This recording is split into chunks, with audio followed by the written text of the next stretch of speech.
Underground.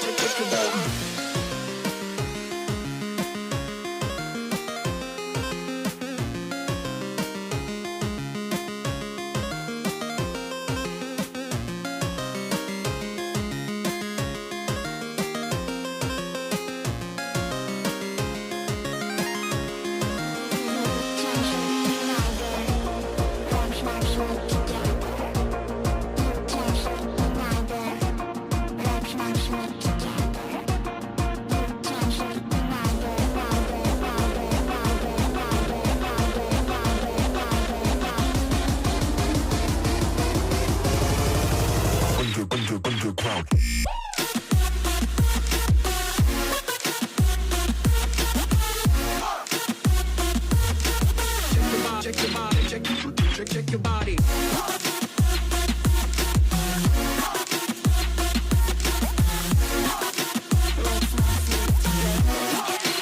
You can see my body. Let's not sleep together. You can see my body. Let's not sleep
check your body. You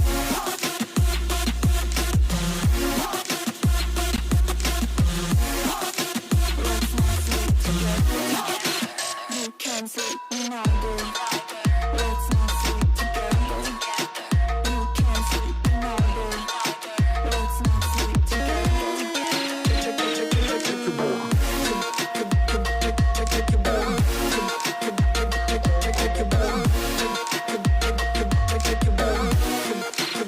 Check your body.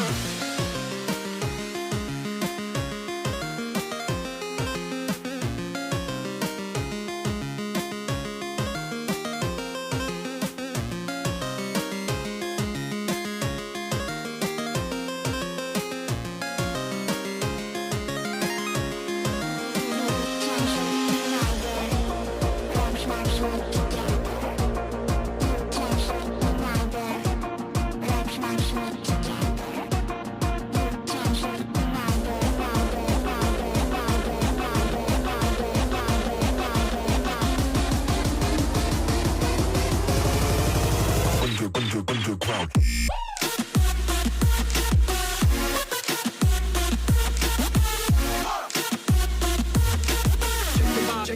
Check your body, check your body.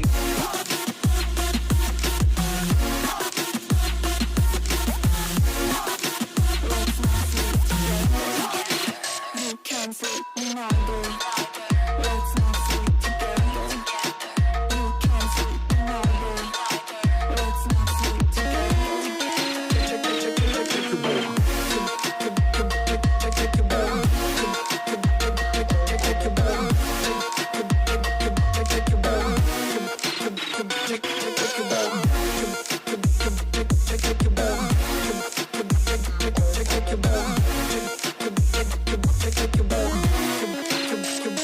Check your body.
shake your body.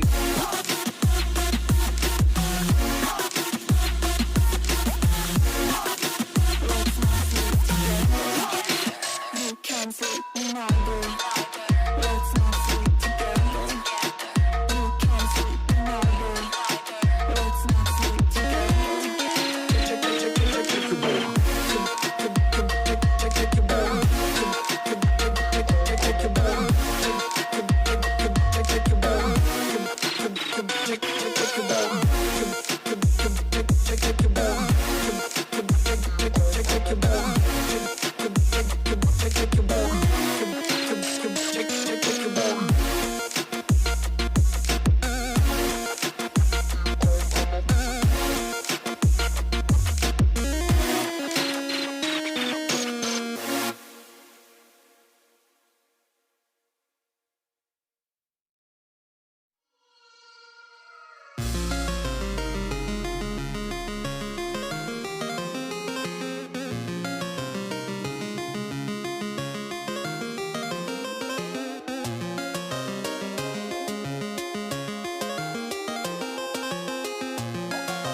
your body. Let's not sleep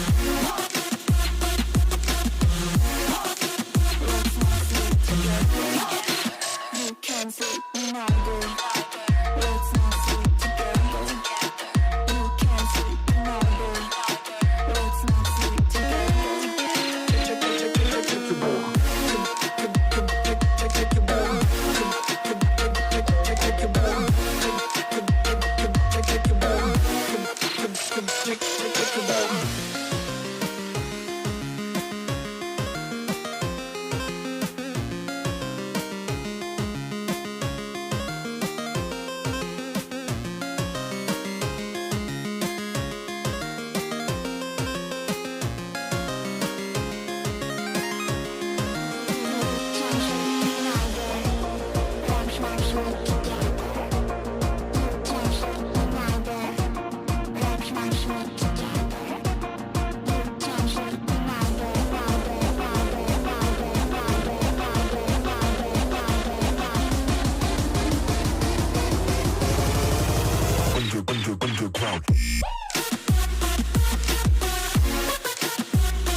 Check your body, check your body. Let's not sleep together. You can't sleep neither. Let's not sleep together. You can't sleep neither. Let's not sleep together. Check your body. Check your body.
Check your body. Let's not sleep together.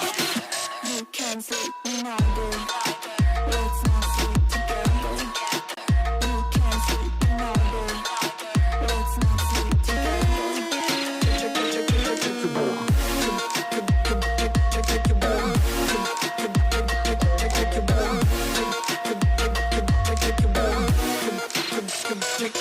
body.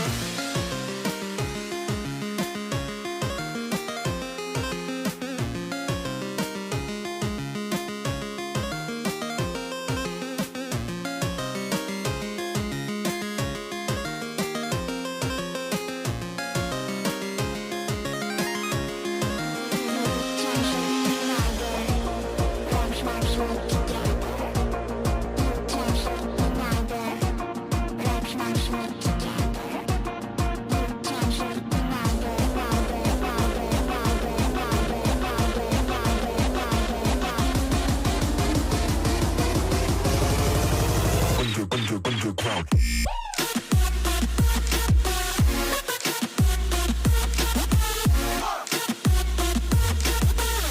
Check your body, check your body.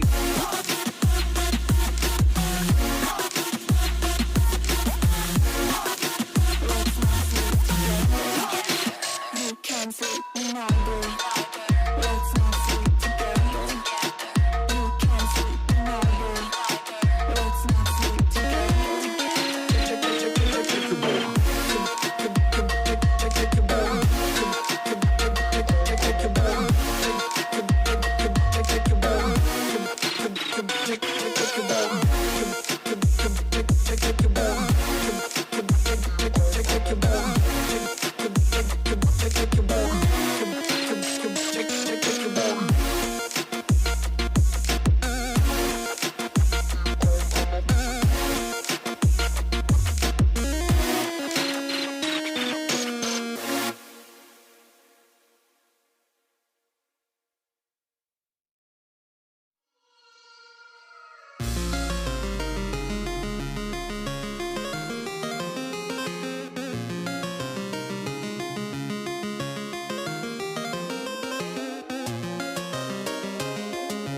check your body.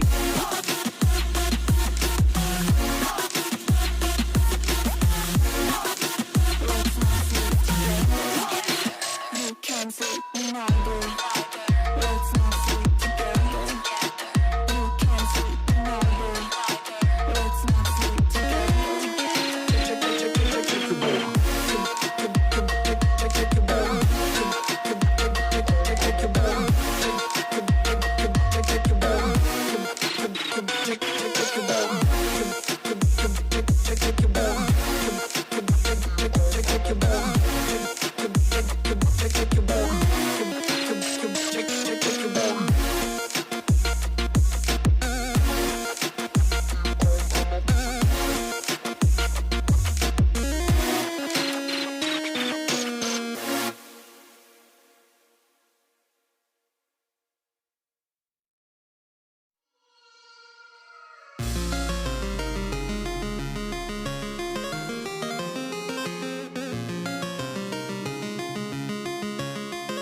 sleep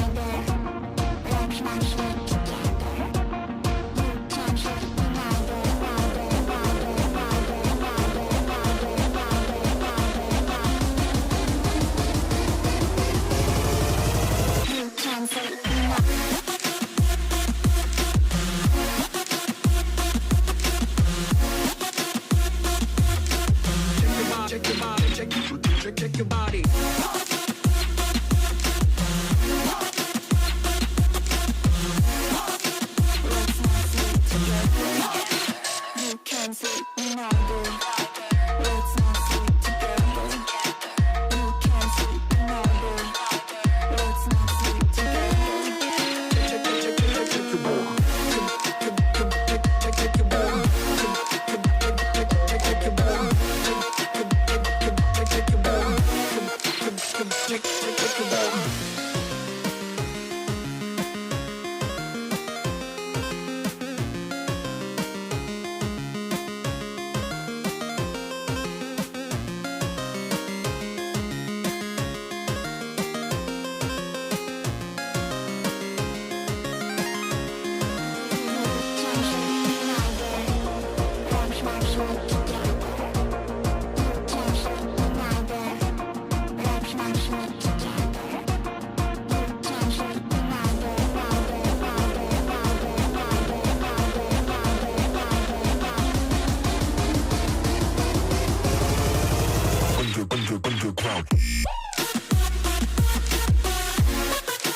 As it is said, patience and time are the two biggest warriors of all times. Welcome, ladies and gentlemen. It's gonna be the SKWAD India Invitational final day that you are watching for, and we all have been waiting. And it's gonna be the game of Valorant that's gonna take place in a few seconds. And it has been an amazing last 2 days. Beautiful performance by all the 8 invitational teams, and it has finally come to the last 4 teams. And it's gonna be the first match that's gonna commence at 5 p.m., I guess.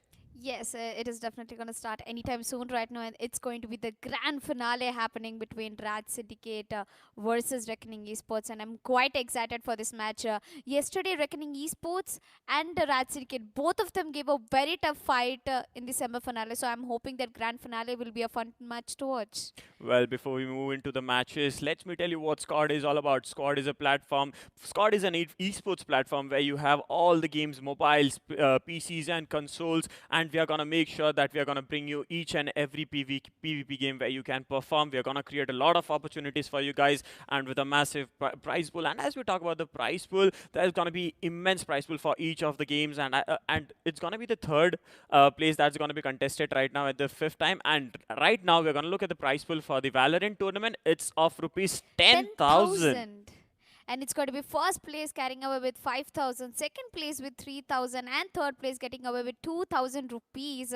Looks like it's a very good amount to begin a Valorant tournament with, contesting of eight very popular and well-known teams right there. As we know that we are down to the last two teams. Yesterday we've seen the knockout was quite a match to watch. Yesterday semi-finales took place and it was a very intense game. Well, it's gonna be the first match that's we're gonna be seeing between the fight for the third place. It's gonna be between White Shadow Esports and Rebellious Gaming. It's gonna be a best of three for them. And yes, and the match we have all been waiting for, that's gonna be Reckoning Esports versus RAD Syndicate. That's gonna commence somewhere at 8 p.m. And make sure, guys, to hit that subscribe button, because it's important for you to stay tuned to this channel, and you will get all the updates regarding SKWAD. And Yes. let's go back to what happened yesterday, like the neck to neck fight between all the teams. That was gonna be a reckoning, RAD Syndicate versus Rebellious, very neck to neck performance. And I like the way that they performed it. They made a outstanding performance and just made sure to come in the first place at the last defending round. At a point I was hoping that Rebellious would have made that domination with a beautiful comeback coming in from 8-2 to 10-12, but then eventually RAD Syndicate made it towards the finals. Yes, definitely. I mean, yesterday, if only Strokey was present for his team, it could have been easy cakewalk for Rebellious Gaming to take away that victory in semi-finale. But as we know, Rat Syndicate, one of the most well-known team in the community and the most ferocious team, they play very aggressively, and it's very difficult to stop that aggression. Even though no matter how defensively we are playing, at one point it all comes down to the teamwork, which might be in your favor or may not be in your favor. Well, it's always important to build up the synergy. As you said, the teamwork comes in when it comes to RAD Syndicate. The five-man push coming in from Anez. Anez, the man with the sniper, whenever he gets his operator, I want to see Yes. that operator being put to a good use again today. But there was also Meister who was performing with that operator yesterday. I wasn't hoping to see him using the operator, but he usually comes to Vandal or using Phantom. But when it came to the operator, he showed some beautiful skills. Yes. Master, he's one of the best duelists that Rat Syndicate has got. He actually picks up a race by default, eventually in any map he plays. But in some maps, when it comes down to teamwork, he picks up Sage and he goes for those controllers like there, which make a lot of difference in the game. While yesterday we saw how beautifully like Rat Syndicate took down Rebellious Gaming, it was just not beautiful. To be honest, it was actually way more aggressive and a lot of intense game right there. I mean, every round we watched, it was a back-to-back, neck-to-neck competition coming through both of the teams. Well, when it comes to the teams, like as you said, it's the top 8 Indian teams right now. Like they have got good recognition, they have good strategies, they have good players, and the way they play, it just creates a lot of hype every time. And I seriously was expecting that there was at a point, like I thought Rat Syndicate might have finished it off at the second best of three itself. They could have won it, but the way that Rebellious played, it was out of the blue for me. And as we talk Yes. about them, I think today it's going to be very much close fight again coming for RAD Syndicates, because Mm-hmm. RAD Syndicate facing off Rebellious it's gonna be something I've been Yes. looking forward from yesterday. The hype has been building up, the pressure has been building up. When it came to the last match yesterday, the last round, it was so intense that there was the Sage going in for that healing from Rebellious actually, and then RAD Syndicate, the last three players standing clutching it off against the 3v5, clutching something like that at when the moment the spike is about to detonate is something I was seriously looking forward to, and it was a very well played game by both of the teams. Yes, and I would like to ask which team would you support in the finale? And who do you think will be getting away with the third position? Well, I can't predict anything as of now because with White Shadow Esports also performing, they did put up a good match. And when it comes to the third place, it's kind of an equal amount of 50. I could go only 50-50 with both the teams. I can't be partial, but even if if I try to be partial, it looks like I'm going to be proven wrong because both Yes. the team fighting off each other, nothing can be predicted. Also, to all the audience right there, you're watching Squad GG Valorant Invitational. I'm your caster, FTW, and alongside me, I have a very, very, very cool caster, and that's going to be Red Cape right there. I mean, a lot of intense matches yesterday. Red Cape, he took a lot of energy right there on stream. I could see him literally getting stressed out watching those matches. I mean, I don't know how audience might be feeling, but as casters, we'd be so thrilled. We are on the edge of our seat. We are waiting. We want that player to go ahead and take that shot. And watching those players take intense fight makes our blood burn. To be honest, Well, it's with like a huge adrenaline rush goosebumps coming coming in in. for casters as well. Well, the goosebumps coming up, and let's see how it turns out. Because also, guys, do not forget to follow us on Instagram. It's gonna Yes. be squad.gg. You can come there. You can follow us. Stay updated on everything. It's gonna be games like if you're playing mobile games, Yes. it's gonna be Clash of Clans, Clash Royale, Free Fire, CODM. There's gonna be a lot of games upcoming, and now we're gonna look at Rebellious Gaming, who's gonna fight off for the third place against White Shadow Esports, and it's gonna be Kukef, Strokey, Jiren, Godspeed, and Chromes. I think Yes. Chromes is a replacement for one of the players from Rebellious Gaming. Yeah, that's true. Yesterday, I did not see Chromes playing, but coming back to White Shadow Esports, it's going to be YB God, and we can see that there's Three duelists coming into action. That's going to be Jojo, Gorbits, Survey, and as we talk about Pushy. Pushy Oh, yesterday. Pushy. Yesterday, I really love the way that Pushy played with that Sage. He was gonna go in like a battle. He went like a battle Sage. Oh, He was it's like, not even like a battle sage, it's like a war sage. yeah, He exactly. is born to play that sage. Leading the team of Team White Shadow Esports, just beautifully executed by Pushy. Usually it was Suve, I think. Yeah, Who it's used to Survey. He played Phoenix. Yeah, he played Phoenix, but this time I think Pushy might do something. Pushy might do something different because Yeah. every time Survey tries to go in, he gets taken down by the opponents. But this time, when it comes to White Shadow Esports, I think he's gonna give the entire 100% that he couldn't give yesterday. The Yeah. dedication from White Shadow Esports from day one has been up and running. They have been consistent. They just made sure. But yesterday, somewhere I felt that they could have done a comeback in the last round where it was the best of three. But eventually, they started to face some confidence issues. Yeah. I think with the first player, every time getting taken down, I see White Shadows trying to back off instead of And holding it's just location. not White Shadow Esports not being confident. It was actually wrecking in esports. They felt so energetic. They had that synergy working every time they actually, went on the attacker side. They took a entry and they went into the bomb side. They got the spike planted. They had that confidence in themselves. And the same strategy was keep on moving by reckoning esports. As we saw in split map, they kept pushing A bomb side no matter Yes, what. For more than 5 times they kept pushing A bomb side. It means they've got that comfort, they got that confidence that A bomb site will be theirs. Well, when you select a map you're familiar to, obviously it's going to be like mere domination. And when it came to Icebox yesterday, I was like, I was literally, when they came neck to neck, I was like, this map was selected by RAD Syndicate. Are you sure it was selected Yes. by RAD Syndicate? Because the way that Rebellious performed it and made that comeback was nice. But eventually, somewhere they started to, the fall of Jiren actually wanted to land some Yeah. sniper shots, but missing out it just by the edge of a needle. It was very close calls coming in for Team Rebellious, and now they're going to be fighting against White Shadows. And when it comes to Reckoning and Rad Syndicate, it's something we have to look out for again because both of the teams have a head-to-head match, and I'm hoping that we're going to see a best of three, all the three matches where they could have a 1-1 and then a tiebreaker round. I mean, every team who have participated in this tournament, each and every player of them are really dedicated. They're talented. A lot of young talents coming into the play. But if you want to be a part of squad.gg right there, you have to follow us on Instagram, Facebook, and on you should subscribe us on YouTube channel because you will receive a lot of updates because it's just not one tournament. It's going to be a lot of tournaments coming on the way. That's So not just one day. We are not just gonna go yes. with one day and be like next month coming up. It's gonna be every week, guys. The consistency is gonna be kept up. It's gonna be regular, and it's every time there will be a schedule. There will be open tournaments. There will be invitational tournaments.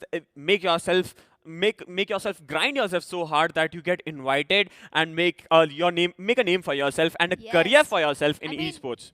this is a platform for all those young talents, unrecognized underdogs right there to give out their best. And tournaments like this will give a lot brighter for your, bright for your future career right there. So I wish everybody is subscribing to our YouTube channel and following us on Instagram because you don't want to miss any update of any game right there coming up because it's just not one day of action. It's going to be throughout the year. Well, we're going to talk about all the 8 teams that were here. That's going to be White Shadow Esports, then we have Reckoning, then we have RAD Syndicate, then we have Rebellious, and then we have Purpose Purpose is Junior, full. then Yes. we had Innocent 5, and I am missing out on last two. I think it's going to be there's Reckoning, and Hmm. I think I'm missing out of one, but that's Team ABCDE and Team Yes, Triple Q. ABCDA. Team ABCD Triple and Team Q. Triple Q. I remember all the 8 name, guys. Oh, and this is going to be an achievement for Red Cape. I mean, huge hats off to Red Cape also. I mean, this man has put a lot of efforts into, analyzing into each and every team, each and every player, each and every character they play. And as we move on, it's going to be a match for the third place, Rebellious Gaming versus White Shadow Esports. Let's see if Rebellious Esports are going to take that third position and give a comeback for what they have done yesterday. They lost a match against RAD Syndicate. Yes, it's gonna be Haven, the three site map that we're gonna be seeing. But right now it's gonna be Gorbits who's gonna go with Jet. Jojo is thinking of going with an Omen, but Strokey took an Sage. No, this is something which some is triggering me right now. Strokey being one of the best fraggers that his team has got is going in for a Sage. Looks like Chromes. This man we haven't seen him play. This is well, the first time yeah, we are seeing him in yeah, he took yeah. a race. Okay, obviously he might be a good player. Otherwise, White Shadow won't be taking him in. But meanwhile, it's gonna be. Oh, sorry. Actually, that's gonna be Reckoning. Rebellious, Rebellious Rebellious. versus Rats. Rebellious going in with Chromes, obviously is going to be a good player. Meanwhile, Jiren goes in with the regular Jet. And the Jet versus Jet is something I want to say. It's going to be between Gorbits. I have seen Gorbits. him take so many kills. I've seen him take multiple quadra kills in yesterday's match against Reckoning Esports. So I'm definitely expecting an aggressive gameplay as we know about Jojo. This man took out Phoenix yesterday. He Yes. flushed out everyone. He legit flushed out everyone with almost 26 plus frags in his hand. Well, Pushy obviously used to go with Sage, but this time I think he's going to go with Sova. And Vabi God with. Okay, yeah. Yeah, Viber God, he took a Cypher pick, but Pushy yesterday, in one of those matches, in 3 maps, he actually got an MVP for being playing as Sova. Yes, So yes, he yes, yes. played Sova in one of the maps yesterday and he got an MVP. And I'm quite sure that so Pushy will be playing very well as we are seeing that there's 2 Intel players, Sova and Cypher coming in from attacking. And starting off with the defenders, we have a Killjoy. Killjoy, this is one that operator where you can sit legit on the North Pole and put all your turrets and everything placed on South Pole, but it does Yeah. not work anymore as Killjoy has been nerfed. I feel very bad for that. But I think with the Rebellious going in with Sage, they might go on for. They are on the defender side this time. So I think it's going to be the mid that's going to be walled by the Sage. And there will be a push going to either A side or B side. But I want to see how White Shadows are going to work this out. Because White Shadows are a team that's going to go offensive all in. And with Jojo having the spike in his hand, I think he might teleport himself. Not yet.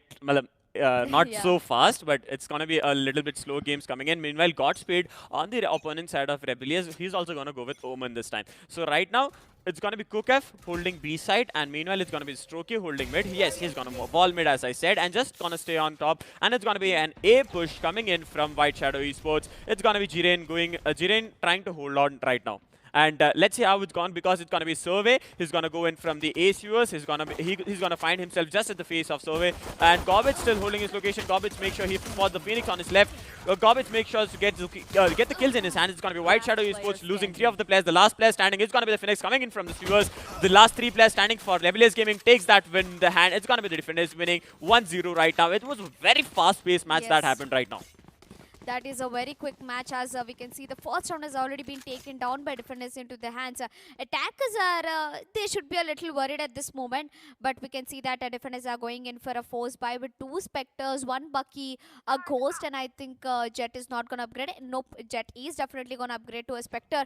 And talking about Attackers, they're also going in for a force buy right there with half shields. Well, did you look at Chromes? The new man coming in, he just went in for 3 kills for Rebellious Gaming, and I think this is a man we have to watch out for, because he might be the next new talent that's coming up. And it's gonna be the go up. It's gonna go for a blind push, and Jiren takes him down with a headshot. And it's gonna be Survey coming in from the back. Survey just gonna go in for the Molotov, healing himself a bit. It's gonna be Jojo who's going down again. The spike is down on the ground at this US right now, and there's gonna be a 3rd kill coming in, and it's gonna be Godspeed. YB got taken down. It's gonna be a trade coming in from both the sides. The Sage comes in from the back, gets a kill on there. Pushing being taken down by the boom bot. It's gonna be the Chromes, and Survey gets taken down. It's gonna be a 2nd win for the Defenders side, losing 1 player. I think it was the Omen that was taken down from Rebellious Gaming. Yeah, unfortunately, Omen got taken down, and that force buy round is not going to take Attackers anywhere. In turn, it's going to put a break to the economy of Attackers right there. I mean, Attackers, they're so confident at this moment. They shouldn't have gone for that force buy, to be honest. While we can see Chromes is being a very huge pillar, a very huge interaction for his team. And I think this is working definitely into the favor of Defenders right there. And talking about Defenders, Rebellious Gaming, we saw their performance yesterday against RAD Syndicate. They've been nothing more than less. Well, I think the Cypher going in the vibe we got, he just wants to make sure the spy cams are placed in the correct location, and it's going to be a mid push that's going to come this side. It's going to be the Sage holding on, taking that headshots, and it's going to be Strokey who's going to be taken down by Jojo. A good trade coming in. It's going to be Gorbage taking down the Boombot, making sure the Boombot does not do any damage. It's going to be the Chrome coming in with the Bucky in his hand, gets taken down eventually. That's going to be Gorbage coming in with the kill. It's going to be very close fight. It's going to be a 1v2. The Jet standing in from White Shadow Esports, going to be Jiren. No, it's Jiren from Rebellious. Yes. Gonna go in for the push from a backstab, and let's see if White Shadows are gonna be put it off. Yes, and I think Rebellious Gaming might be able to take this kill into the hands, as Jiren is slowly trying to push towards Jet. Already has his spike, and he gets spotted and gets taken on with Jiren. I mean, who are you fighting against? It's Jiren, the Jet coming into the play. JJ, I could say. J for Jiren, J for Jet, and that's going to be a beautiful combination. Well, we can see 3 rounds back to back. Defenders have taken into the play. Well, it's going to be the instant replay up again. That's going to be Jiren coming in for the backstab that we had been watching out for. Gets the skill on to Gorbets and making sure that they have a 3-point lead when it comes to the defender side. And I think White Shadow Esports have to make sure of this opportunity that they have towards the attacker side, because if Rebellious makes it successfully from the defender side, they, you know how they go to the attacking. They go all offensive. They go all in with all the powers they have. Vibegod again goes in with the same place for the spy cam, and he spots the race coming in from the C garage. And I think it's going to be a push coming in from Survey towards B mid. And looks like White Shadow Esports are in a big trouble, as they've gone for a full buy. If they lose this round, then it's going to be an entire shutdown for their economy, as Chromes, I think he might be spotting out 1 or 2 players outside the garage. Vibegod and his teammate are immediately going to fall back right there. They're not giving any peeks at this moment, as they know that it's a full buy round for them. And they do not want to give even inch of a risk to take their economy down. As we can see, Sova is droning it down to garage, spots out 1 player, and I think Jet is going to give that opening. That's Gorbets coming into the play. Cypher already takes a push inside the garage. A lot of shots are being connected onto Gorbets, but unfortunately that is just not enough, as Vibegod is going to take that entry onto the C-bomb side. There's 1 player standing, and that's going to be Cookf right there. That's going to be Cookf right now holding on, and there's going to be smokes coming into play, and that's Gorbets with a beautiful kill executed onto Cookf. The plant is happening right now at C, and the C is kind of heavily guarded by the attacker side. Let's see if Rebellious is going to push this, is going to able to hold this off, because it's Gorbets at 7 HP right now. And looks like that's going to be an end for Gorbets, as Jojo comes out of the plate, takes down 1 player. It's a 2v4 situation.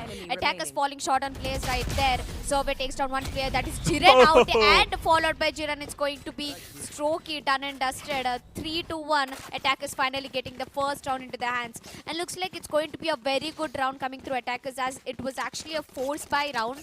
and if they lost this round, they could have ecoed for the next 2 rounds. Well, Jiren has his ultimatum ready this time, so I think Rebellious might be looking strong. I think it's going to be Sage also from Rebellious Gaming who has his ultimate ready. And let's see, towards the White Shadows, we have Sova with the Hunter's Fury and Jet with the Blade Storm. So it's going to be Gorbits versus Jiren, both with the ultimatums ready. And it's going to be very, very much close combat happening between them. And as we look into the C garage, it's going to be the Cookaf is going to plant all his abilities, making sure that if a push comes in from White Shadow Esports, they have to move in. And looks like Strokey already has his ultimate ready, and that's going to be a bumper coming into the hands of Strokey right there. As Kukef, he does not have any of his ability at the moment activated. He has a Bulldog in his hand, and I think 2 players are holding off at the A-bomb side. Attack is playing it really slow. A Sova recon dart comes in through the mid, and I think Gorbits makes sure that he does not get spotted out right there. 2 players in A, 2 players in C, 1 in the B. And I think it's the perfect defensive setup that's coming through the hands of Rebellious Gaming. And I think after losing 1 round, Jiren and his teammates are making sure they do not go for those initial picks and give unwanted openings for attacker side. The Sage has held a beautiful location here. He had decided not to go in for that walling right now, but it's going to be Chromes who is going to go with the boom bot right now, and no one is there at the B side. Yes. So I think it's going to be an A push coming in. Survey going in from the sewers right now. He's going to go in for a flash. Meanwhile, it's going to be Godspeed making sure to get that kill. He did not get that kill. I think it was an ultimate coming into an action, and it's going to be Godspeed being taken down by Pushy. A good trade coming in, and let's see if Jiren is going to go in for that push onto the sewers. It's going to be Strokey taken down by God, and he's going to go in for that push any moment. It's going to be a 3v2 fight happening. White Shadow Esports with the Phoenix, and Sova still ready, and gets taken down eventually by Rebellious Gaming. A 3-point lead once again coming into action. And I think this man, he does not need a proper gun. All he wanted was a gun which has a bullets, and that's going to be Kukaf coming into the play. The right movement with a Bulldog in his hand takes down 2 players, very important kills. Although he had that confidence that Jiren was still up and running. He was at the A-bomb site, and he knew that Jiren would take that immediate raid. Coming back and looking at the scoreboard, I think Jiren is on top of the leaderboard right now in terms of kills, and is looking very good at there. And attacker's side, what happened to White Shadow Esports? They were playing so aggressive against Reckoning Esports yesterday, but I think it all comes down to that one moment where Rebellious Gaming's momentum is just going so far ahead compared to White Shadow Esports. As Chromes is down to 60 HP, as his ultimate, he has double satchel and a boom bot. Well, I think it's going to be Chromes who's coming into play for Rebellious Gaming, because the change of players had made sure that they're getting that advantage they need. And I think it's going to be the ultimate from Jet coming into action anytime right now. Yes, it's Gorbits going to go in with that Blade Storm. Is going to push anytime right now. And it's going to be Vibegod going in for that plant at C. And the C side is being contested right now by White Shadow Esports. And I think White Shadow Esports have all the 5 players ready and loses one right now. It's going to be Pushy being taken down. And there's the resurrection coming in. It's going to be Rebellious Gaming with all the 5 players. Jiren has been restricted, so it's going to be an advantage for them. Kukaf gets taken down by Gorbits. It's the last 4v4 fight happening right now. Gorbits still has his ultimate ready. Blade Storm coming into action, and I want to see the way he's going to do it. He's going to push it out, and there's the ultimate coming into action, but he gets it kill. He gets a kill, gets taken down eventually, and it's going to be the attackers.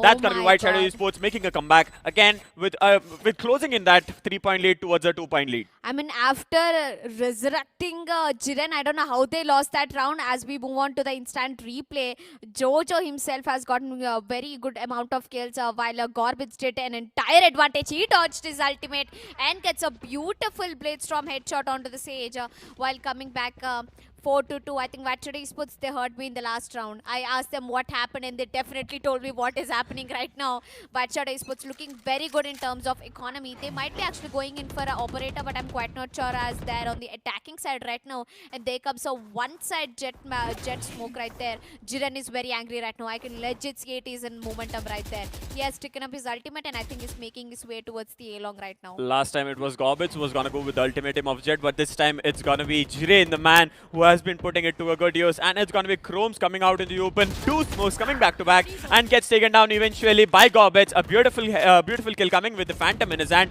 He's going to go in for a rotation towards A side, so we're holding his location at mid, and he's going to go in, spot that Sage right now, but eventually gets picked off by Strokey with a beautiful Vandal headshot. It's going to be Kukaf. Jiren going to go in with trying to get that kill. Meanwhile, loses the ultimatum power, and he has to fall back right now. He has to go and fall back because the Stinger isn't coming into action. It's going to be the last 3 players standing for White Shadow Esports.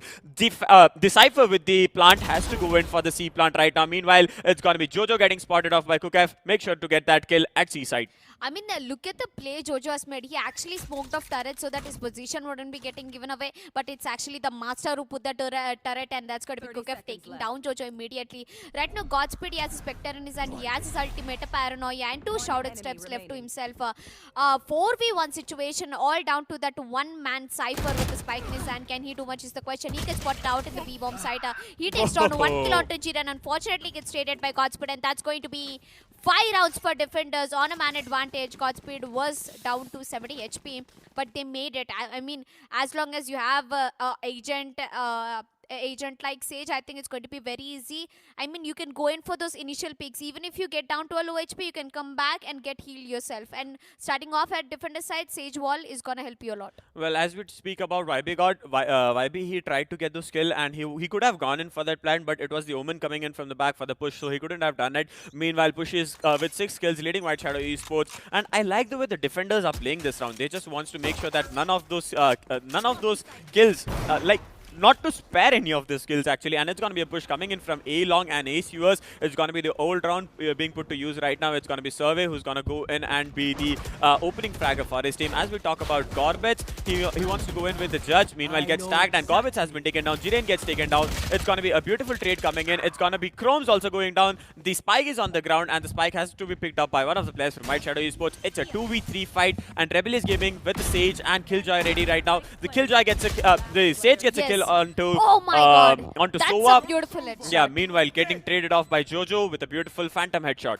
And that's going to be the post plan coming into the play as we are down to a 1v2 situation. Kukef, the last man standing, he gets spotted out by Omen, gets 1 kill, and that's going to be a shutdown coming through the hands of Survey. I mean, he used his ultimate and he baited himself very well, carrying away 3rd round for White Shadow Esports right there. I mean, White Shadow Esports starting off attackers, their aggression is definitely working for them, but they need more rounds to actually start off on a good note so that they get carried away in the second half and they play good. The way that they are trading each other is something we have to look out for. See, Kukef went for the first kill, but eventually get traded off by the ultimatum of the Phoenix. That's going to be run it back. As we talk about Jiren, he's with 10 kills, and I think it's going to be a little ultimate coming through the hands of Pushy, and we have 2 ultimates coming through defenders right there, and that's going to be very interesting to watch out for a 5-3 score. 2-point lead still coming through the hands of Rebellious Gaming right there. I think Strocky right now, the entire defender side is going in for an eco. Jojo has a Spectre in his hand. He's trying to push.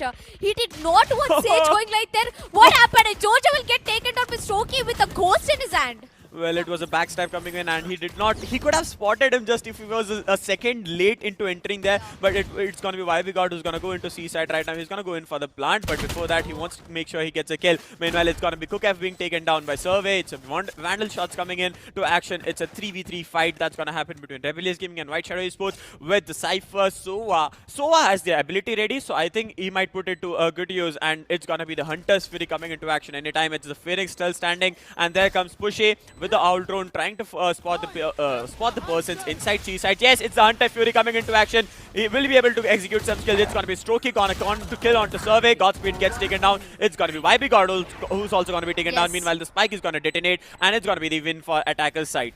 And I think White Shadow Esports, Pushy has put his ultimate to the right use right there. He gets the last kill, and that's going to be 6th round for defenders, if I'm not wrong. And it's actually the 4th round coming through the hands of White Shadow Esports, as it was the last kill coming through the hands of them. As Strokey tried his level best, he gets 1 kill and he pushes down, but unfortunately gets caught in the ultimate, and that's going to be a duo kill coming through the hands of Pushy.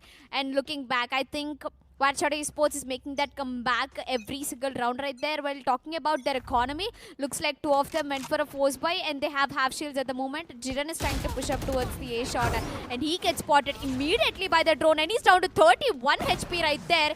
He has to go back. He needs his Sage to heal him back, but Gorbits, he already made his way all the way to the bomb side. He has checked, and he has cleared the entire A-bomb side. The plant might be coming through, and the plant has come through. There's a beautiful smoke. See, 1 smoke to the short, 1 smoke to the long, 1 on the heaven and 1 on the CT, and it's going to be both of the teams playing off with the smokes. The Blaze and the Cyber Cage being put into a good use right now. It's going to be A heaven they have to watch out for. It's just going to be YB Gorbits is going to be taken down at the hand of Strokey. Jiren all ready to go in. It's going to be Gorbits getting taken down. It's going to be a trade-off coming in. It's going to be YB God on a killing spree right now, taking down Jiren. Kukef. It's going to be 4 kills coming in from Vibigard. Oh Will he my go for an God. ace right now? But eventually he gets traded off by Chronomes with the paint shells in his hand. It's going to be Jojo, the last man standing for Rebellious Gaming, who has to go in for the defuse. And it's going to be Soa coming into action and taking down Godspeed, making sure the attackers have equaled up the score. And that's going to be once again Pushy taking that last kill and making it in scores equalized for both of the teams. Look at this opening for coming in from Vibigard. He has taken down 3 players in a single spray. Unfortunately, gets taken down by a boom bot. I mean, only if he took down that boom bot, it could have been an ace for Vibigard. And coming back, looks like 5-5. The scores have been equalized. Both the player teams are playing it neck to neck for the third position, who will be getting about 2,000 rupees of prize pool right there. While coming back, Chromes, he's ready to go for a next round, as defenders are having a lot disadvantage on their plate right now. Chromes has his ultimate, which he can put that to a very good use, has a phantom in his hand, and looks like it's going to be a garage push, as Gorbits already has made his way through the garage. Sova drone is coming in. They might be able to spot 1 or 2 players. Chromes, lucky him, did not get spotted out by the drone right there. He was very lucky, and I think they're going to go in for a rotation towards A side right now. Gobbet still wanting to make sure that no one is camping just in front of the A side, and they're going to go for a push from A long. A Sewers haven't been working out for them this long. It's going to be Jiren holding on B side, and Kukef, where is he looking right now? I think he's looking somewhere in the sky, but I think he's right now at A side. Sove is going to go in for the push from the A long, and let's see how it turns out for them, because the A side is currently not being held by any person other than Kukef, but let's see how it's gonna turn out for them. And I think the entire C-bomb side is consisting of all the abilities of Killjoy right there. 2 nanoswarm grenades, so 1 turret, 1 alarm bot coming into the play. I think turret has just been taken back by Kukef right there. 5v5 situation, down to 30 seconds almost on the clock. Jojo right now is with an Omen, is trying to push up towards the C-bomb side right there, while I'm quite sure that Killjoy has taken up the turret back, and he knows where exactly the nanoswarm grenade is. He might be getting detonated right there, but Jojo right now has dodged it. The entire attackers have made their way towards the C-bomb side, and the spike is getting planted down to 15 seconds. The spike has been planted down. 2 kills coming through the hands of Jiren. Gets immediately traded. Survey coming to the play, takes on Strokey. A 3v3 situation. Survey is doing a good job, takes 1 more, and he's spotted out in the garage right there. Kukef on the other hand takes on Survey. 3v2. Attackers falling on short of number of players. There Chromes has an ultimate. He activates his ultimate. Quickly jump to the bomb site. Takes down 1 kill, takes double kill, and clutches this round for defenders, and that's going to be a lead coming through the hands of Rebellious Gaming. The way he used this ultimatum was something I really liked. The way he just made sure to use those blast packs and just gonna go in for that double kill. One with the showstopper and the other with the phantom in his hand. And right now we're gonna go into and look at instant replay where Kukef made sure to get the kill onto Survey, and that was where it all started. And see, this is what I've been talking about. Chromes back-to-back kills onto Gobbets and with the showstopper in his hand. And looks like this is going to be the last round in the first half, and whoever wins this round, it's going to make a huge difference when we are gonna side swaps and go to the second half of the match. Well, I'm expecting it to make it to a tie, 6-6. Well, if it's gonna be a tie, it's gonna be difficult for White Shadow Esports, because when it comes to defending, it's a bit difficult. It has turned a bit difficult for them yesterday, but right now it's gonna be Survey who's gonna push in towards C, but it was an ultimate actually coming into use. That was gonna be the run it back, and Gobbets is always ready with ultimatum, and he might go in for the push anytime. It's gonna be the Blade Storm coming in. Jojo wanting to hold off with the Judge in his hand, and the spike plant comes in by the hands of Sova. It's gonna be the White Shadow Esports waiting it out for Team Rebellious Gaming to come in just at the place they want to, and it's gonna be the boom bot. Very close calls, and there's a beautiful kill being executed onto Chromes. Chromes being taken down, and Gobbet getting taken down. That's Godspeed coming into action. There's a second kill. Jiren Jojo on a killing spree right now gets taken down eventually by Kukef. It's gonna be the Survey, the last 2 players standing, and Survey manages to deal some damage with the Molotov in his hand, and it's gonna be the Cypher and the Phoenix who has to come into action right now, and I think it's the Cypher who's gonna be taking the kill, but beautiful backstab coming in from Vibigard. And as I thought, it will be a tie coming through both of the teams, and the first half will end with the score of 6-6. Both of the teams not having an advantage of any round. While whoever wins this pistol round will be getting that lead away from the second half of the match, as Jojo got a 3K in the last round in the first half. I mean, this man proved that Judge is not anything less than a rifle. Well, I think it was 4 kills coming in from the hand of Jojo. We'll know it for sure. It's going to be 7 kills at his hand right now, but it's going to be Vibegod with 12 kills, leading White Shadow Esports, and Strokey with 15 kills, making sure that Rebellious Gaming does not stay far behind. It's going to be a score equal up coming in from both the sides. It's going to be Govich going. Govich is going to hold B side when it comes to the mid, and when we're going to look at to Garage, it's going to be Jojo going to go in for the push with the Omen. He's going to go in towards C side and make sure the push does not come in from Rebellious Gaming. Yeah, that is true. And as we begin with the second half of the time right now, a small technical pause has been taken down by the both of the teams. And looks like this is going to be a match for third place. And it's still the first map. Whoever takes the first map, it's just going to be initial stages for them, as we still have 2 more maps to go down. And if imagine White Shadow Esports even does manage to take this map, the next map, Rebellious Gaming are going to go for the full-in Rebel. Well, I think it's going to be the spike at the hands of Killjoy. We're going to have a bit of timeout right now, so we can do a bit of analysis of the last match. I like the way that White Shadow Esports had tried their best to go in with the attacker side. The only thing that they couldn't execute was when it comes to a 3-side base. They have been it becomes a bit of difficulty because one player always tries to go towards C side, and the other 4 players going towards A side. The player gets taken down at C side, and eventually they decide to fall back and go to C side. So the backup comes in a very bit late for when it comes to White Shadow Esports. Meanwhile, as we talk about Rebellious, they stick together. Well. They go all Rebellious. Like the score is equaled up right now. So I like the consistency of both the teams. Yeah. They are making sure that they keep up that pace, making sure that the scoreboard does not have a greater lead towards leaning towards one of the players. But right now it's going to be 3 seconds till the next match commences. It's going to be the swap coming in. And that's going to be the first down in the second half, and looks like it's going to be a C push coming through. 2 players trying to push towards the Garage, and it's going to be Garbage who will be holding off Garage. Almost takes down, but it's going to be Chromes coming with a classic double tap right there. Takes down 1 player, is down to really low HP. Godspeed on the other hand spots out 1 player, but unfortunately gets taken down by Jojo, and that's going to be a 4v4 situation. Jojo, he's going in for that rotation towards C long right there, as Stroke and his teammates are trying to push up the A-bomb site.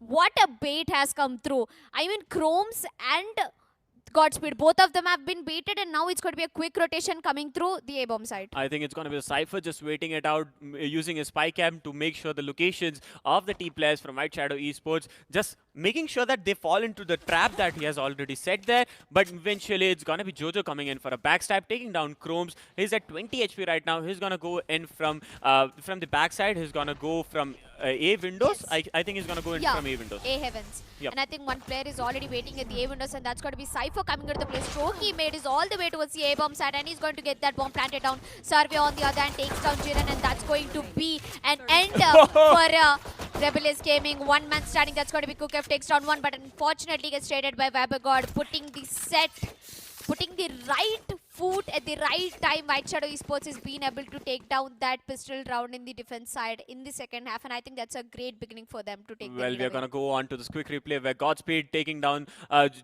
getting taken down by Jojo. Survey making the headshots onto Jiren, and the last 2 players standing was going to be the Sage and Killjoy. Meanwhile, Cookf did try to clutch it for his team, but eventually gets taken down from the A towers. And as we talk about the standings right now, it's going to be Strokey with 16 kills, leading Rebellious Gaming, and Vibegod with 14 kills, leading White Shadow Esports. Now, I want to look the way that Chromes is going to push this time. He has just shotty in his hand. They are going to go eco this road. Yes, they're going to go eco this road. It's actually a force by pistol round, and I think Gorbitz is not going to stop anytime soon. He gets the opening for his team. That's the most important player. Jiren getting taken off at the very early stage. It's still down to a 4v5 situation. The spike is still up and running through the hands of Cookf right there. The turret has been placed. Another kill coming through the hands of Vibegod. That puts attacks in a difficult situation. 2 players have been taken down, and I think it's going to be a garage push. 1 kill for Gorbitz, 2 kill for Gorbitz. Almost so close to take down the race, and that will be a shutdown. Bushy, this man came from behind, stole away 3 kills. Well, I think it's going to be a flawless gameplay coming in from White Shadow Esports, making sure to get a 2-point lead onto Rebellious. And I think they are proving me wrong this time, because I was like, White Shadows might not be able to play when it comes to defending side, but they are making sure that they have the advantage when it comes to defender side. It was going to be Garbage who tagged, who gave a lot of tag, but it was Pushy coming in from the back, making sure to confirm that kill towards Chromes and just getting that win for White Shadow Esports. And this time, it's going to be an A push coming in from Rebellious. Rebellious Gaming, and it's gonna be Jojo who's gonna go in with the spike. Chromes eventually gonna go in for an A long push, gonna go with the paint shells, making sure that the players who are already staying at the place gets revealed, and it's gonna be a dart. It's gonna be a shock dart coming into use. It's gonna be Jiren gonna go in with the tailwind, eventually gets taken down by Gobbets. It's gonna be Pushy taking down Godspeed also, and it's gonna be a 3v fight happening. It's Rebellious Gaming with the last 3 players standing. Survey wants to make sure none of the players from Rebellious Gaming gonna go in for a push from the Ace viewers. It's the all drone coming into use. Takes off Strokey. Kukef has been taken, the last player standing. Again, a beautiful flawless gameplay coming in from White Shadow Esports. Gets a 3-point lead. And I think White Shadow Esports, they'll not stop anytime soon. I mean, a 3-point lead, they'll be continuing it off till the match point. I'm pretty sure about that, as the economy for attackers looks very disturbed. Rebellious is in a big trouble right now. I mean, their pick starting off at the defender side, having a Sage was beautiful, but when it all comes down to the attacker side, having a Sentinel like Killjoy might not be that helpful when they want to push, as Killjoy has been nerfed and they cannot even look out for the backstab right now. They could have picked Cypher instead of Killjoy. The Cypher traps could have been more of a use. Coming back, the round has begun. It's going to be a very important round, as defenders might be going in for that double-digit score if they win this round. Chromes has been spotted out in the outside garage. Stokey has a ghost in design, and he might be able to execute one kill.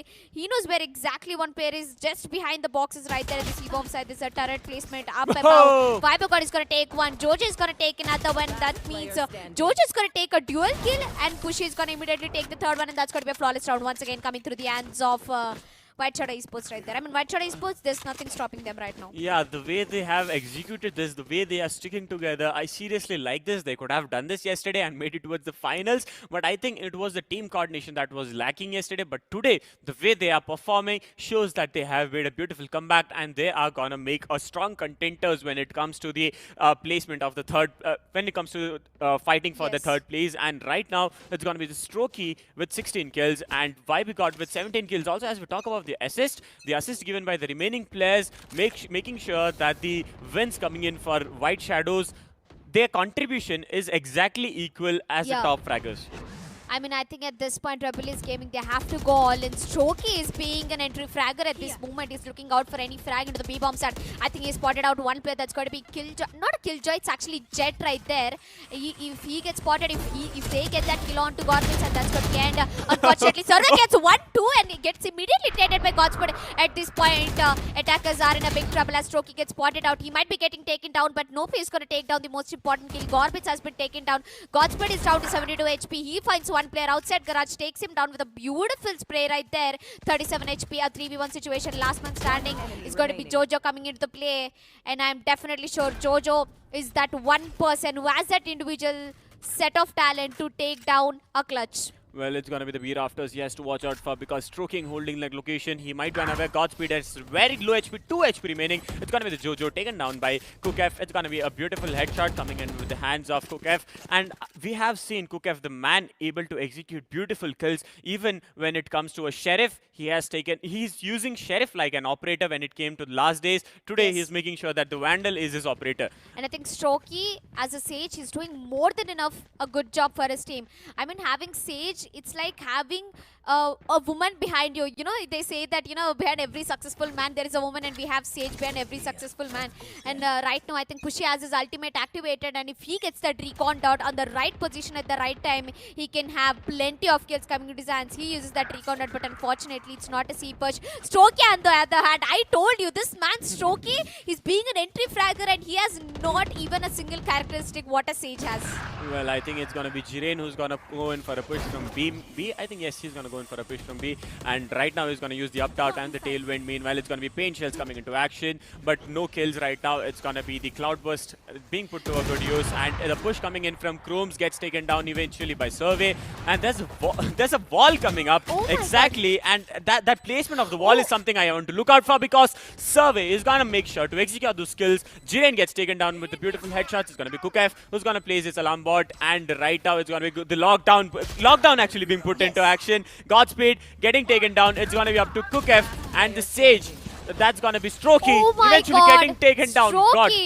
Strokey, he almost had it in his hand. He had his ultimate to his use, and that's going to be Kukev coming into the play. Unfortunately, gets taken down by Gorbits, and that's going to be 11th round for defenders. Oh my god, that was such a really close round. They got the B control, they got the bomb planted down, but unfortunately, Jiren did not know that there was actually a ailing push coming in through, and Kukev executing that lockdown at the right moment. But Strokey, he gave out that position. He had a resurrection in his hand. Only if he used his resurrection, it could have been an easy retake for them. But as we know, B is one of those maps which is easy to retake, and that's exactly what advantage has been taken down by White Shadow Esports right now. I mean, the way they executed, you see, it was actually a 5v4 coming into the play, and they managed to take that retake. Well, I saw some operators being taken, but not being put to use. So Yes. let's see if it's going to be coming into play this time, because Chromes is going to go in with a spam and make sure that no one stays behind the walls. He's just going to make sure.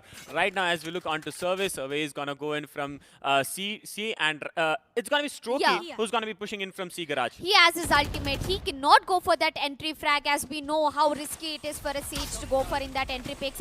As Pushy puts down the shock dart at the right moment, I think Strokey is going to immediately fall back. That shock dart is not going to be of any use, as Strokey will be slowly pushing up. But right now, Pushy's drone did not spot Sage right there. But unfortunately, on the other hand, I think it's going to be Jet getting a kill. Jojo gets another one. 2 players last remaining for attackers right there. Sage is still up, and actually Sage has been picked off, and it's only in the hands of Jet and Raze, and I don't think it will be a round for attackers. Well, Push is going to hold his location, but no, he just wants to go all aggressive and make sure that Jiren gets taken down. It's going to be the match point coming in for White Shadow Esports, and let's see how it turns out for them. Will be able to defend this round, or maybe Rebellious Gaming, will they be able to make a comeback? But I am at this point, I'm very much awestruck, because the way that Gorbits have been playing for White Shadow It's still Esports. the first match. We have a long way to go, and coming back, looking at the instant replay, it was actually Pushy. You know, Pushy, if there's something, you have something called first blood. If there's something called last blood, Pushy, this man would have been on top of the leaderboard. Because every round we saw, every round that which went into the favor of defenders, it was Pushy coming into the play and taking that last kill for his team. And looks like Gorbits has set his op at the right moment. He spots out Raze, but unfortunately does not get that kill. He's going to take down that boom bot, immediately fall back. Omen's ultimate coming into the right use. Gets one kill. Maybe could have got another one. Jiren coming into the play. That's going to be Sasha coming to the use and takes a shot with a bucky. A headshot. 2 kills for Chromes. Strokey gets another one. A 2v2 situation. Paint Shell coming into the play at the right time. He has been healed. Strokey is going in for that resurrection onto one of the players in the attacker side. This round might just go to the favor of Rebellious Gaming, or else easy. It's going to be a backstab coming through. One player is the backstab, and that's going to be the last player standing. Jojo, can he make this clutch? Can he win this map for his team, as the spike is dropped straight into his hands? The spike is still out in the open. Guess Goes in what? for the kill. Guess Just what? goes in for the clutch. It's What? going to be White Shadow Esports making this win. A beautiful game coming in. And this map, let's talk about the map. This was selected by White Shadow Esports, and the way they executed it was one of the beautiful ways I saw. I didn't hope that Jojo will be going for a 3-man clutch, but the way he my did God. it, he went to a back-to-back kills, 3 back-to-back kills, and the way.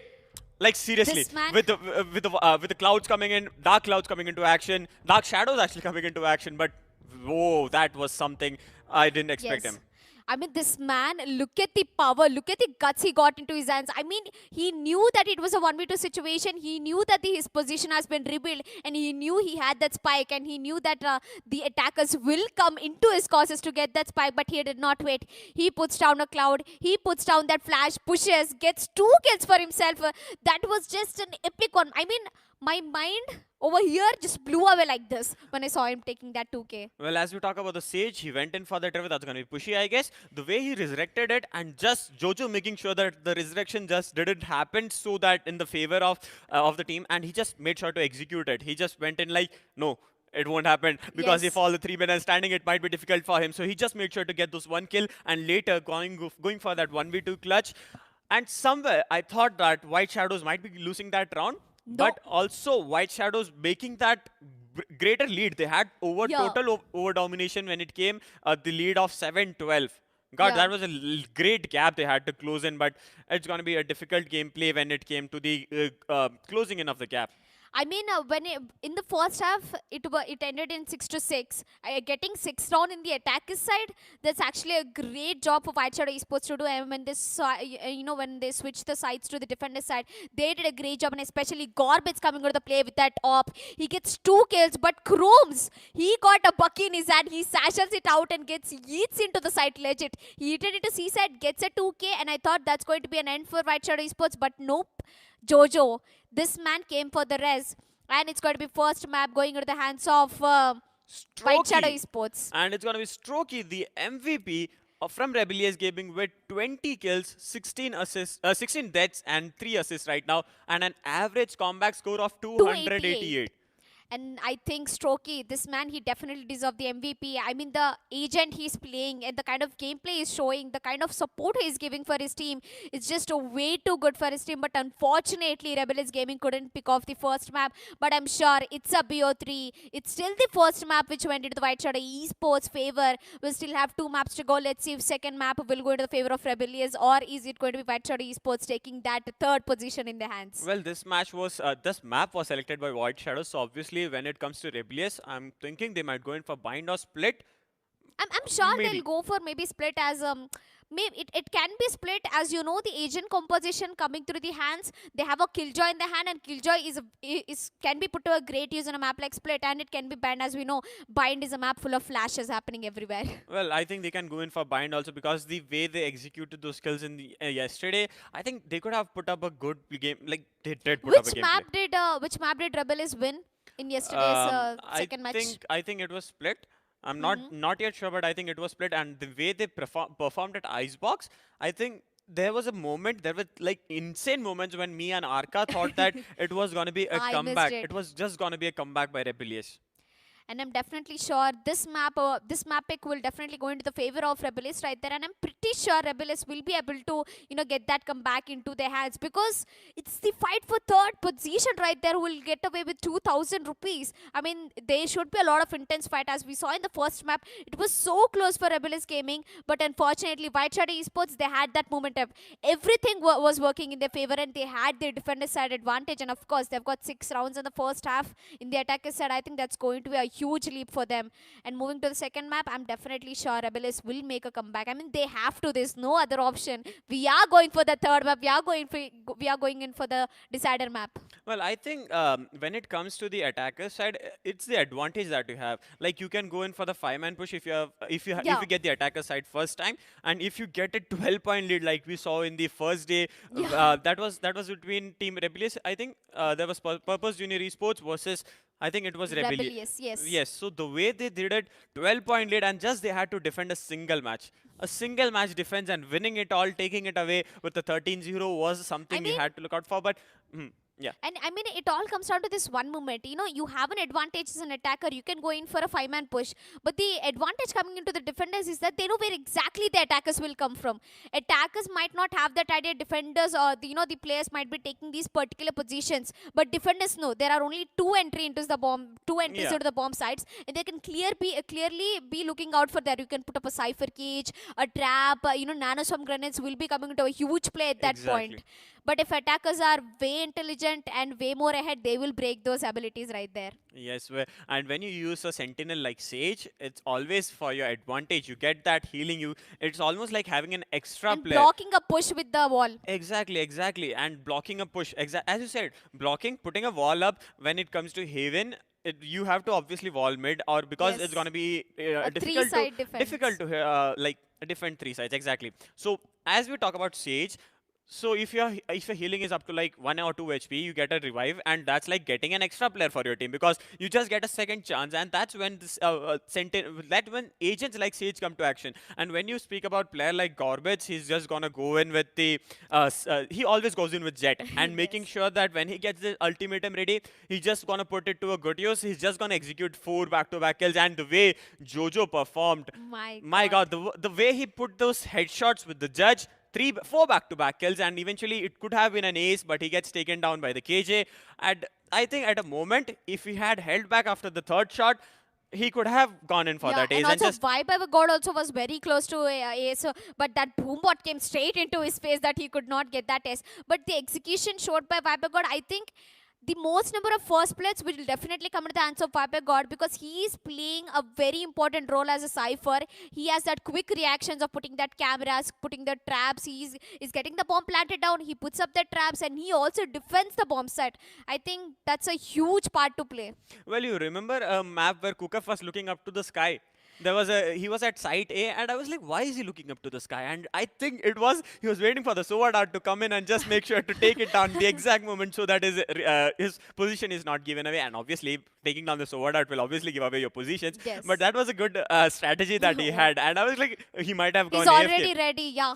It Yeah. will straightly land on my face. I mean, there were so many funny moments when actually the dart sticks to the players, opponent players, and it keeps wiping out like this. It happened a lot of time to me in the competitive scene. Well, it happens that like you have to remove it eventually, otherwise you'll be like you will be like a walking target for all the players. You'll be like spotted off, and I mean, all through players the will. walls you get shot, man. Well, all players who are hungry for kills will be like, there's a player who is moving. Is just let's go and get those kills. And ladies and gentlemen, right now you're watching SKWAD India Invitational Tournament, where it's the fight happening for the third place. It's between White Shadow Esports and Rebellious Gaming right now. And after this, it's gonna be the best of three. The first match, the first win have been taken on by White Shadow Esports. And as we look into the highlights, it was Jirain who executed most of the kills for White Shadows.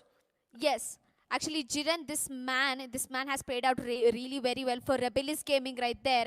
As we know, Jiren, he's one of those aggressive players playing out that jet at the proper timing. I think he's doing a great job for his team as Viper God. He somehow managed to get that 4K getting executed into his hands. Stroke did a good job right there with the healing operator. I mean, that's what you take the Sage for the healing, for the block, and for the resurrection. Well, this is what I've been speaking about. Garbage, when he gets his ultimate ready, he just makes sure to go in for that kills back to back again and again. He just has his ultimate. That's going to be the Blade Storm. Blade Storms, we have been... See, there was a lot of ultimates. The one I have been seeing a lot is Blade Storm. And there was Resurrection coming into use 2 times. There was Run It Back being used by the Phoenix 3 times. And these are the main ultimates I've been seeing. The rest, I think Hunter's Fury was ready 2-3 times, but he hadn't... I think he had it used it. He used it in one bomb side, that was C bomb side, when the attackers were completely coming down to the C bomb side, and he put a very good use out of it. Making sure that that they won the round. They won that round. Making sure that everyone who is just camping there has to come out. They have to come out in the open and getting those kills. Now it's gonna be the map of Bind. As you said. Oh, Bind being picked up by Rebellious Gaming. Red Cape's predictions coming to true. Well, it's gonna be Rebellious Gaming versus White Shadow Esports, and this might be the round where Rebellious might make that comeback that they need.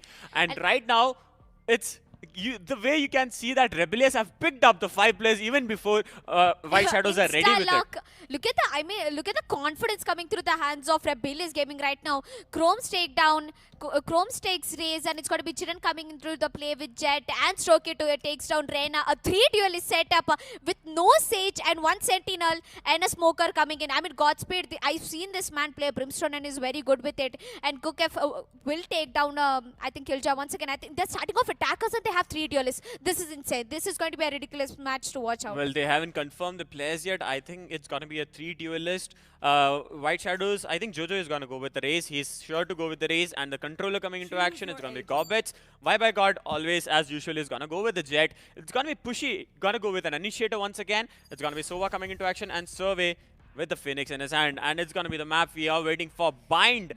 The map of flashes. Yes, I mean, it has a lot of place for the flashes. And especially talking about Bind is a very husky-dusky map. It's almost like an old garage left out with a lot of dust to be swept out. And I'm definitely sure that White Shadow Esports starting off at the defender side, it's going to be a huge advantage for them.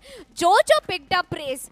And this is going to be quite a fun match to watch at. As you know, Jojo plays very aggressive, and Gorbits right now, he switched from Jet to Omen. I mean, it's going to be an entire... It's not even side swap. It's actually an entire agent swap coming through each and every player right there. Well, I want to see how they're going to go in from the mid push, because right now it's going to be the fight happening for the 3rd place. Ladies and gentlemen, whoever are joining us, do not forget to hit that like and subscribe button. And this is the fight that's going to be happening between White Shadow Esports and Rebellious Gaming. For the prize pool of the 3rd place is rupees 2,000 right now. Yes.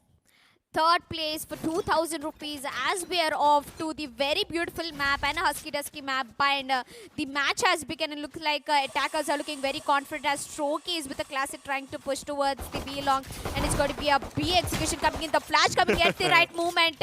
All the players have been flash. Survey putting his flash to a very good use. I said Bind is a map of flashes, and that's what exactly been executed right now. Chromes right now, he has his paint shell activated, he can put that to a good use, but immediately gets deleted by Jojo. Jojo gets traded immediately. Survey is down to really low HP, getting that heal will definitely be an advantage for them as they make their way towards the B-bomb side. One player is still back off side, Pushy gets taken down, and it's going to be a bomb plant coming through, and only 2 players left from White Shadow Esports at the moment. Well, Rebellious Gaming, 2 players are at a very low HP. It's gonna be the Jet, and the last 2 players standing for White Shadow Esports is gonna be the Jet and Omen, and there's gonna be a Diffuse coming in anytime, but he still has 1 player to take down. That's gonna be the Brimstone. Brimstone holding his location and is gonna go and come in from B long right now. He has to look out for B gardens because God wants to go in for that push. Meanwhile, gets that kill, and the spike also gets diffused. So that's a beautiful kill, a beautiful lead coming in from White Shadow Esports. And it was actually a 4v2. White Shadow Esports managed to take down Rebellious Gaming. What are you doing right now? It was actually 3 duelists coming into the play. They had the man advantage. They took down 3 players in the B-bomb side, and right now Godspeed was not stopping anytime soon. God coming into the play takes down dual kill. He was down to really low HP, but unfortunately he had that luck into his hands, takes down the last player, Godspeed, and it's the first round going to the hands of White Shadow Esports.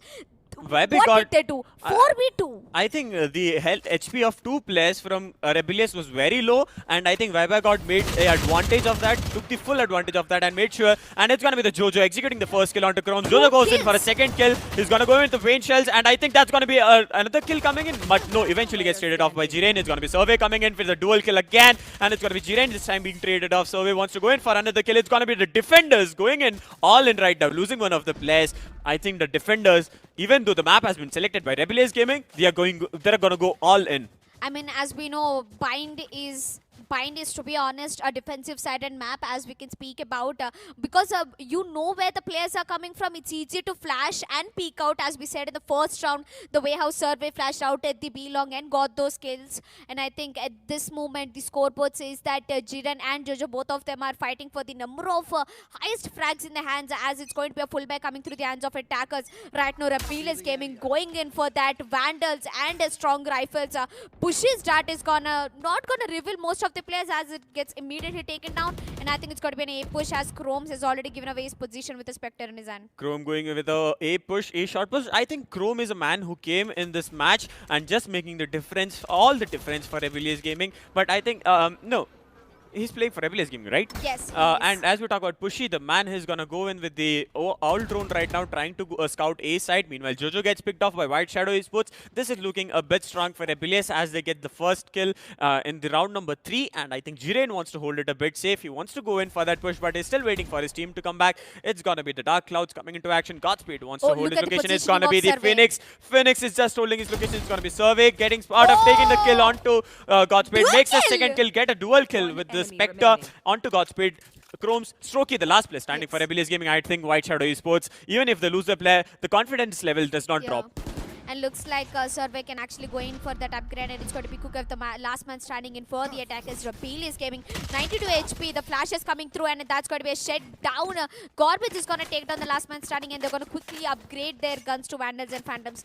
This round, it's a very huge disappointment coming through the hands of Rebellious as they went for a full buy, and still Survey and his teammates, they were only playing with Spectres. SMGs against Vandals. At this point, I think it's all about the mind games coming into the play for Rebellious Gaming. That shows how skilled you are, how much training you had, how much you had performed for this, like how much you have prepared for this tournament, and shows your presence of mind. When it comes to Survey, he was just holding there, making sure not to give away his footsteps, and just getting those beautiful executions onto Rebellious Gaming. 2 back-to-back kills. That shows the way that you have been performing. It's going to be God with the operator in his hand this time, and it's gonna make all the difference for him. Meanwhile, Jiren comes in with the ultimatum, gets backstabbed by Survey, and it's gonna be Strokey gonna go in for a push. It's a very much, it's a forced deco round for them, and Chromes wanna go in for that shot with the judge, but gets taken down eventually by Jojo. Jojo getting traded off immediately by Godspeed. Survey getting taken down and by Cookf. It's the last player standing for Rebellious Gaming. That's gonna be Cookf. He wants to hold on. The spike has been planted. Meanwhile,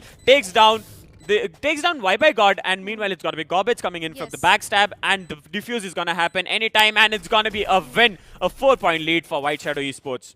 And looks like White Shadow Esports, after winning the first map, their confidence is just going way too up.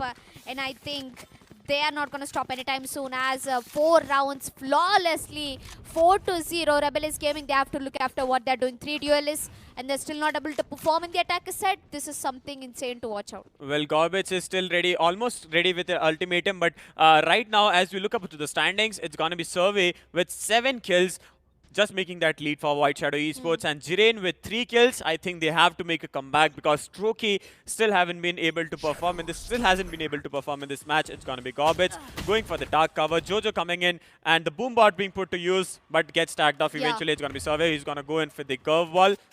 And I think he also has his ultimate activated right there. Jojo has been spotted out right there. I mean, Phoenix can use his ultimate and go through the P-long and get few picks right there. But I'm quite not sure if he's going to take that move or not. As Chromes, he has his pain shells in his hand. Survey is immediately going to fall back to the elbows. And looks like this round might just go to the favor of attackers, as they've already got the control of B-bomb side.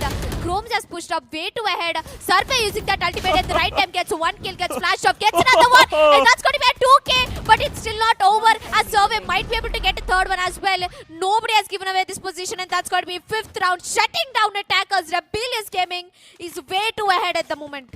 Well, White Shadows, they are making that difference. They are just going all in. They do not want to hold back. The way they are dominating right now with the 5-point lead, the map.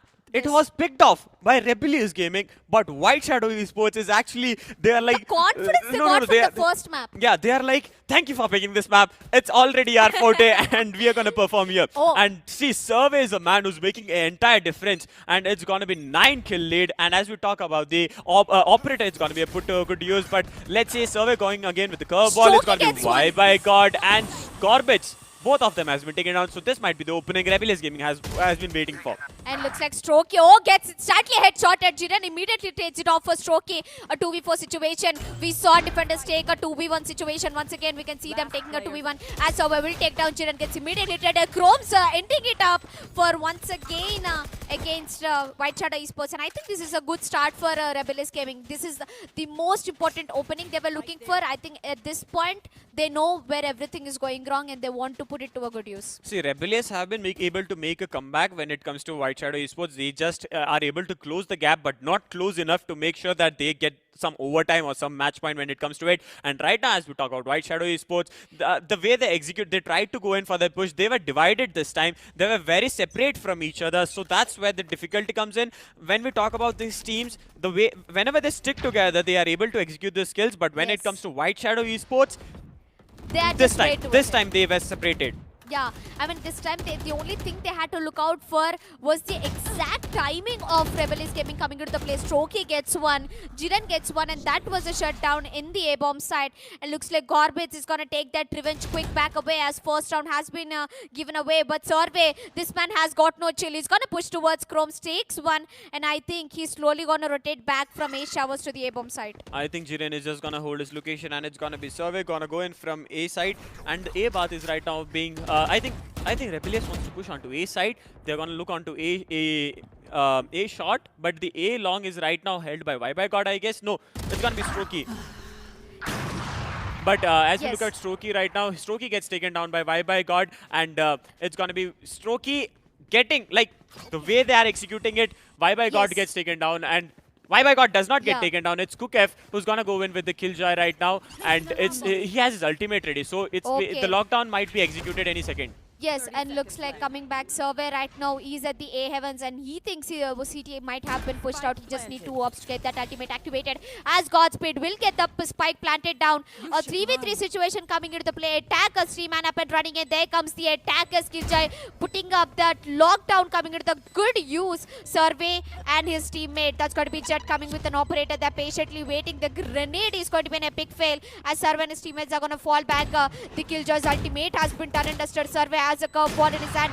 Gets unfortunately deleted right there. VALORANT with an op. He's doing a difference. Gets one. And he might be getting backstabbed by Jiren anytime soon. Gets another one. And that's going to be bomb getting defused. Jiren gets one. And it's going to be a shutdown. Jiren gets 4 kills in this round. Almost an ace coming into this hands. And that's going to be another round coming into the hands of attackers. I think Rebellious Gaming, they've got one round and they're going to keep that momentum going in their hands. Well, it all started when Survey just made sure to take down Chromes. Chromes is a new guy performing for the team, for the attacker side. And then when it came to Pushy and Corbett being taken down, that's the opening they were looking for. Survey also getting taken down, and it was at the it was at the A lamps. He had to look out for 2 players camping, and the last player standing was Jojo. Jojo eventually getting taken down from White Shadow Esports. He tried to go in for that defuse, but it would have been much more beneficial for them if he had gone for the kill first, then for the defuse. But he decided that there are 2 players standing, so one might try to give the cover, but he did not know that he would be taken down so fast. And right now, as we're gonna look, it's gonna be God gonna go in for the operator, and he's gonna go in with a kill onto Strokey.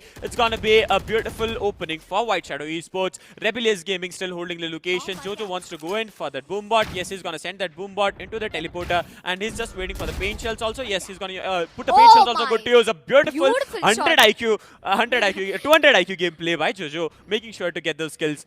I mean, look at the name and the amount of skills this man has got. It just looks way more different and looks like the ultimate of Godspeed has been put to good use. But Jojo, this man is just way too ahead. He's working way ahead of clock at the moment. Godspeed, he immediately takes the spike back, and there might be a backstab coming through the hands of Jojo right there. Let's see what's gonna happen as Jiren and his teammates are making their way slowly towards the A-bomb set. Godspeed going in for that smokes quickly. 2 man holding up the A-bomb set, and that's going to be a first kill coming to the hands of Garbage. Another one. 2 kill for Garbage. The spike has been dropped down. A third one, quite not sure. That's not going to be a third one as Kukev takes down Garbage, and that's going to be a flash coming through the hands of Survey. It's going to be Survey going to go in for that last kill, making sure that, but it's a backstab coming in from Jojo. Rebellious Gaming being done at the side. It's going to be a 4-point lead right now by White Shadow Esports, and I think they're going to dominate it when it will be coming towards the attacker side. This is what we have been talking about. The way that Rebellious Gaming have been able to perform when it comes to the defender side is something we have to look out for. It was Garbage who went to a double kill. He could have gone for a third kill if he had some more HP remaining, but it was Kukev, the man who was waiting. Kukev never misses his aim, and it's going to be Survey with 11 kills leading White Shadow Esports, and Jiren with 8 kills leading Rebellious Gaming. And look at the economy. Defenders' economy looks so strong in Jiren. They have to go for a force buy once again.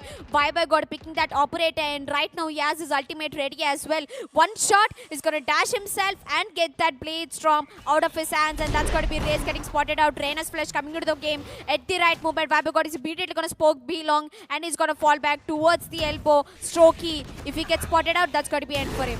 Baby God making sure that to land the operator shots when it's needed, but Jiren is going to come up with the ultimate, takes down Pushy. It's going to be Strokey going to go in for that push. Meanwhile, gets backstabbed by Jojo. It's going to be Baby God still again ready with his ultimatum, and yes, he's going to put that, he's going to be taken down by Chromes actually. It's Baby God who wanted to go and put a good use to that Blade Storm, but eventually he couldn't do it. Yeah, looks like Kukev right now is in a big trouble, but unfortunately, actually luckily gets that kill onto this side, and it's going to be Survey coming into the play, the last man standing, who will get immediately traded by Kukev, being able to pull off a 1v1 clutch right there. 6 rounds for defenders and 3 for attackers. I think the competition is just way too ahead for both of the teams, as attackers coming down to a map like Bind, it's really hard for them to push against and take that lead, as God, he got that operate in his hands, he gets the opening kill, but immediately falls back.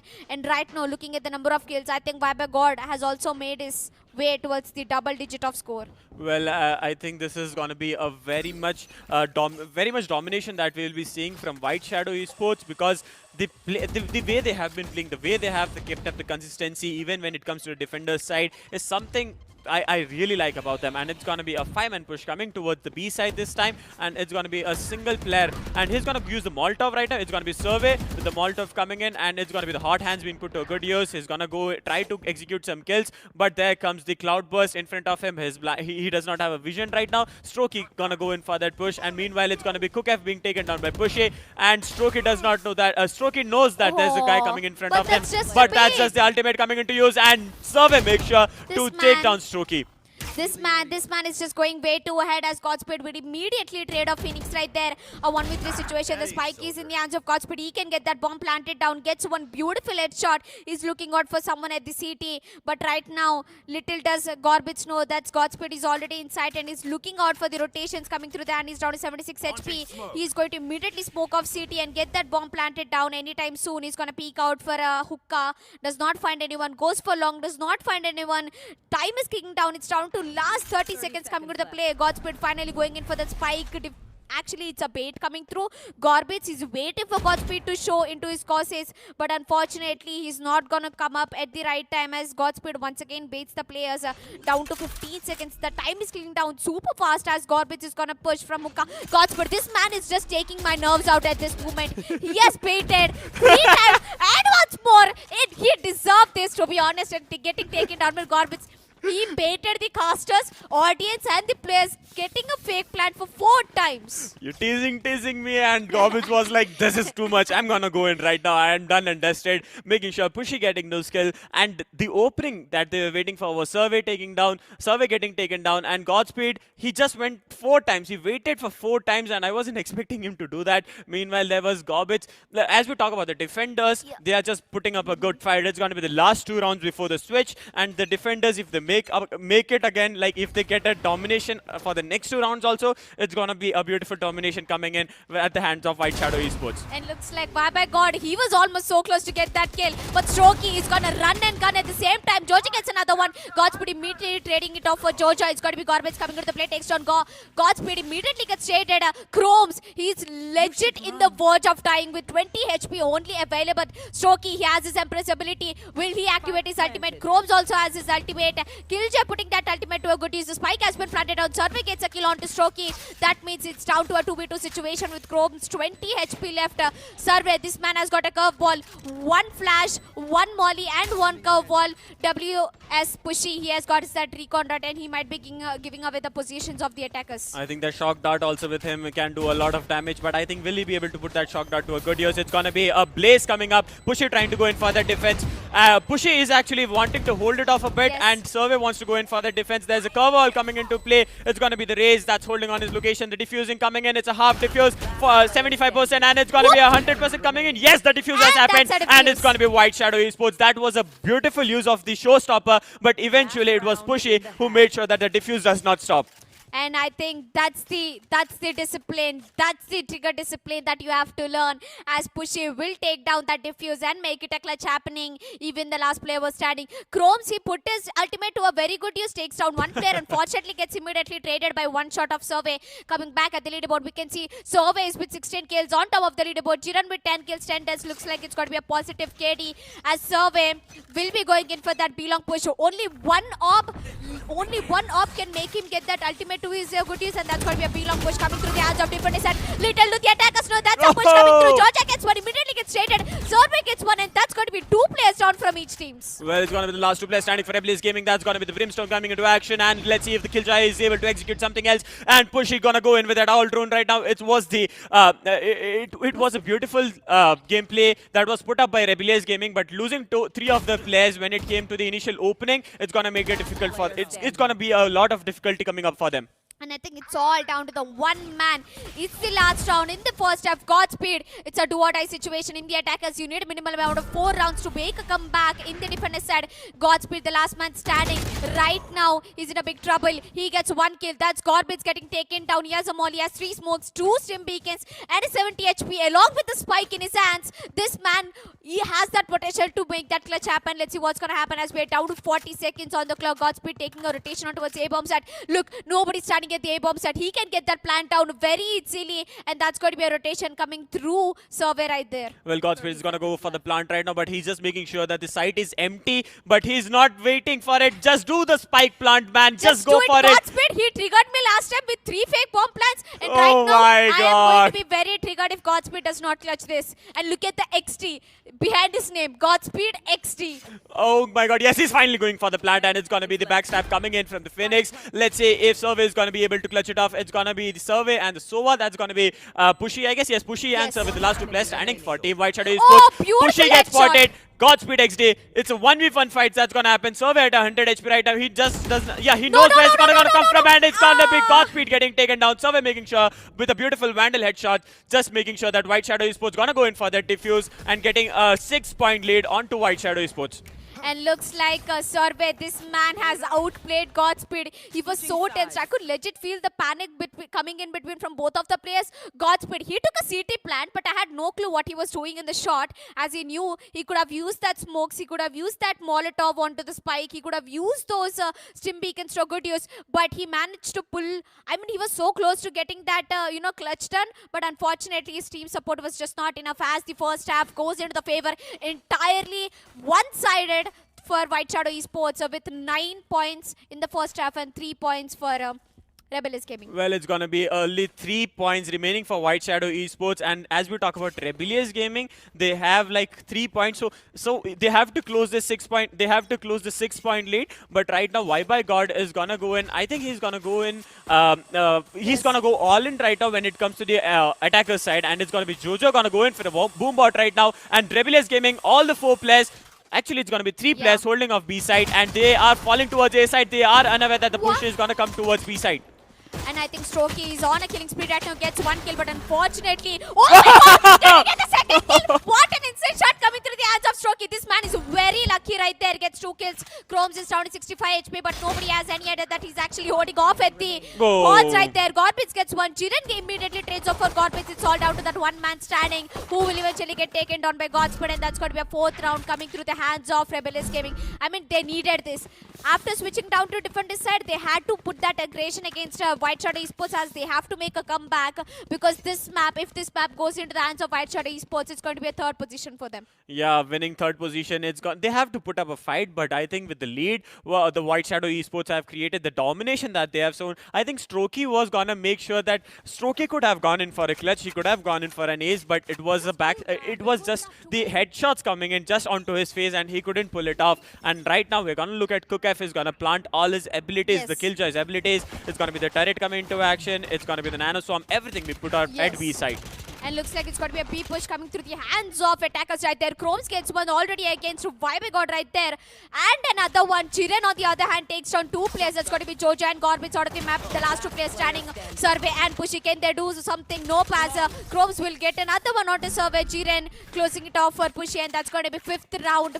Actually, 2 back-to-back rounds coming through the hands of Rebellious Gaming, and a good start at defender side. They only need 4 points more to make that comeback possible, but White Shadow Esports right now, they're going in for a full buy, which is going to be a very huge alert warning for Rebellious Gaming. Well, I want to see if anyone will have this ultimatum ready by the end of this game, and when it comes to the next match, when it comes to, I think it's going to be the 15th round that we are going to enter into, and how it's going to turn out for Rebellious Gaming is still a question for me, because when Rebellious Gaming came to the defenders side, the way they have been performing is almost as similar as White Shadows perform. They kept up the consistency. It's gonna be Why by God taking the most important player from Rebellious Gaming. Jiren getting taken down. It's gonna be the Nano Swarm taking Jojo a bit, doing Jojo a bit of damage. There's gonna be a back. They're gonna go in for a long push this time. It's gonna be the Recon Bolt coming into action. It's gonna be the Hold Drone both being used. And it's gonna be Jojo coming in with the judge in his hand. Executes 2 kills, 2 back-to-back kills at a very low HP. He's very vulnerable right now. He has to do all the difference. It's going to be the spike initiating coming in from Garbage, and I think the spike has been planted. Garbage goes in for 1 skill onto Godspeed, and the last player standing was Strokey, gets taken down by Survey. Beautiful Vandal shots coming in. And as I said, White Shadow Esports, they went in for that full buy. And as I said, it's going to be a very difficult situation for Rebellious Gaming to make that comeback possible. Jojo, he did more than enough, gets 2 kills with the judge. He almost had his pain shields activated, and the last man will get eventually taken down by Survey, and that's going to be a shutdown for Rebellious Gaming. 10-5. Rebellious Gaming, they still need 5 rounds to make that happen. They still need 5 rounds to take second map into the favor, as first map is in the hands of White Shadow Esports, and looks like round by round, White Shadow Esports will eventually be taking off second map, as well as they need only 2 points to get that match point, and 1 more round to get done and dusted with this map. Well, it's gonna be the Jojo gonna go in for that push with the judge in his hand. He's just waiting for the boom bot comes into action. It's gonna be Strokey taking down by God, and it's gonna be the opening they have been waiting for. It's gonna be Cookf gonna go in for a backstab coming in from. He's gonna come in from the A tower, and he has to look out for all the players right now. Jiren coming in for the backup that team Rebellious Gaming needs. And as we talk about White Shadow Esports, it's gonna be the Sova. Pushy has to do all the difference for them, and Survey just making sure to get some kills. Gobbits beautifully exits Jiren, and it's gonna be a 3v2 happening right now. Rebellious Gaming to the last two players. It's gonna be the Brim getting taken down. It's gonna be up to the Killjoy to do. That's gonna be Cookf, who does not miss his aim. It's gonna be a shock dart coming in, but the shock dart does not do any damage onto Cookf. And looks like he's the last one standing in for his team. He knows where exactly Pushy is standing, and Pushy is down to 56 HP. A lot of shock dart skills have been executed as Cookf will eventually get taken down. Survey making that last kill possible for his team in a 1v1 situation, eventually making it to a double-digit score. Right now, White Shadow Esports is just one round away for getting that match point. White Shadow Esports are very mad at this moment as Gorbits gets that opening for his team. Pushy gets a beautiful kill through the wall onto Godspeed. At this point, it was a 1v1 situation. Cookf has no idea that where Survey was standing. Survey, this one man is the perfect Phoenix I've seen so far after coming down to Hellraiser. After Hellraiser, he's the man I saw. The way that he put his brain to use is the ones I've been looking for. In a previous round, you saw he took back-to-back kills just waiting for that opportune moment. He's not one who is hasty. He does not go in for a push. He just makes sure that whenever he goes for the push, he wants to execute some of the kills. Meanwhile, it's going to be Jojo taken down from White Shadow Esports. It's Godspeed actually taken down. Jiren gets traded off by Survey. Survey just making the perfect opening that they needed. Was the ultimate coming into use by Survey. And this man makes sure that whenever it's the ultimate and we put to use, just gonna execute some of the kills. It's gonna be Strokey gonna go in for back-to-back kills. Pushy holding his location right now, and Survey goes in for the teleporter. He's gonna go in towards A side. Yes. He's gonna go for the A exit, and Gobbit's gonna go in for the plant at A side. It's gonna be up to the last two players. Godspeed coming in for a backstab. Pushy gets taken down, and it's up to a 2v4 fight that's going to happen right over the A side. And I think Strokey has activated his Empress ability. That's going to be an insane ultimate coming through the hands of Rena right there. He's slowly making his way towards the A-bomb side as Cookf and Godspeed are going in for that backstab. A 2v4 situation coming different as they have the entire advantage of the number of players. 11, that's going to be a kill coming through Chromes.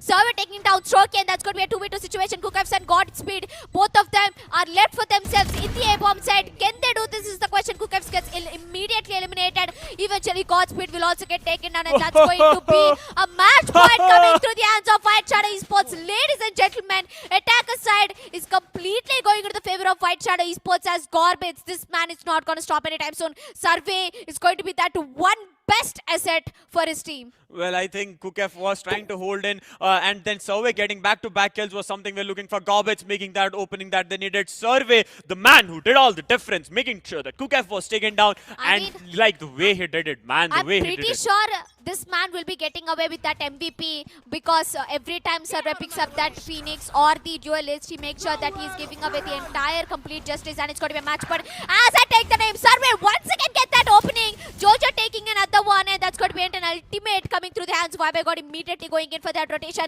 This round is a do or die one, and that's going to be a death, and that's going to be a flawless round coming through the hands for White Shadow Esports 2-0, entirely shutting down Rebellious Gaming and taking away that third position into the hands. Well, they really deserve this. The way that Survey played this match, the man, I think it was the map picked off by Rebellious Gaming, but instead it was White Shadow Esports who actually performed this time. So let's say who's going to be the MVP of this game. I'm hoping that it's going to be. I'm closing my eyes and I'm telling it's going to be Survey. But we'll know it for sure in a bit of while, because Survey was a man who was able to execute back-to-back kills, and there was a new player coming in, Chromes. But Chrome, I think somewhere in the first match he did perform. The second match he lagged off a little bit. Lagged as in getting those skills. Yeah. Lagged in getting those skills, not as in the gameplay. But the way he played, he executed, he just made sure that he had to prove himself. And looks like this one man I would like to talk about eventually, even when the fact that Rebellious Gaming lost, this one man I have a lot of respect, and that's got to be Jojo. This man has insane amount of kills and insane amount of skills that where he can put to a good use. He eventually gave a lot rounds for Rebellious Gaming. I think he done 60% of the teamwork. He got those openings for his team, but unfortunately the team lacked something, and maybe it was just a very good day for White Shadow Esports as they won the first map. They had that confidence. They got 6 rounds in the attacker side, and there was nothing stopping them. Well, when it comes to the attacker side, as you said, White Shadow Esports, the first two rounds they lost when it came to the attacker side, but Yes. eventually they started pushing up so hard that Rebellious had to fall back. They started losing, and when they started losing, they came to know that it's coming to an end, and White Shadows aren't the one. They are not gonna stop once they keep up the consistency, and it's gonna be Survey, the man from White Shadow Esports, making that to the top of the MVP. 26 kills. He has only died 9 times and 7 assists, and with an average comeback score of 403. I mean, I knew this man would be perfectly. This man is a perfect match for the MVP right there with 26 kills right in his hands. I mean, 400 average comeback score. That's the highest we saw till date. We've seen knockout stages, we've seen semi-finales, but a fight for third position. This amount of aggression. Insane. It's just way too ahead for White Shadow Esports. I think this man has given a lot of advantage for White Shadow Esports, and he's that one biggest part of the game.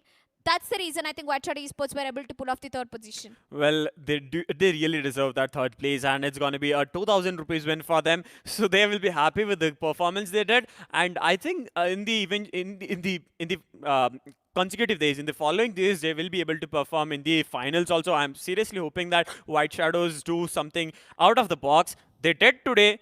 I was seriously hoping to do it yesterday. They could have done something Yes. against Reckoning, but they couldn't come up with it. But it's gonna be the match we have all been awaiting for. That's gonna be Reckoning versus RAD Syndicate. That's gonna start off, I think, somewhere after this, Yes. after a few moments. So we'll know it for sure. But as of now, I mean, it's going to be the grand finale. The team who's going to get carried away with 5,000 rupees in the first place. I mean, definitely we're all hyped up about it because it's going to be the grand finale for a SKWAD VALORANT Invitational with top 8 teams performed, where 4 teams made it to the semi-finale, and right now the third position, the match for third position went into the favor of White Shadow Esports. Rebellious will be the 4th one, and it's going to be a fight for the first place in the grand finale. But before we go into the finale, we have a lot to talk about what happened in the third position match. As we knew that Rebellious came in, they entirely got aced out. well, I seriously like the funny moment where Godspeed was taunting the players. Oh He my did not go in for that plant, not once, not twice, not thrice, but 4 times. He I was like, having that rush.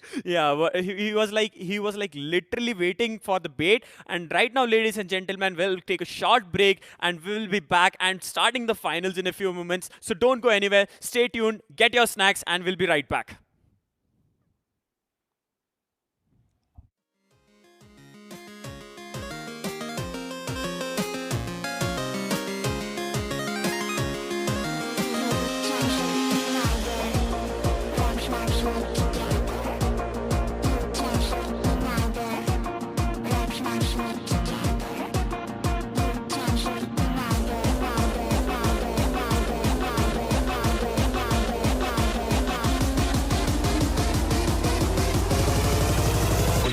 Underground.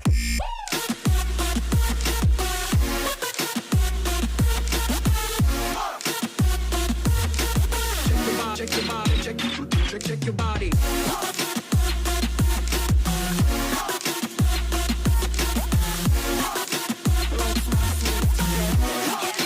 You can sleep neither. Let's not sleep together. You can sleep neither. Let's not sleep together.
can sleep all day. Let's not sleep together.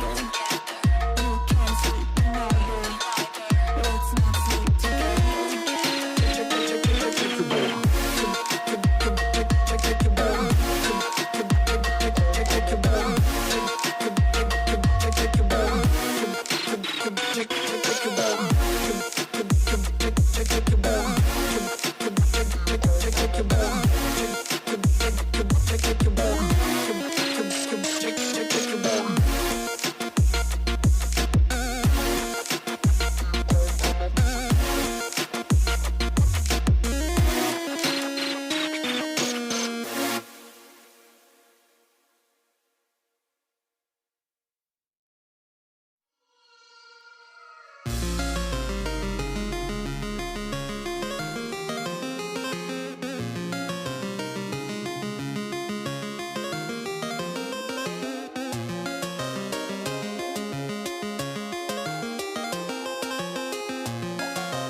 check your body.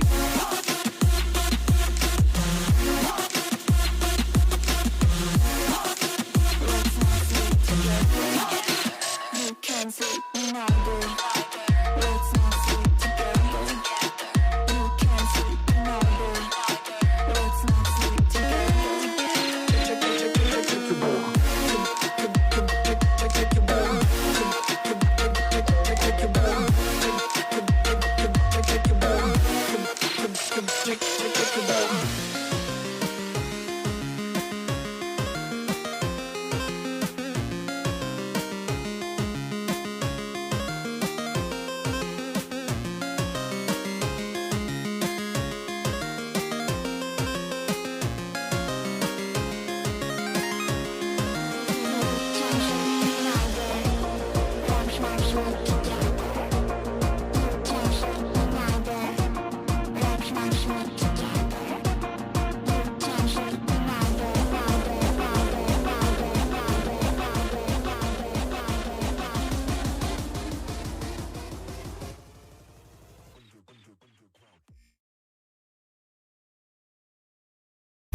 Welcome back, ladies and gentlemen, once again to the SKWAD GG Valorant Invitational, where 8 teams are fighting out for the prize pool of 10,000 rupees. We are done with the knockout stages. We are done with the semi-finale. We are done with the third position match also. Right now, before we go into the finale, I would like to introduce the caster who will be joining right now. It's going to be a very cool pirate, as I tell you. It's going to be Arka right there. And we have a surprise for you. We are not going into the finale right now. Yeah, there's going to be a viewers match coming up, and we have selected few of the viewers who've been watching Hindi and English stream, and they'll be fighting out for the next match. It's going to be a viewers match coming up. There's going to be a lot of fun Yes. segment in this one. Before that, what a performance by White Shadow. I mean, even though when they were defending, they started to push in from long air and they're trying to play a offensive gameplay rather than trying to hold back on the sides. That comes up to show the kind of confidence they were carrying. Survey. I mean, just imagine his Yes. aim. See, this is what happens when a player has already got into momentum of killing people. He knows that today his crosses are going fine. He cleaned the bottom of his mouse. He's got a new mouse pad. He can go for those flick shots. And that is what happens. In case he had not performed just 2 rounds, his confidence would have gone so low. That could have been a comeback for the others as well. I mean, I wonder what White Shadow Esports had for their lunch. I'm pretty sure it's going to be some good biryani and some good momos if they're from Delhi. Well, coming back, it was a very insane match coming to the hands of. It was actually quite an intense one between Rebellious Gaming and White Shadow Esports. But White Shadow Esports, they won the first map and they had that advantage. They had the confidence in the second one, and they started off with the defender side, and that's going to be an advantage for them in the buy-end map. and they entirely aced out. And there's one player I would like to talk about, and that's Survey for sure. Yeah. This man, he's just way too good with the Phoenix, the flashes, the mollies, the ultimates he puts to use. And I also like the way he used Blaze. We have not seen much Phoenixes in any tournament using Blaze, trying to curl it in a way when he's trying to Yes. use it as a block so that a player can go in and defuse. I mean, when you have a player like Survey performing at that point of time, everybody else knew that all they had to do is give a proper backup to him so that he doesn't lose his life early on.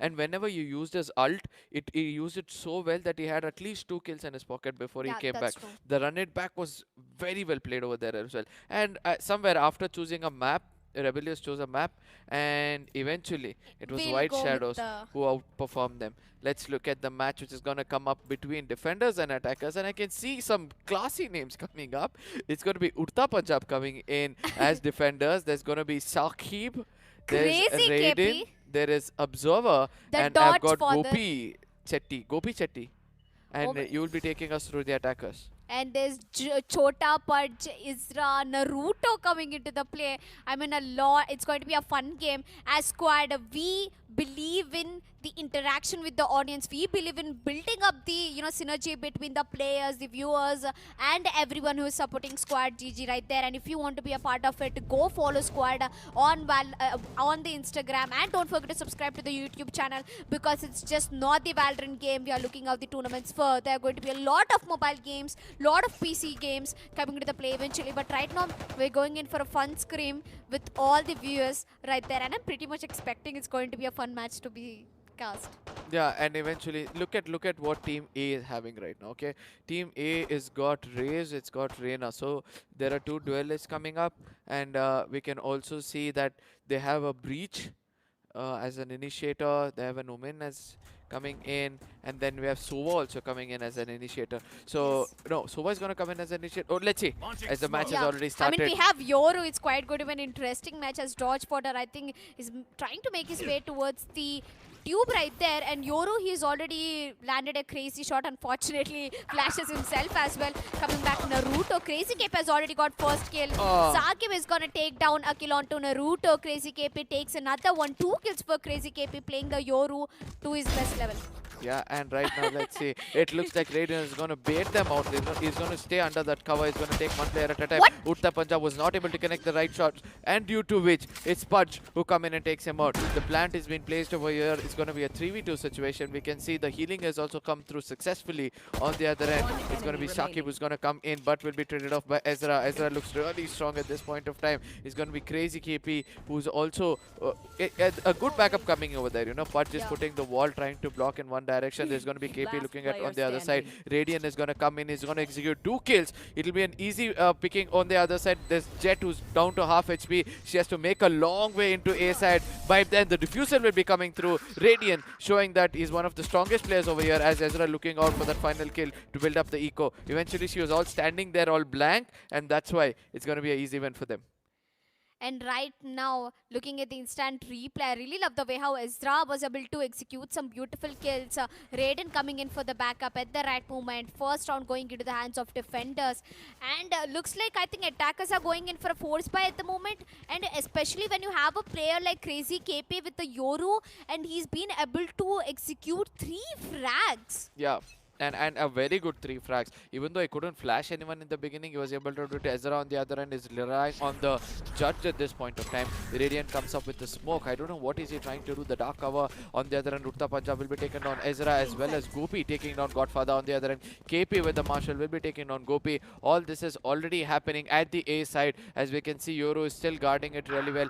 No, Yoru is trying to go in for a plant. Eventually, nobody is there at A, so it's easy. It's going to be an easy pick for them. Naruto is going to go back and give a little bit of a backup for Urta Punjab. Let's see how it's all going to work out for. And I'm definitely sure Urta Punjab, he knows where the spike is, and he's waiting for the attackers to show up, as Naruto will be coming in his way. He spots out one player, but unfortunately will not be able to connect some shots. Urta Punjab has the spike, where he exactly knows where it's standing right there. We are down to 50 seconds, and I guess Sage coming into the play. Naruto will not be able to take that kill. Urta Punjab misses 2 shots. He's down to 51 HP. That's going to be last man standing, Naruto. Sakib, this man has got no chill. He's going to take 2 kills, and he's going to make sure that Initiator Sova can also be a fragger. Yeah, and eventually it's got the Ares spam which just came in and cleared out everybody. Naruto on the other end looks really promising with the stinger. He came in at the right time. It was Urta Punjab who also came in against Euro. It was important for them as well. On the other end, let's see whether there's going to be another Ares spam coming up against them. But for now, it's going to be Naruto who will be trying to lead the attack from the mid. And looks like Naruto is all set up against with a Spectre in his hand, and he's going to take this match into his favor as attackers they still do not have a round, and I think that's not happening as Urta Punjab lands a beautiful headshot onto Naruto. Another one coming through the hands of the dodge father. I wonder if it's is it a dog father or is it dodge father? I don't know what it is, but he eventually gets taken down thanks to Urta Punjab. There was a stim beacon which came into their favor. Gopi-chan on the other end will be able to execute some more shots. It's going to be Spectre coming into play as Radiant will also be trying to get some shots. Euro trying to reload at this point of time. Gopi trying to hold the same angle. He's trying to push in against him. I don't know whether the right thing to do. The decoy doesn't work out for him, but eventually gets taken down. It's going to be Gopi dominating on the other side of A. Let's see. It's going to 3 points to the defenders already, and they're looking really strong. And looks like Naruto is still up and running. Urta Punjab. I mean, Urta Punjab, this man has got 2 beautiful entry frags, but unfortunately, he will go for the second one as well as Gopi Chetty. He comes from a flank, takes down a kill onto Yoru, was down to 13 HP, and right now we can see that it's going to be a 3 or defenders getting 3 rounds for themselves, and it's going to be a full buy round for them as attackers are still with 0 points. Yoru has the bomb. This man, Crazy KP, look at the number of kills he's got. He got 3 kills, and right now Raiden is with 5 kills. Let's see who is going to be able to pull off this round. As we can see, the round has already begun, and I think it's going to be a B execute as Yoru is already used his dimensional drift ultimate. He's spotted out most of the players. Yeah, and eventually he's gone up.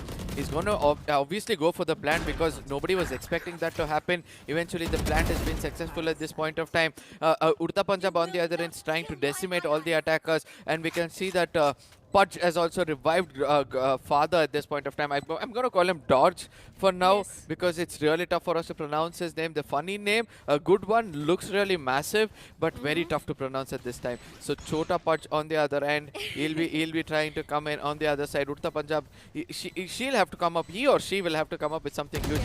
Let's stick on to those abilities. I mean agents which they have. Immediately healing up, will be taken down by God with Dodge. Dodge Father. Oh, it's Dodge Father. Yes, and looks like it's actually Dodge Father. I would definitely call him just Brimstone. Let's put it too cute. But Chota Pudge, look at the name. It's so cute. This Sage, I mean, playing an agent like Sage and having a very innocent name like that, Chota Pudge, it's going to give them a lot of advantage as attackers. Might be finally getting away with the first round in the hands of Raiden. This man has got no chill. He gets almost 1 kill. On the other hand, Rain is been able to execute some beautiful kills. Urta Punjab gets 2 kills, gets immediately healed. The Dodge Father gets 1, and that's going to be a first round going into the favor of attackers as we'll be moving in with the 5th round in this map. Icebox, what are your thoughts on Icebox? As we can see, there's an operator picked up by Sakib. Yeah, and you know what I want to say in this? We can look like the defenders are looking really strong at this time.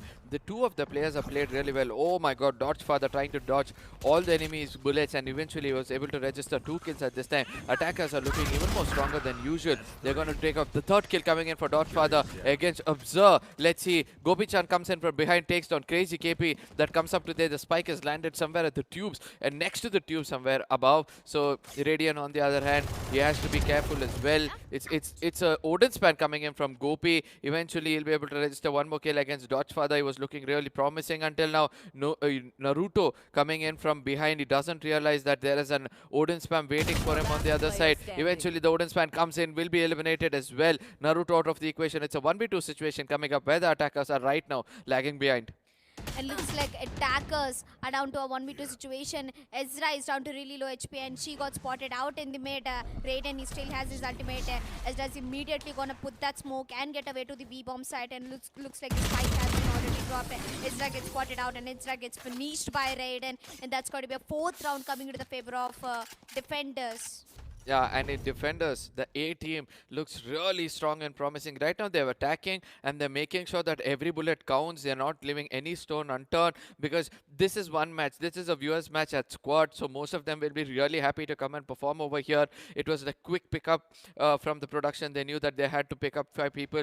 Eventually, they did do it successfully. On the other end, let's see how it all goes in. It's Icebox, and we can see a lot of costumes lying around it behind. I mean, Yes. something's fishy is being cooked over here for sure. And looks like Gopi Chetty right now is taking that a powerful gun, and that's going to be Odin coming to the play. Dodge fire gets that entry onto Urta Punjab, and another one on towards Gopi Chetty. That pretty much explains the two players from defenders have been taken down. Chota Paj will be following the dodge father. I think it's going to be a father and a son play. And then eventually Omen is trying to do the paranoia but doesn't get anybody on the fay. Naruto will be really happy to take that Vandal away from her and then away from the Omen. Let's see, the attackers have already got control of B as well as A. So we have to see where they're going to rotate. They've been called off at A at this point of time. Both the players, both the defenders, after, I don't know why, over here, B team is actually, A team is actually letting go of, the sides and then trying to come and go for a retake. Probably after attacking and getting those 4 early points, they're looking forward, they're looking too overconfident as Sake will be trying to come in. He's got the Recon Bolt as well. He can come in for the Recon Bolt eventually, will be get detected early on. His HP, he's come up to a very low HP. He chooses to go for Recon Bolt, but he's got a backstep coming in. Sage coming in from behind will be detected him any time, but an exchange happened over there where he was successful to take on Chota Pach as well. He's going to fall back at this point of time. He's trying to save probably after taking on 2 to 3 players. The attackers look a little weak at this time. It looks like attackers, they managed to get that round into the favor. As Sake right now has a Spectre in his hand, he has his ultimate, a Recon Dot, a Shock Dot, and a drone coming into his play. I mean, Naruto and his team, they can make it happen. 4-2. All they need is just 2 more rounds to make that score equalize along with viewer team A right there. While Naruto right now has his Empress ability, he has his ultimate. You know what kind of a powerful ultimate Reina has got. It increases the ability of the Reina's bullets and as well as the performance of Reina. While coming back, the dodge father, the father for the entire team right there will be pushing towards the B main. As Abu Zad is actually in a big trouble right now, as it's going to be a push coming through. Raiden is going to use his ultimate at the right moment. Where did he ultimate? Where did he use his ult? I really don't know. I'm looking He forward went for outside where. the map. I don't know Into where the did he do it, mountains. but eventually it doesn't look like it was somewhere successful for them. The attackers look really strong as they have entered B side. It's going to be Omen baiting it out over there. I can see this coming, try to come in from the shadow clouds, which is put in for them. He'll be able to take 2 players right now, and the spike carrier is getting eliminated at B. I think he tried to fake out over there, and eventually Ezra will be taking on Absurd. He'll be eliminating them as well. It's going to be 2 players of attackers still alive against team viewers of A team. So Gopi-chan is having a good backup. The defenders are looking a little more stronger at this point of time. It's going to be Shakib who's coming in for a backup. The last player is over there. Naruto will be taking against Radiant, and on the other end he'll be taking he had a divided attention at this point of time. He's standing on a candle which is burning both the sides. Let's see whether he'll be able to take at least 1 fire out, but won't be able to do it. And eventually Gopi-chan will be eliminating Naruto with the Spectre, and they'll be really happy to take the 3-point lead. Let's see how it's going to come up as we're going to go for a buy phase yet again, and it looks like the attackers. Let's look at what had happened over here. It's a Radiant. This is what he did. He tried to fake it out. He stayed inside. The Dark Cloud came in from behind. On the other end, Gopi-chan had already started to execute against the attackers, but something did not equalate for both of the teams. So eventually it was Team Blue was able to take it home. Well, with viewers team A going in with a 3-point lead, I think it's going to be difficult for viewers team B to come up. Let's go with the attackers and defenders side, because that would be much easier than taking viewers team A Blue team and red team will also do. Okay, yeah. Okay, so Utta Punjab gets a beautiful kill onto Crazy XP, a beautiful vandal shot coming in. It's gonna be Gopi Chetty getting taken down by the dodge father, and he's gonna go in for a backstab, but eventually he needs the healing because he's up to the last 20 HP. It's gonna be the Sage coming in for the healing. Yes, he gets it when he needed it actually, and it's gonna be a 4v4 that we're gonna be seeing with the brims, both the brims active, and it's gonna be the Sage from Team VSB who's gonna make all the difference right now. Yeah, he's got the deadly vandal in his hand. Reina is trying to push in. Reina, Urta Punjab comes up with the right kind of kill. Oh, he's got two beautiful kills. The vandals, the shots are connecting successfully. On the other end, we can see Naruto has taken down Radiant, one of the strongest player. Urta Punjab comes up to erase Ezra out of the equation. We have to see Urta Punjab exactly knows where the last player is, and he'll be acing it out for the team. Reina comes up with an amazing performance. It's Urta Punjab with a really good killing spree of getting an ace. The first ace we are seeing in this tournament for sure. Yes, I think it's going to be the viewers team A, and they would be really happy with the Urta Punjab's performance. You can say it. First kill, second kill, back-to-back 5 kills, and the healing, the way he healed up, it was it gave the advantage that he needed, and the last kill was onto the Rena from the opponent side, that was from the attacker side, and I think the attackers will have to go in for a push right now, because if the attackers do not hold off if the attackers do not perform in this round, it's going to be difficult when it's going to come to viewers team A, because when it comes to the attacking part, all the teams are with the full aggression that they have. Yeah, and eventually Dodge Father, they're trying to hold them off when it comes to the A long push, okay? I mean A mid push, but eventually they're choosing that one long pipes to make it inside B, get some shots in the beginning itself. There's no proper strategy. They're all going for that kills, because this is not a team which has been playing together. It's a random pick, so everybody wants to register their name, giving some, kill points for the team. On the other end, Urta Punjab coming in really slow. He's also put up the Empress, and the ace player in the previous game will be able to take down one player. Dodge Father on the other end has taken Observe. He looks at that one angle where nobody has looked at. Let's see how it all goes forward, as Radiant will be connecting the shot against Dodge Father. Naruto will be coming up against Radiant as well. Let's see how it all turns out, because it's going to be only one player left out from Team Blue and 2 players of Team Red. I mean, I would like to give an imaginary names for both of these teams. One would be like Naruto, the other one would be Boruto, because I'm an anime fan. While coming back, Urta Punjab is going to be the last man standing in a 1v2 situation. One player is at the spawn, Urta Punjab. What happened right now? He's going to spot him out, gets a beautiful shot. He's going to use his dismiss ability, immediately breaks down the wall. No, it's actually not completely yet done, and that's going to be hello, other friend. Nice. Hello, friend from the other side. That's what exactly happened. Urta Punjab being able to, finish that 1v2 clutch. He still can't believe that he made that clutch, man. I mean, he was in a panic for a moment. Yeah, in the previous game, he picked up an ace as well. So I missed it. Yeah, so he's really happy with that performance. This is where it all started off. He took Yoro in the beginning. He was crazy KP going down, and then eventually it was Dodge Father who came up with the trades, and then Radiant came up with one trade, but eventually got traded off. And Urta Punjab, exactly, his crosses are looking really strong. Yeah. You can see that, right? He's aiming right to the head. He knows it's a viewer's match. It looks like this player can be some platinum player who's trying to take down all silver players. It's quite, it's quite difficult to actually predict out the ranks. As we can see, defender side actually took out two operators in the hand. Yeah. 2 operators. Yeah, and we have to see how it all works out, because they're having a 3-point lead. They have a lot of eco to work on, so they're like, let's burn it out. Let's see how it all starts off, as Gopi-chan will be having his ultimate in his hands. So let's see when he's going to put it in use. Observe will be taking Dodge Father in the beginning itself. Odin Span also coming in from Urta Punjab. They look really promising at this point of time. They want to go in for those kills against him. We can see that, oh my god, the Odin spray again comes up. The ult just got wasted, that's for sure. We saw it was ult back, but eventually Sage has also gone down. There's no healer anymore. Observe is trying to hold that angle at A. He knows where the spike exactly is, but eventually he'll be giving away his location. Crazy KP doesn't bother about the spike here. Earlier wants to go in for those kills. Ares ban coming up by him. No, was it an Ares ban? Yes, it was actually an ace cam coming through the hands of Crazy KP, but Raiden has got the backup. He's going to immediately take him down with the judge. Immediately smokes off the aim in, and it's going to be a Rain again. He's spotted out by Raze right there. Raiden has done a lot of damage for the Raze, and it's still 5-man up and running for the defenders. 6-3, 40 seconds on the clock. Urta Punjab and his team, they have to make the bomb planted down. Isra gets a kill onto Gopi Chetty. That pretty much explains it's down to 4 players.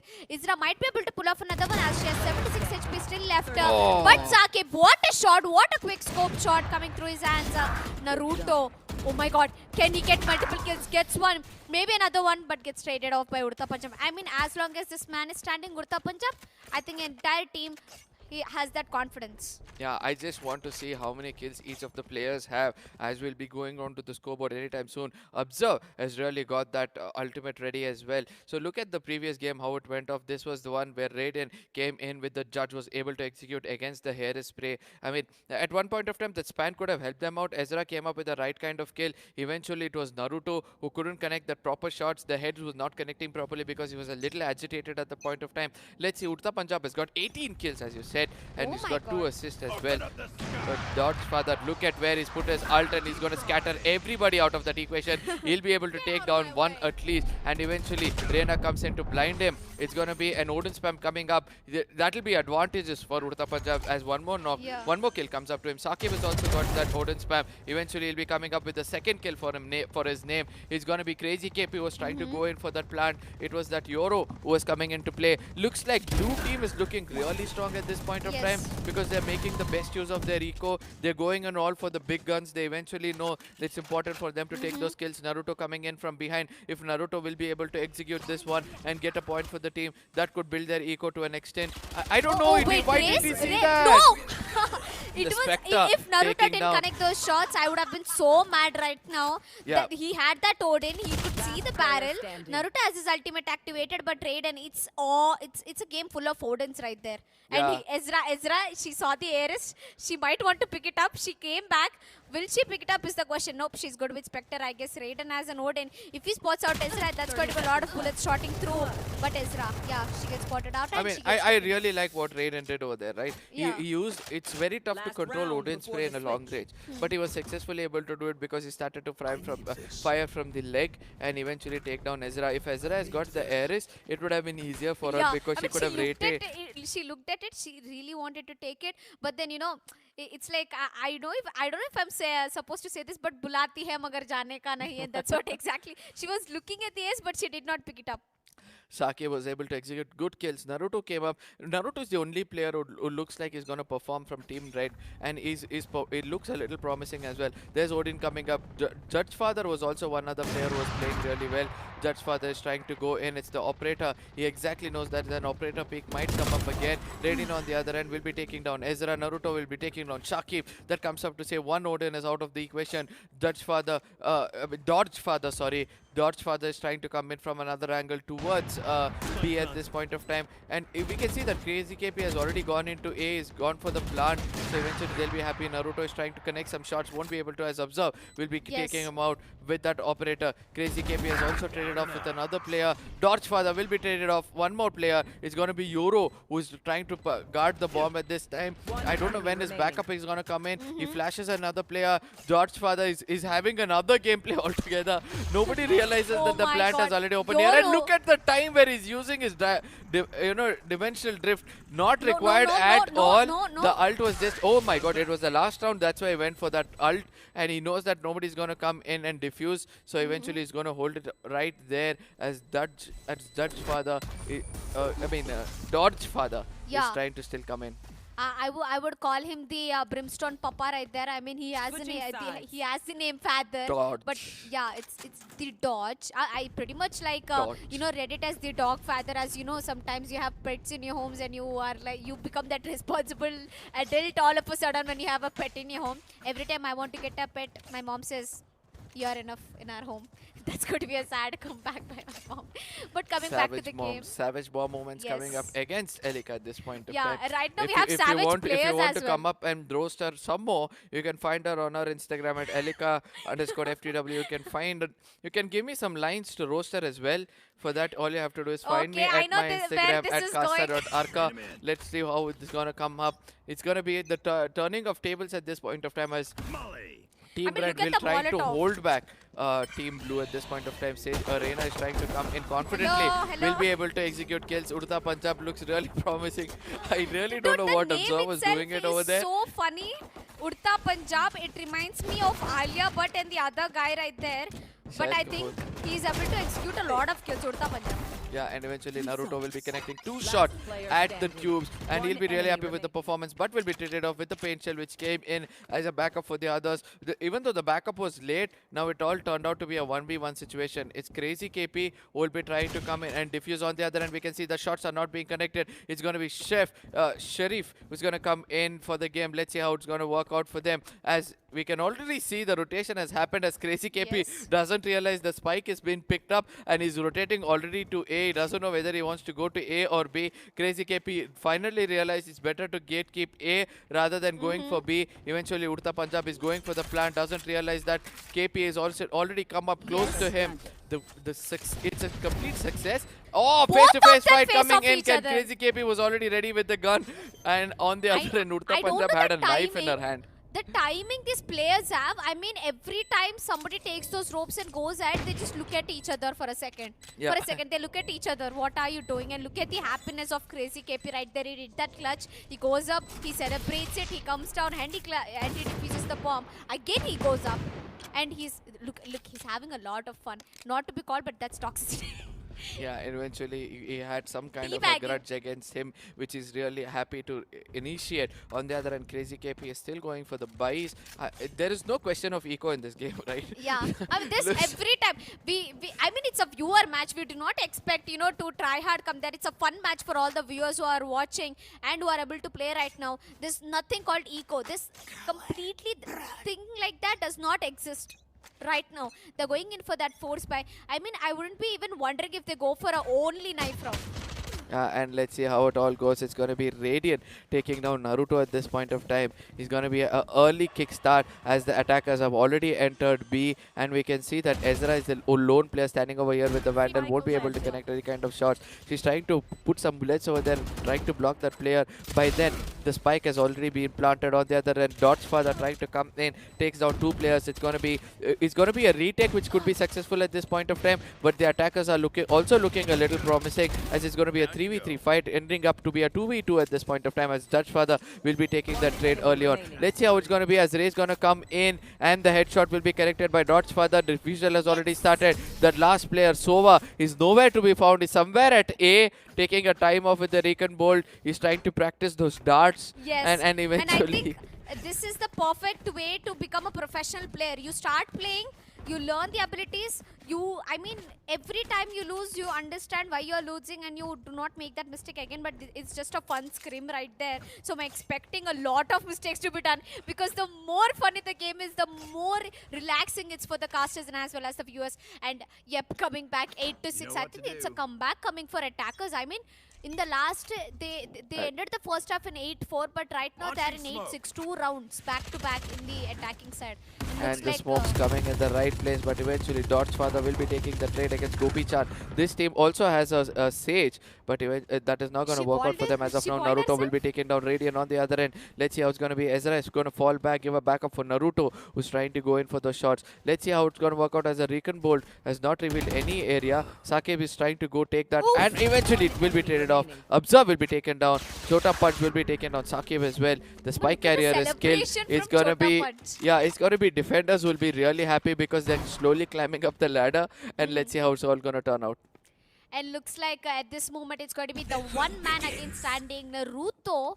I mean, I'm pretty sure it's Naruto or maybe Urta Punjab. I'm quite not sure about it. I think Urta Punjab is going to be the last man standing for his team. He does not have the spike in a 1v3 situation. He has his ultimate activated though. He knows where exactly spike is, but none of the defenders is actually defending the spike. Everybody's going in for the last kill. Urta Punjab will get that bomb planted down. Chota Punch just right behind him is gonna run right there. Naruto coming onto the bomb side. The spike has been planted down. Naruto right now might be able to pull off this round along with his teammate, as it's a 1v3. Urta Punjab might be in a big trouble.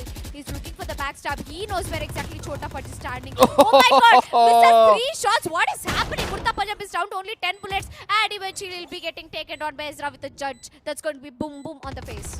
And Urta Punjab, somewhere I felt that he did not have to move and fire those shots at the Phantom. Some basics in the game. We all know it's a viewers match. The bullets are all over the place. Yeah, eventually. It's better to, it's better to aim and take one bullet at a time rather than going for a spray which is which is of no use. On the other end, let's look back to what's happening. There's a comeback coming up from Team Blue at this point of time. They'll be really happy with that performance because they're getting those early kills when they're defending. There's going to be only one player guarding A. There are going to be two players at mid as well. So the attackers are looking to go in at A this time with the mid. Let's see how it all turns out for them.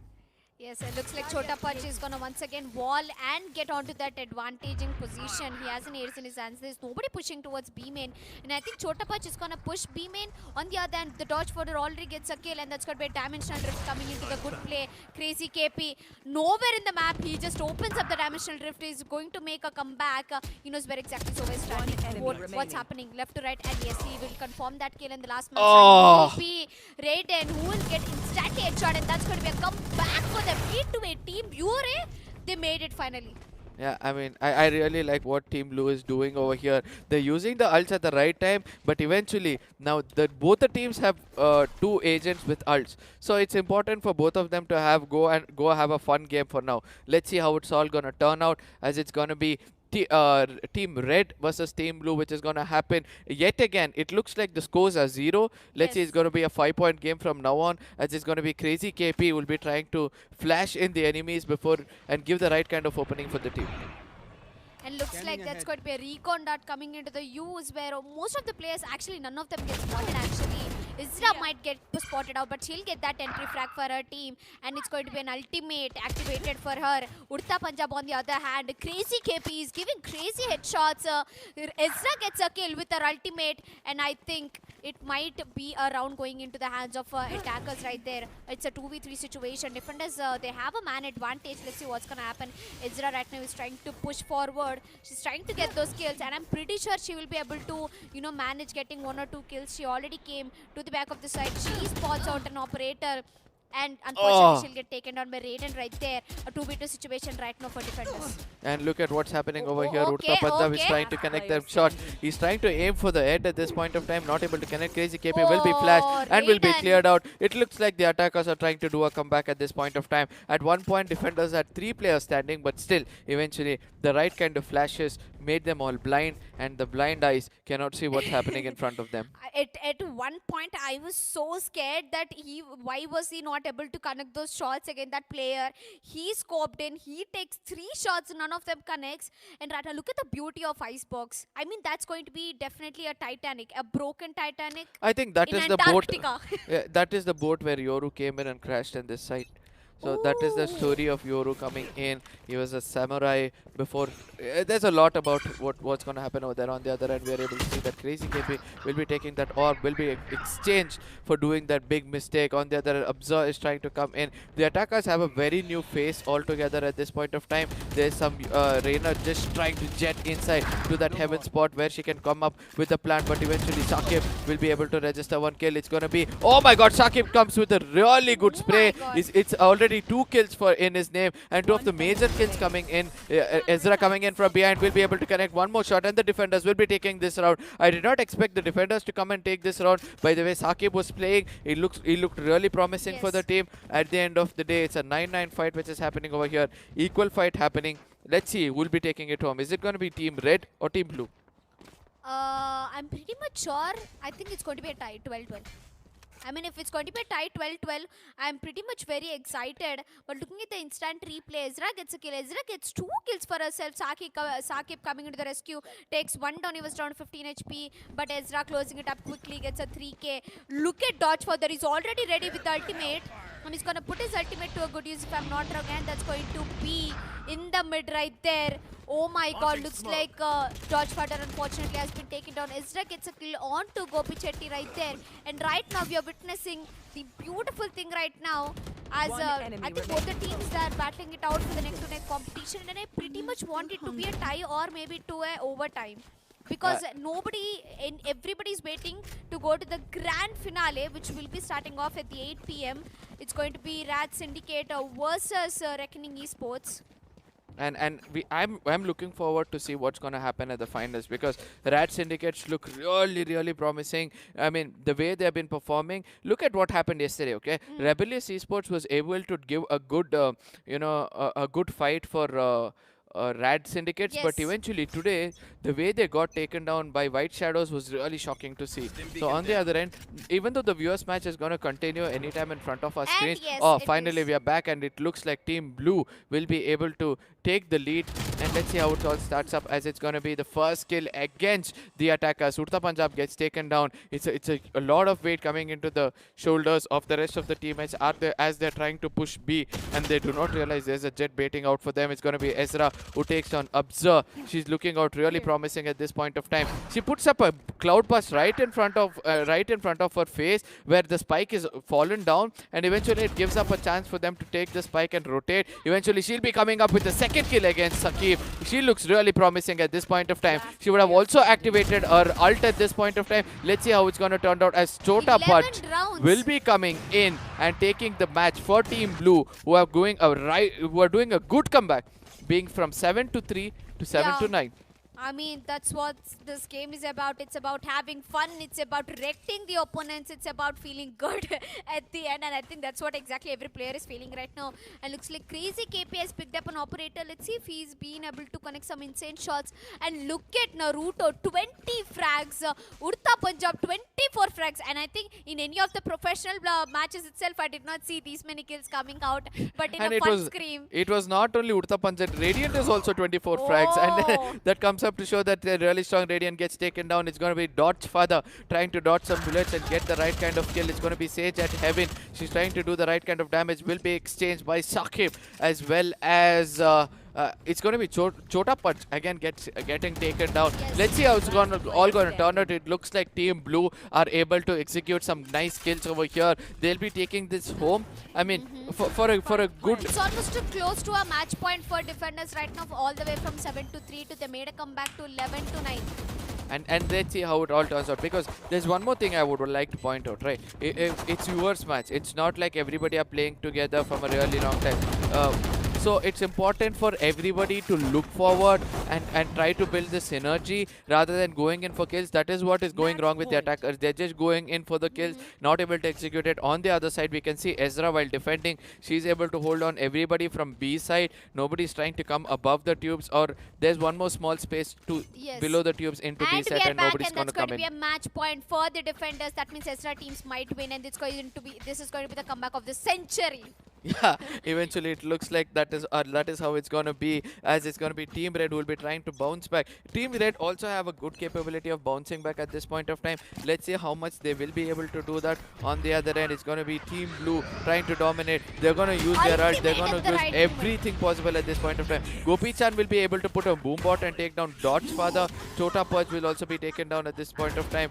That comes up to say that the defenders are down by 2 players already, and a spike array gets traded off. Crazy KP comes up with a knife. I think it was a dimensional drift which he used to come up from behind and take a knife. Ezra on the other end performing really well with the operator, will be able to take him down as well. Let's see how it all turns out, Raiden is as camping. Raiden, yes, Raiden on the other end will be taken down, and the attackers are coming up with one more point. It's a good comeback from the attackers. Let's see if there is going to be a close fight.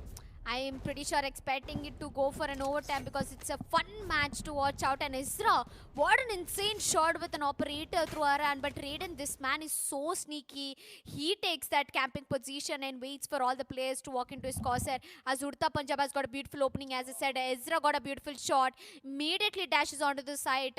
Only 2 rounds needed for Team URB to make that comeback and make it to a overtime. And I'm pretty sure expecting it to be an overtime, because the more this match goes, the more interesting and funny it's for casters. When coming back, Urta Punjab, I think he's already been. Oh my god, dodge further, he took down Urta Punjab, but unfortunately immediately gets traded, and that's going to be an ultimate coming to the hands of Gopi Chetty.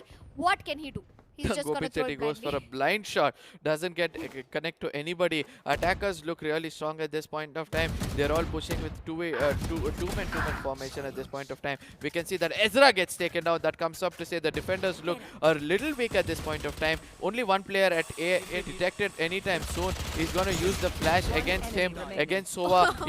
He won't be able to connect any kinds of shots, and eventually Looks like he Sa- flashed himself at that point, and Yeah. it was all yellow faces. It was all yellow faces coming to the play. I think Naruto on the other hand is changing the game right now. Gets 2 kills. He knows where exactly Spike is standing down. He's down to 51 HP. 1 kill and he can heal himself. And 1 kill more and he can clutch this game. As both the players of attackers are with full HP. What do you think? Can Naruto clutch this? No, it's gonna be two sides attack coming in.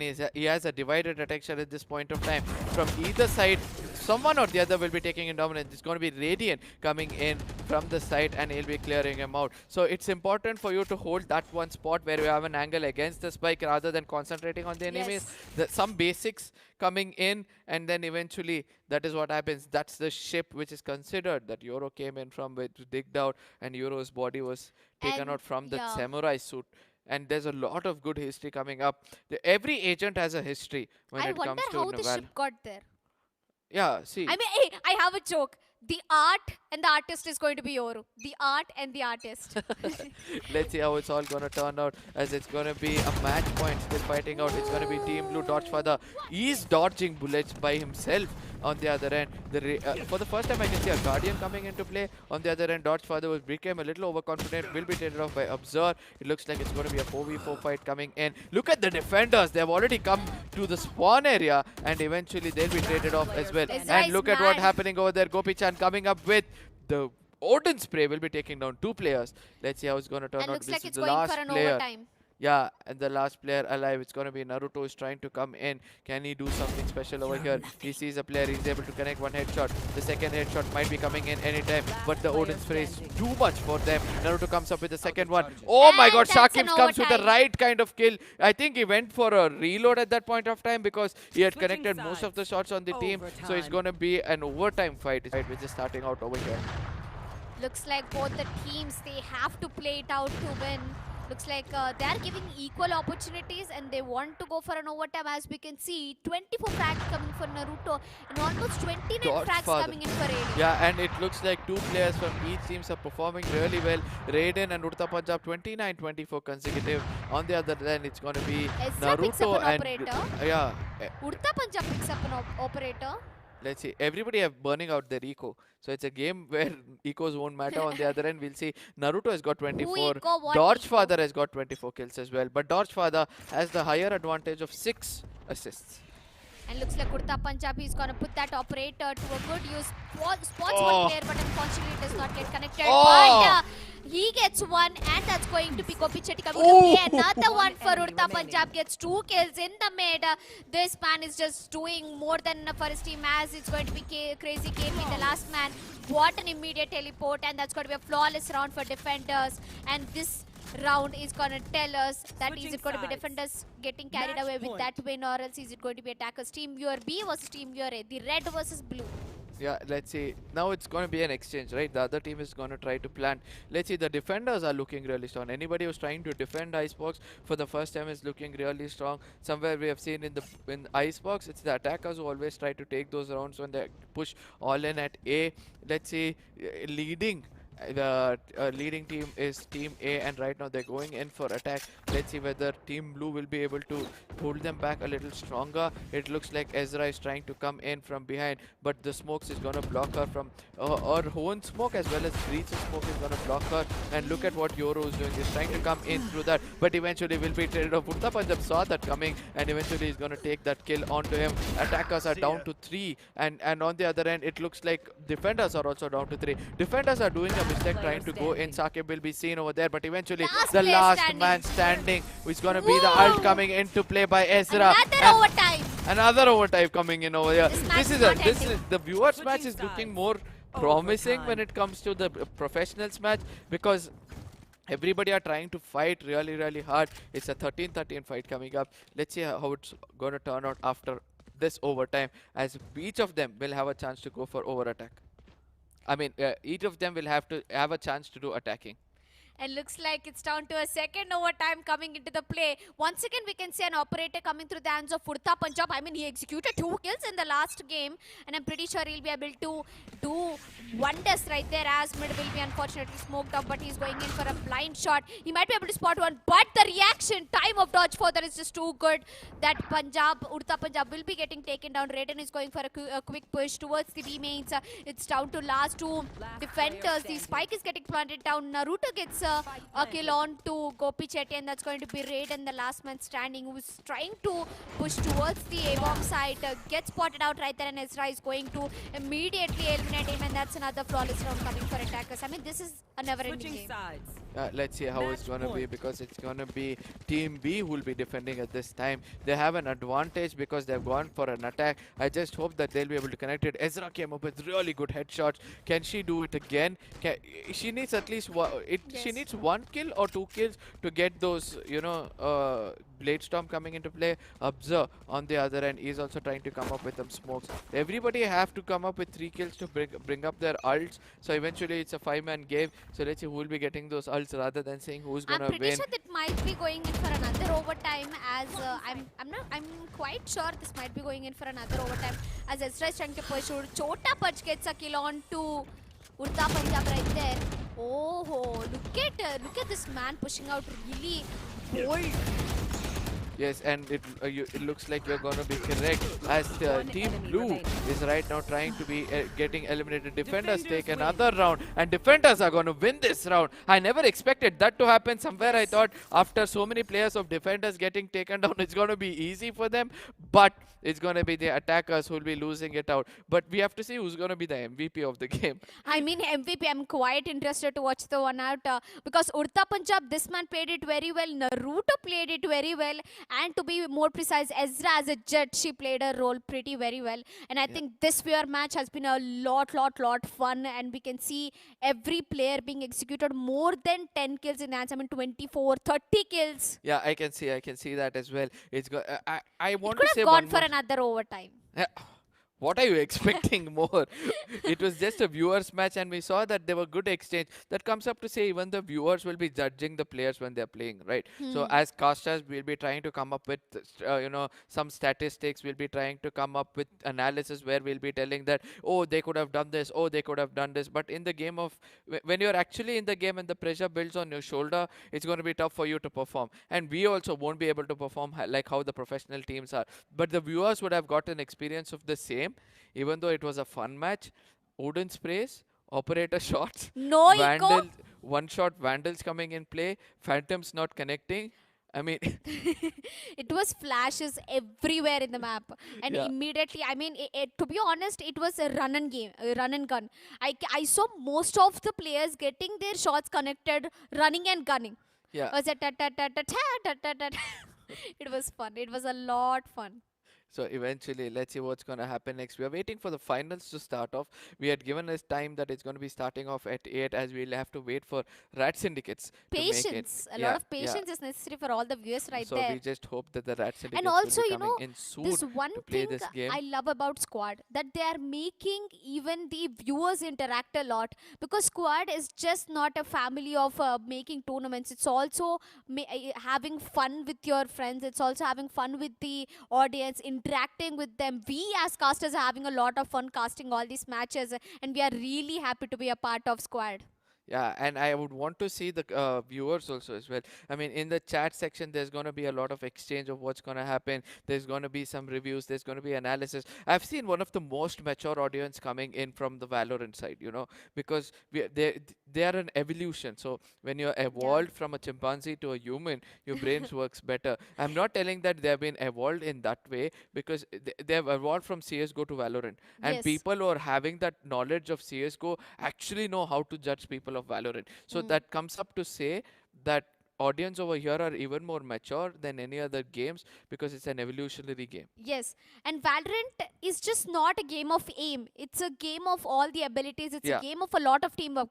Compared to CSGO, in CSGO, all we could do to go to the extent is to use the gun to a right place and have that aim properly. But Valorant, your aim is not at all necessary. I mean, if you're playing race, you know how race players play. They put the boom bot, they walk with the boom bot. They throw a grenade if they are Yeah, but very sure eventually about you one see, position. basically you need to have certain aim, right? Yes. It's not like Yeah. you can't go off with nothing. We can see we saw like Jiran is one person who has good, really good aim. Like he'll be able to connect shots. But in case when it's required, and if in case you can use the Blade Storm at the same time as well. I've not seen him use Cloud Burst that much, where Yeah. he can smoke immediately as soon as he gets taken down. But still, I mean, or when he's got hit. Sorry. So let's see how it's yeah, as you said, it's going to be a game of complete use of ability, aim, teamwork. So Valorant is a very well designed game.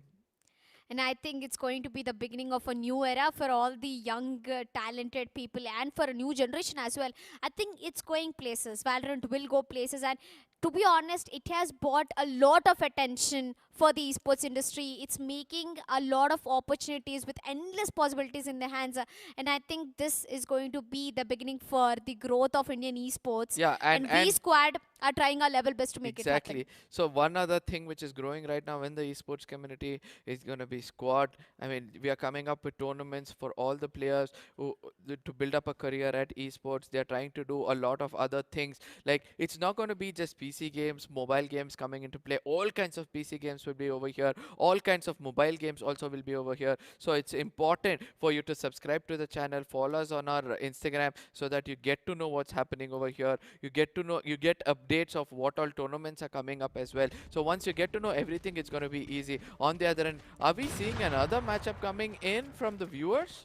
Because I can see that Gopi Chetty, the same person who was previously also playing over here. It's actually a gonna death match. Oh, it's the death match coming up. It's the same number of players. Escalation, or to be more precise, yeah, it's actually an escalation coming into the play. Let's see how it's all gonna turn out. It's gonna be the second match for the viewers. It's gonna be a match.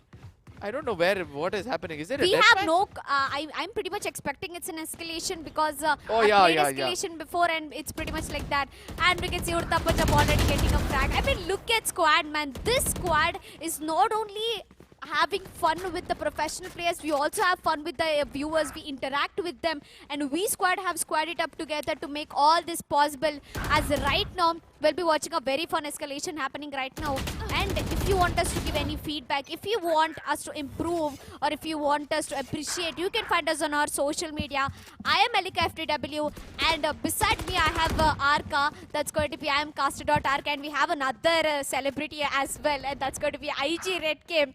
This man is known for a lot of jokes. I mean, if you've seen him casting, he's just very good at it, and he has a little ponytail on his head.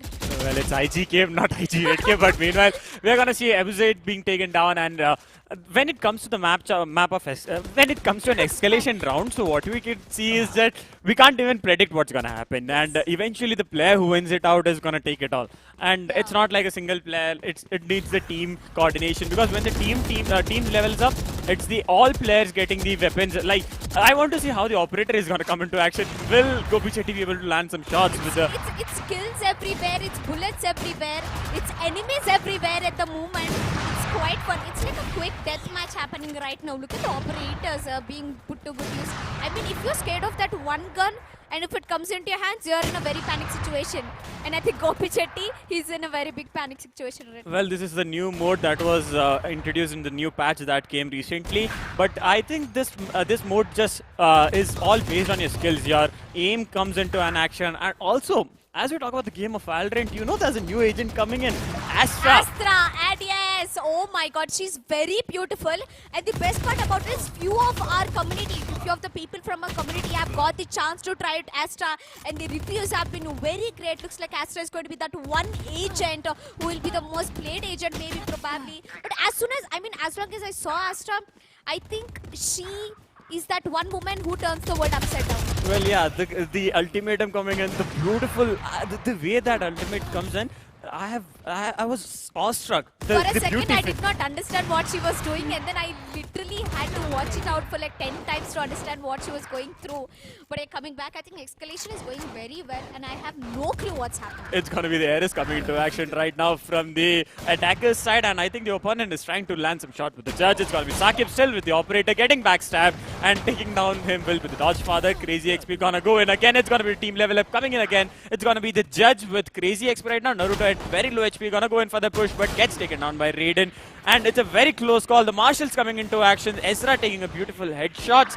See, headshots, when it comes to snipers, you obviously have to go for the headshots. That shows how much accurate you are, how much accurate your aim is. Crazy XP tries to come in from the but gets stabbed out, and it's gonna be Abu Zaid. The way he has written his name is very much, I like it. The alpha coming in. Now, it's like, ancient Greek for me because I'm quite not able to read it. Well, as we talk Reminds me of Sanskrit. Well, it's gonna be the Chota Pudge. Is it Chota Pudge? Yes, it's Chota Pudge. You know, every time the name comes out Pudge, I become really hungry because I'm a foodie, and Pudge reminds me of my favorite dessert.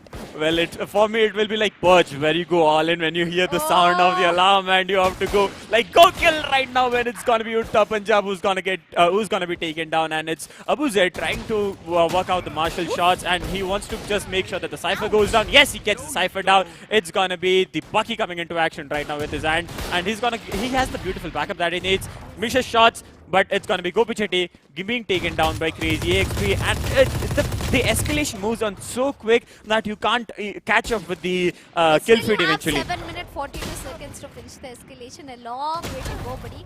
And I think all the players are having fun right now. Only headshots coming to the play. This is the most fun way to watch out. That's a boom bot. It's going to be boom bots coming for the play.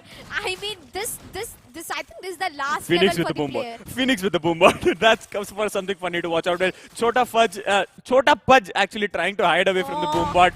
Might be easy for them to connect it. There's a boom bot coming into action, and it's gonna be a Cypher that's gonna be taken down. That's gonna be dodge fighter being the victim of the boom bot right now. It's like, I don't want to kill you with a gun. Let's just play with the boom bots. Well, yeah, obviously the escalation is like you have to try out all the players' abilities, and eventually you have to try out all the guns also. So it comes to I can speculate that escalation is a mode where you can try out all the guns, and when it comes to the entire scenario of the escalation mode, it gives you the experience, it gives you the knowledge, it gives you the aims, like how the guns work, and if you're gonna get a wall bang or not, if you can use a Bucky to get a wall bang. Obviously you can't get wall bangs with a shotgun, but eventually, as we're gonna talk about, I think it's gonna be too many boom bots, too many. This man is so frightened right there.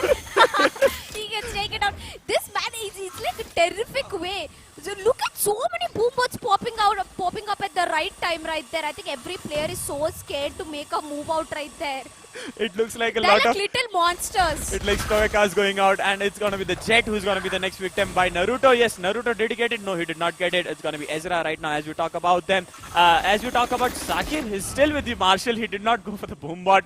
I don't understand why is he still with the Marshal. He was able to execute some beautiful kills, but meanwhile it's gonna be Sakib who's gonna be taken down by the boom bot from Crazy KP. Chota Fudge.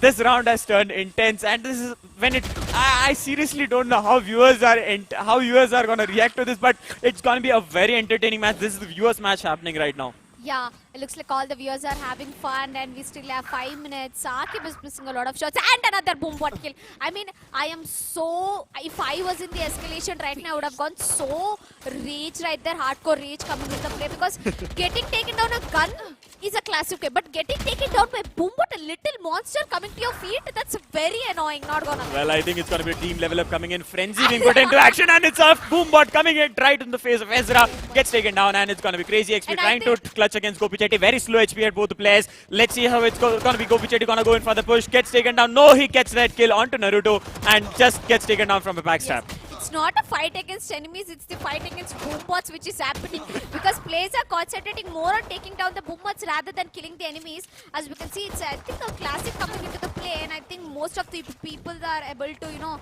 execute kills with classic. As you know, once you right click, there's going to be 3 bullets coming straight into the head. Well, it's Gopichetti gonna go in with the classic. He's gonna go push towards the mid, but it's Utta Punjab who wants to go in for C-Long. That's actually gonna be C-Long. Gopichetti still holding his location. At the it's gonna be Naruto who's been who's gonna take down Gopichetti, and he's gonna go in for a backstab. But right now, Chota Pudge at 27 HP has to fall back or do something. He has to obviously go down or get some healings. Healings that's gonna come into action, but it's a Bucky with the hand of Sakib, but Sakib gets taken down. And looks like Naruto is having a lot of fun right there, as shorties have been coming into the play. Enemy is having at the final level at the moment, and looks like this is not going to be an end anytime soon, as Chota Pudge still has their shotgun coming into the play. They're going to fall back immediately. Sakib and his teammate, they're actually trying to push. Look at the Viper skin. And okay. A lot of shotguns being put to use, and that's going to be an end for escalation right there. I think it's the win for who won it. Was it the attackers or the defenders we had? All the players won it. That's what I want. Well, yeah, all the players enjoying is a win-win for everyone who joined in, and I think it's going to be Ezra leading. Seriously, she has some beautiful kills to her name, and just making sure How that do you the know she's a she? It's a she because I know it's a she.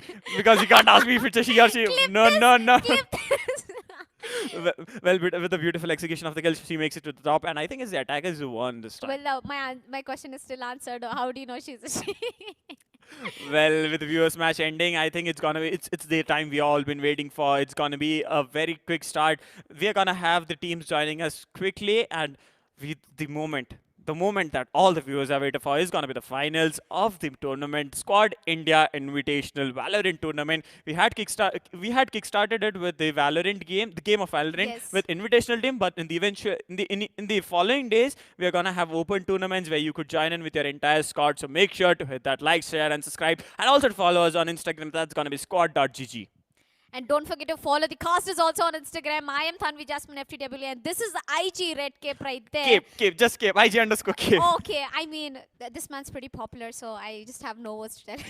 Well, you are much popular than me, but the way if you have any suggestions for us, the way we cast, you want to improve something, just do feel to hit us up. We do reply to every text and every messages, and we welcome every feedback from all the viewers. You can also support for your favorite team in the comment section. So when we have the match standing, just make sure if you have any favorite players, any favorite teams, just make sure to list it into the comment sections. And also, don't forget to share the stream because it's the grand finale of Squad Valorant Invitational, where 8 teams came down to only 2 teams standing. We already finished the 3rd position match between White Shadow Esports and Rebellious Gaming, where White Shadow Esports took down the 3rd position. And right now, it's going to be the grand finale happening between RAD Syndicate versus Reckoning Esports, and I'm quite excited to cast the match. The first prize is gonna be rupees 5,000, and the second prize is gonna be rupees 3,000. So it's something that we have to watch out for. But eventually, we are not talking about the prize pool here, because when it comes to a game of Valorant, when it comes to competitive sense, it's all about performing. It's all about showing your skills, showing your gun power, showing the synergy you have built up during the days. From the time you have been started playing this game to the time that you have come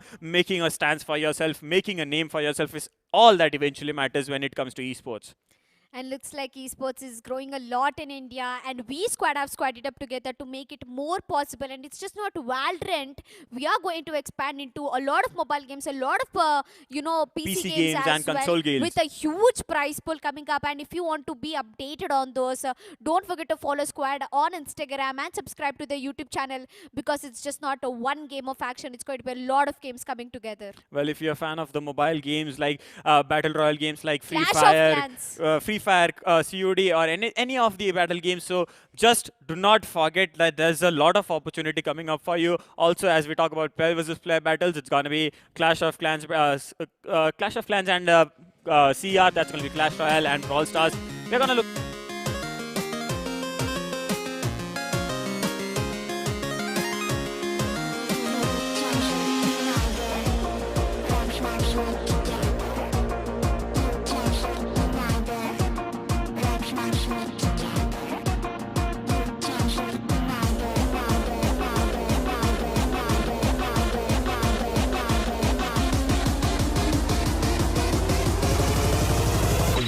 Underground.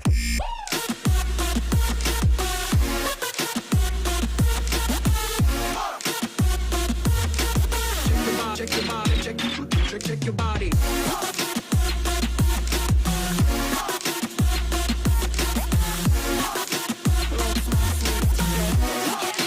You can see me now, boy. Let's not sleep together. You can see me now, boy. Let's not sleep together.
sleep when I do. Let's not sleep together. You can't sleep when I do. Let's not sleep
check your body. Let's not sleep together. You can't sleep when I do. Let's not sleep together. You can't sleep when I do. Let's not sleep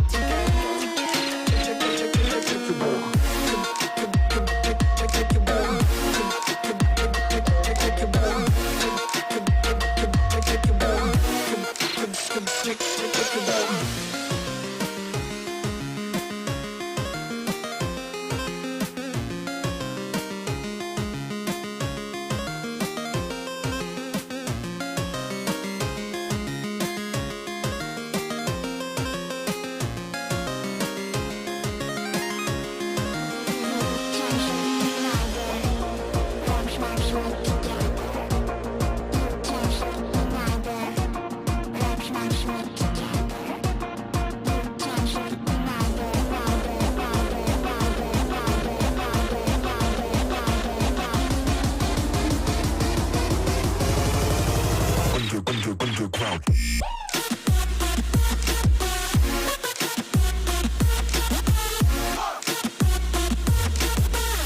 Check your body, check your body.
Check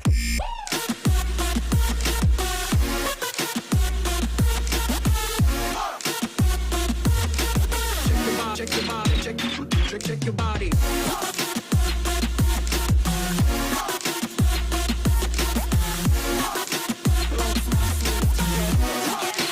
You can sleep in all day. Let's not sleep together. You can sleep in all day. Let's not sleep together.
Check your body.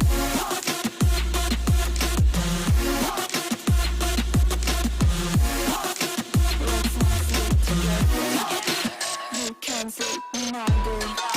Let's not sleep together. You can sleep in all day. Let's not sleep together.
Check your body.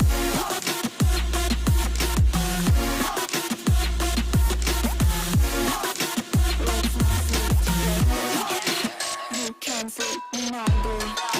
Let's not sleep together. You can sleep in all day.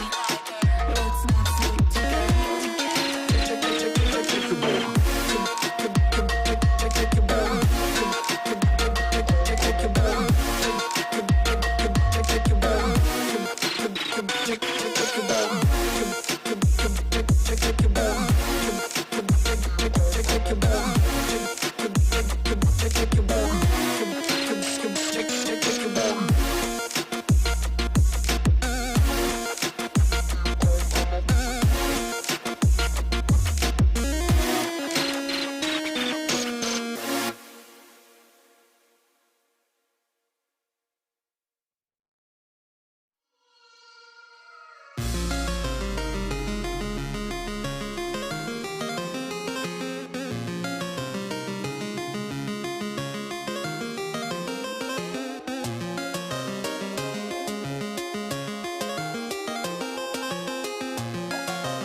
Let's not sleep together.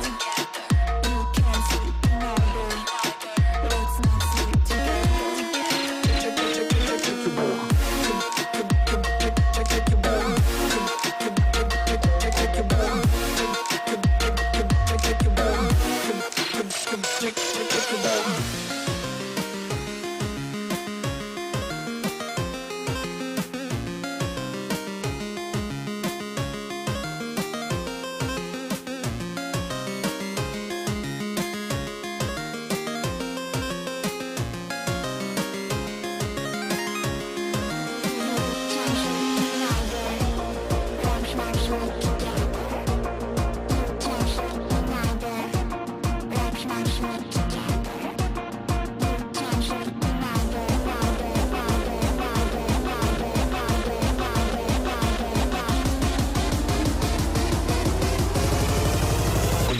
Underground.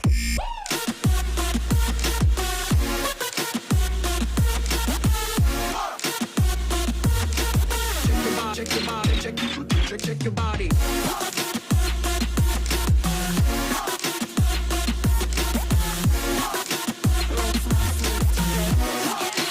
You can sleep in our day. Let's not sleep together. You can sleep in our day. Let's not sleep together.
Check your body. Let's not sleep together. You can sleep in our day. Let's not sleep together. You can sleep in our day. Let's not sleep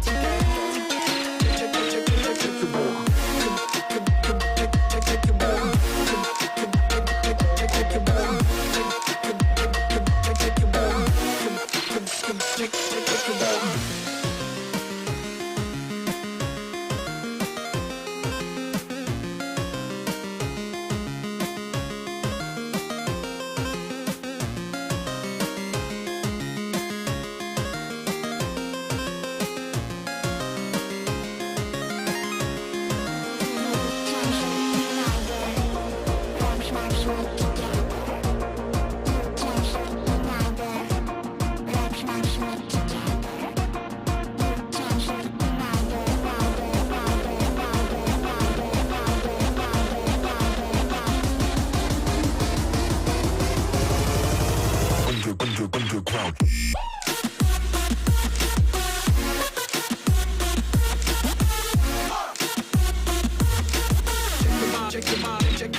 Check your body.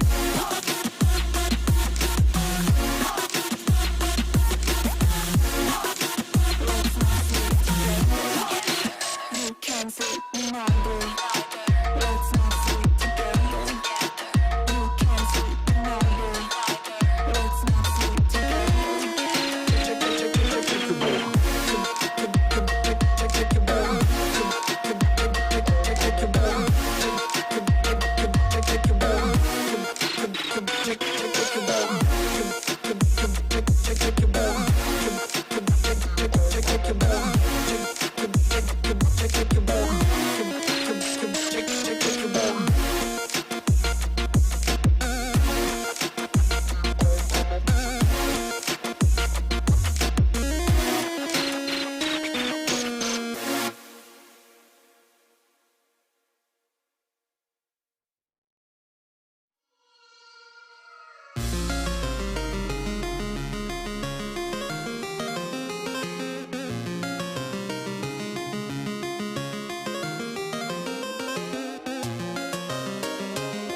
Check your body.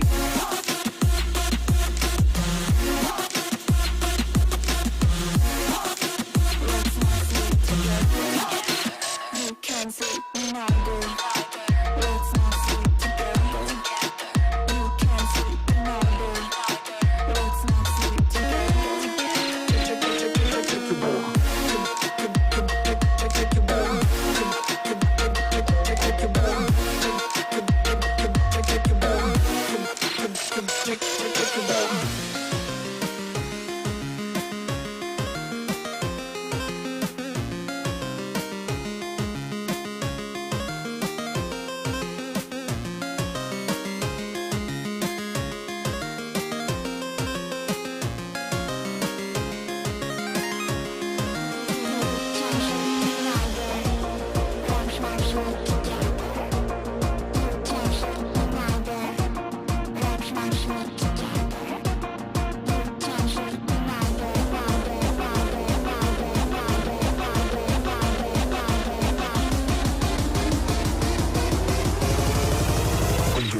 underground.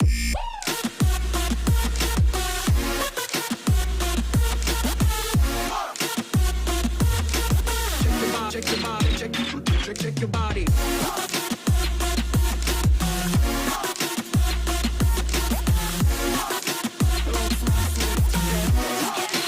You can sleep neither. Let's not sleep together. You can sleep neither. Let's not sleep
Check your body.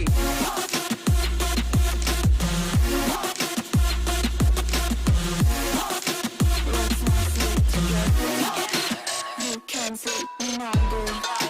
Let's not sleep together. You can sleep neither.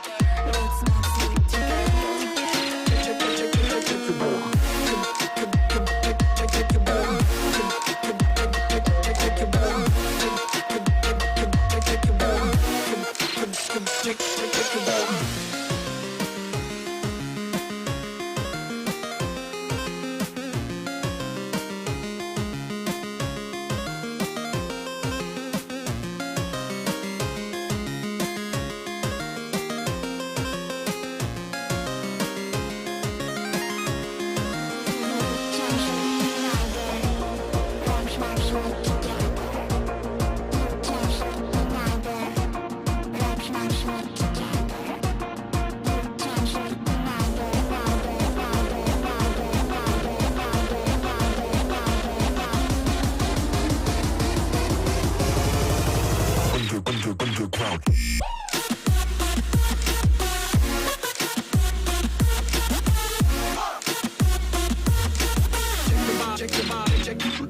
your body.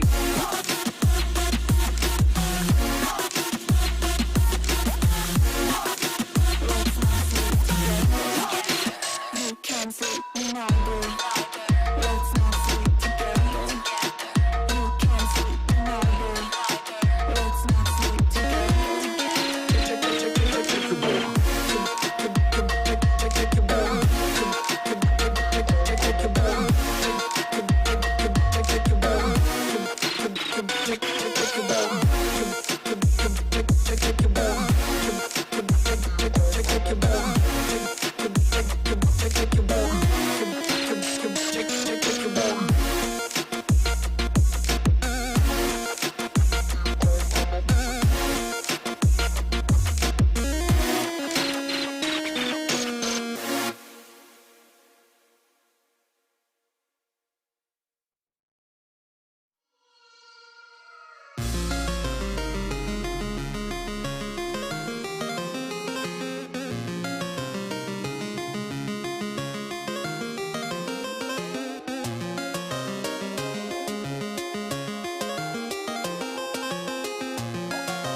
Check your body.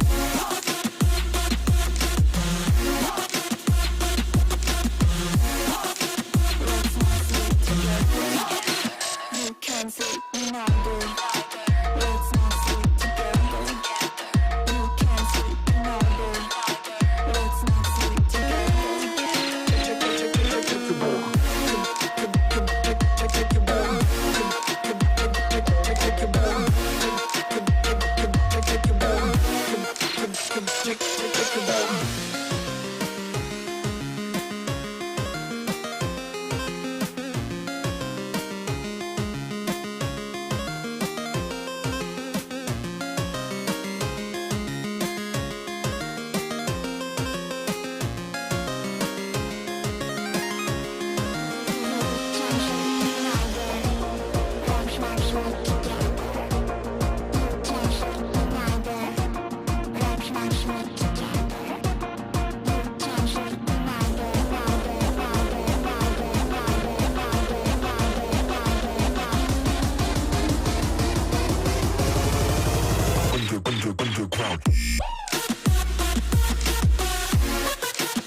Check your body.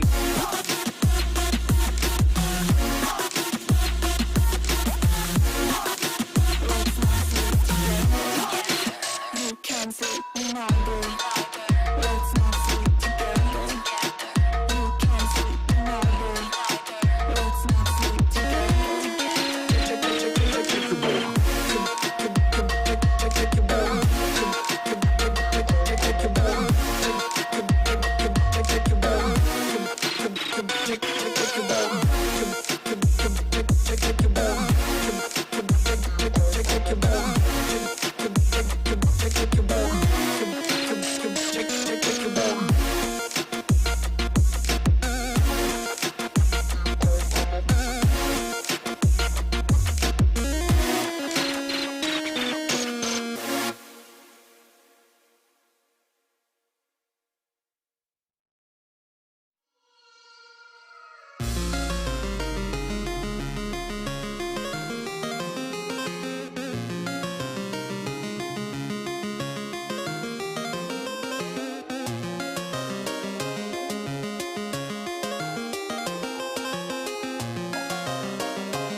Check your body.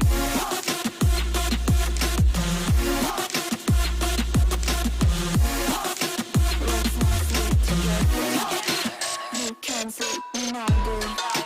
Let's not sleep together. You can sleep when I do. Let's not sleep together.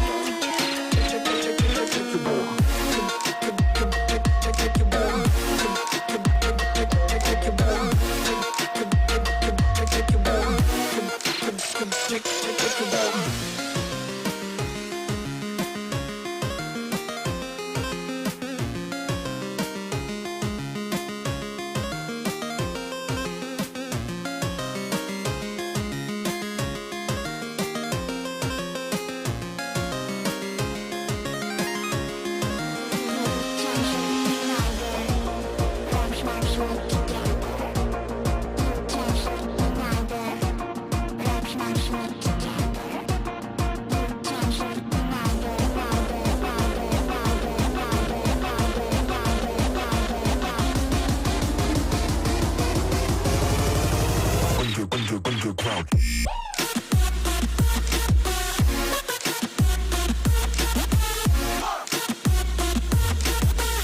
Check your body.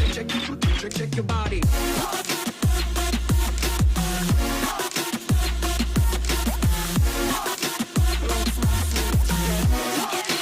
You can sleep when I do. Let's not sleep together. You can sleep when I do. Let's not sleep together.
Check your body.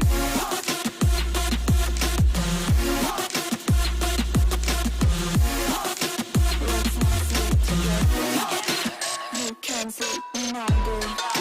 Let's not sleep together. You can sleep when I do. Let's not sleep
Ladies and gentlemen, welcome back, ladies and gentlemen, to the final round of Squad India Invitational, which is going to come up in front of you guys. I mean, the excitement is so high at this point of time because it's going to be the final round after watching two matches of the viewers, which was really fun to watch out for. It's still in my mind. Like we were able to see some defending, some attacking, 13-13, 14-14 fights. Overtimes. Yeah, some overtimes coming in. Hopefully, we'll be able to see the same thing in the finals. And to take you through this action throughout the finals, it's going to be Arka with me. It's going to be Red Cape. Let's see how it's going to work out for the rest of the game, as it's going to be RAD Syndicates taking on. RAD Syndicate's taking on Rebellious? Reckoning. Reckoning Esports is going to be, and it's going to be three. Now we are going to have the players from Reckoning, and it's going to be a duelist, two duelists, one controller, one sentinel, and one initiator that we'll be seeing this time. And I think it's going to be Rio and BRZ. See, the names have been like coming up a lot. There are triple R's. Reckoning, RAD Syndicate, and the last one. These Rebellious. three teams have three R names, so that gets us confused a bit. But right now, from RAD Syndicate, we are gonna have three duelists, one controller, and one sentinel. Yeah, so I'm just hoping to see some really strong maps coming into play where we are able to see all the agents coming in action. Whenever we see RAD Indicates taking those three duelists, it's always been a little more offensive gameplay. We have seen that happen yesterday as well. Today, it was a very different gameplay when it comes to others, but jumping right into this map, it's going to be RAD Syndicates taking on Ascent, and they'll be really happy to perform over here. Yesterday, we were able to see that they were able to win easy matches when it comes to Ascent, and they'll be continuing to do so. Well, they show mere domination when it comes to the map of Ascent, and it's gonna be Deoxys who's gonna go with the Sova. Relic has chosen Cypher, and it's INQ. Always the guy, the guy with the jet. The performance with the jet for INQ has been so up to the mark that he has created a level where no one could play like he did in this tournament. Yeah, Razor going back to Rage being the duelist. So the two duelists are right now set up at this point of time. On the other side, we can see that it's Anis who's going to go for Jet as always. It's going to be Dio who's going to go for Sova trying to reveal locations. It's going to be Relic coming up as Cypher. And we can see Radmaster probably going back to, he was a Raze previously. Right now he's going back to Phoenix because it did help him yesterday. But let's see, it's going to be Shark coming in for the fifth player, and he's going to go for Roman. Well, Anez is the one who's been using snipers already. Whenever it comes to Anez, it's always Jet and snipers. See, the combination is like Anez, Jet, Operator. And whenever he gets that Operator in his hand, he makes sure that he gets 3 kills minimum every round. And let's say they have chosen to go in attacking this time. They have chosen to go to the attacker's side. And Anez is still deciding whether to go, pick up Jet. Yes, he's going to go with Jet, and it's going to be the Trist from RGE. He's going to go with Killjoy. And I think Killjoy is a good choice of player when it comes to the map of Ascent. And right now, I want to see like if the push is going to come from the attacker side towards the mid side, or whether they will go for a B main or a lobby. Usually, when it comes to when it comes to the RAD syndicates, they usually go B side. If I'm sure about the map. Yesterday we saw most of them had pushed to B side. They had good control over there. They did not allow anybody to come and go for the retakes, because when it comes to B side, no, they have to come from this one place trying to rotate from A. They can't come for a backstab. If they're choosing to do so, then they'll take a long time, right? So eventually the Rats will be really happy at this point of time where the gameplay that's going to come up from their side, as they'll be attacking, trying to push into B, and Reckoning Esports will have to guard them out. We can see Trist is going to go as a Killjoy. He's set up all kinds of traps to block them at A, but Rats have their own ways getting into the game, and they are going to start off with B. Well, yes, I think someone might come in for a backstab from the mid from Team Reckoning Esports. I want to see how they're going to hold it off. But when it comes to the defending side, I think RAD has a more ability, like more advantage, because now it's the offensive part for them. And when it comes to offensive, they have the full gun power. They have the full synergy built up to go offensive. They have built up the strategy in such a way that when it comes to defending, they have a bit of a weakness coming in somewhere in bit. Yeah, and for the first time I can see that Rats are not going with Rays in this map, and which comes up to say that it's going to be important for them to come up with Phoenix performing with those curve balls. They immediately want them to go in, and we can see that the early fights have already started for the enemy. He's trying to come in, and he's going to take down the boom bot. He's going to give an opening for Phoenix to just get inside. He's going to come in for a backstab, eventually gets traded off. Ayan was ready for him over there. Rio takes down one more player. Dio gets taken down. Relic gets taken down. It looks like the Rats, everything about Rats' move was very well known, and eventually the last man standing will be fighting out as much as possible. Will be eventually taken out. Reckoning Esports showing mere domination in the first round. It looks like they had only left Killjoy at A, and everybody were waiting out them at B. So they know the strategy of RAD Syndicates, that at the first round they're going to come push it, or come with a hard push at B. So they were sorted out at that one spot, and eventually they took them out easily. Well, we're gonna go for the instant replay where we had INQ taken down Ace. Deox is gonna go right behind him, and it was the man Sharkaim. It's called Sharkaim. Yes, it's gonna be Sharkaim, and Sharkaim was the man who got 2 kills for RAD Syndicate, but eventually could not do that 1v5, and it's gonna be a mid push coming this time from RAD Syndicate, and let's see if BRZ is gonna be able to hold it off. It's gonna be the garden that they have to watch out for. Meanwhile, it's gonna be the first kill. RG Triest been taken down, and RGE just making sure that it's a 3v3 fight right now. Yeah, and eventually RAD Syndicate's Master coming into play. He's going to put that blaze, try to enter into the site. He knows that there's not going to be much people coming in from the mid, and no, he's put a dart up in the air so that if anybody tries to come in for a late refusal, he's going to get eliminated by it. On the other end, RAD Master holding that lower ground. If a recon dart comes in below and reveals their location, there's going to be shot coming in from heaven. Eventually, that's not going to happen because the Sova is not coming in from that direction. He puts a recon bolt somewhere else. The revelation is not going to happen under heaven.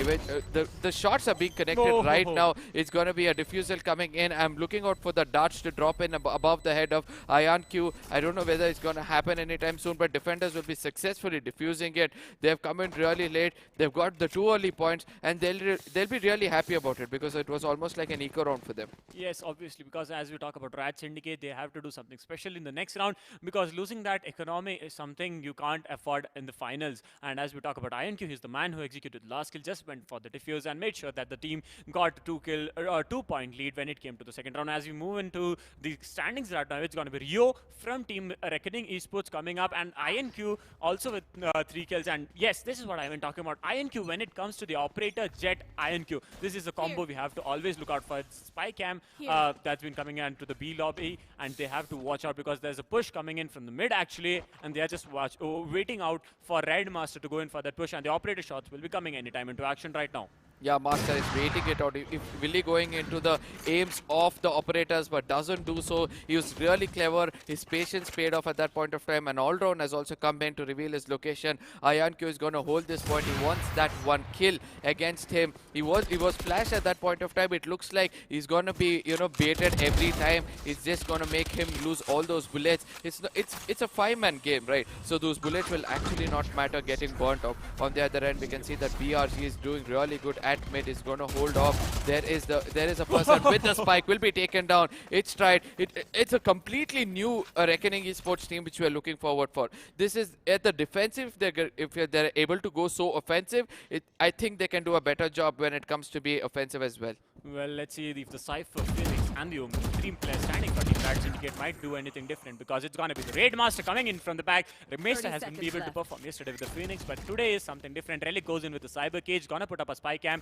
and the B market is right now closed, and Relic is gonna go in for a push. He does not know there's a player standing in front of. That's gonna be Rio making sure to go in for the Recon Bolt, and I think it's the revelation hasn't happened yet. It's gonna be Relic who's gonna be taken down by Rio. The last player standing for RAD is gonna be Maester. He has to go in for the plant because it's the last 7 seconds remaining. He goes for the plant, but notices the Killjoy in front of him. Make sure to take him down, but I think he might not be able to.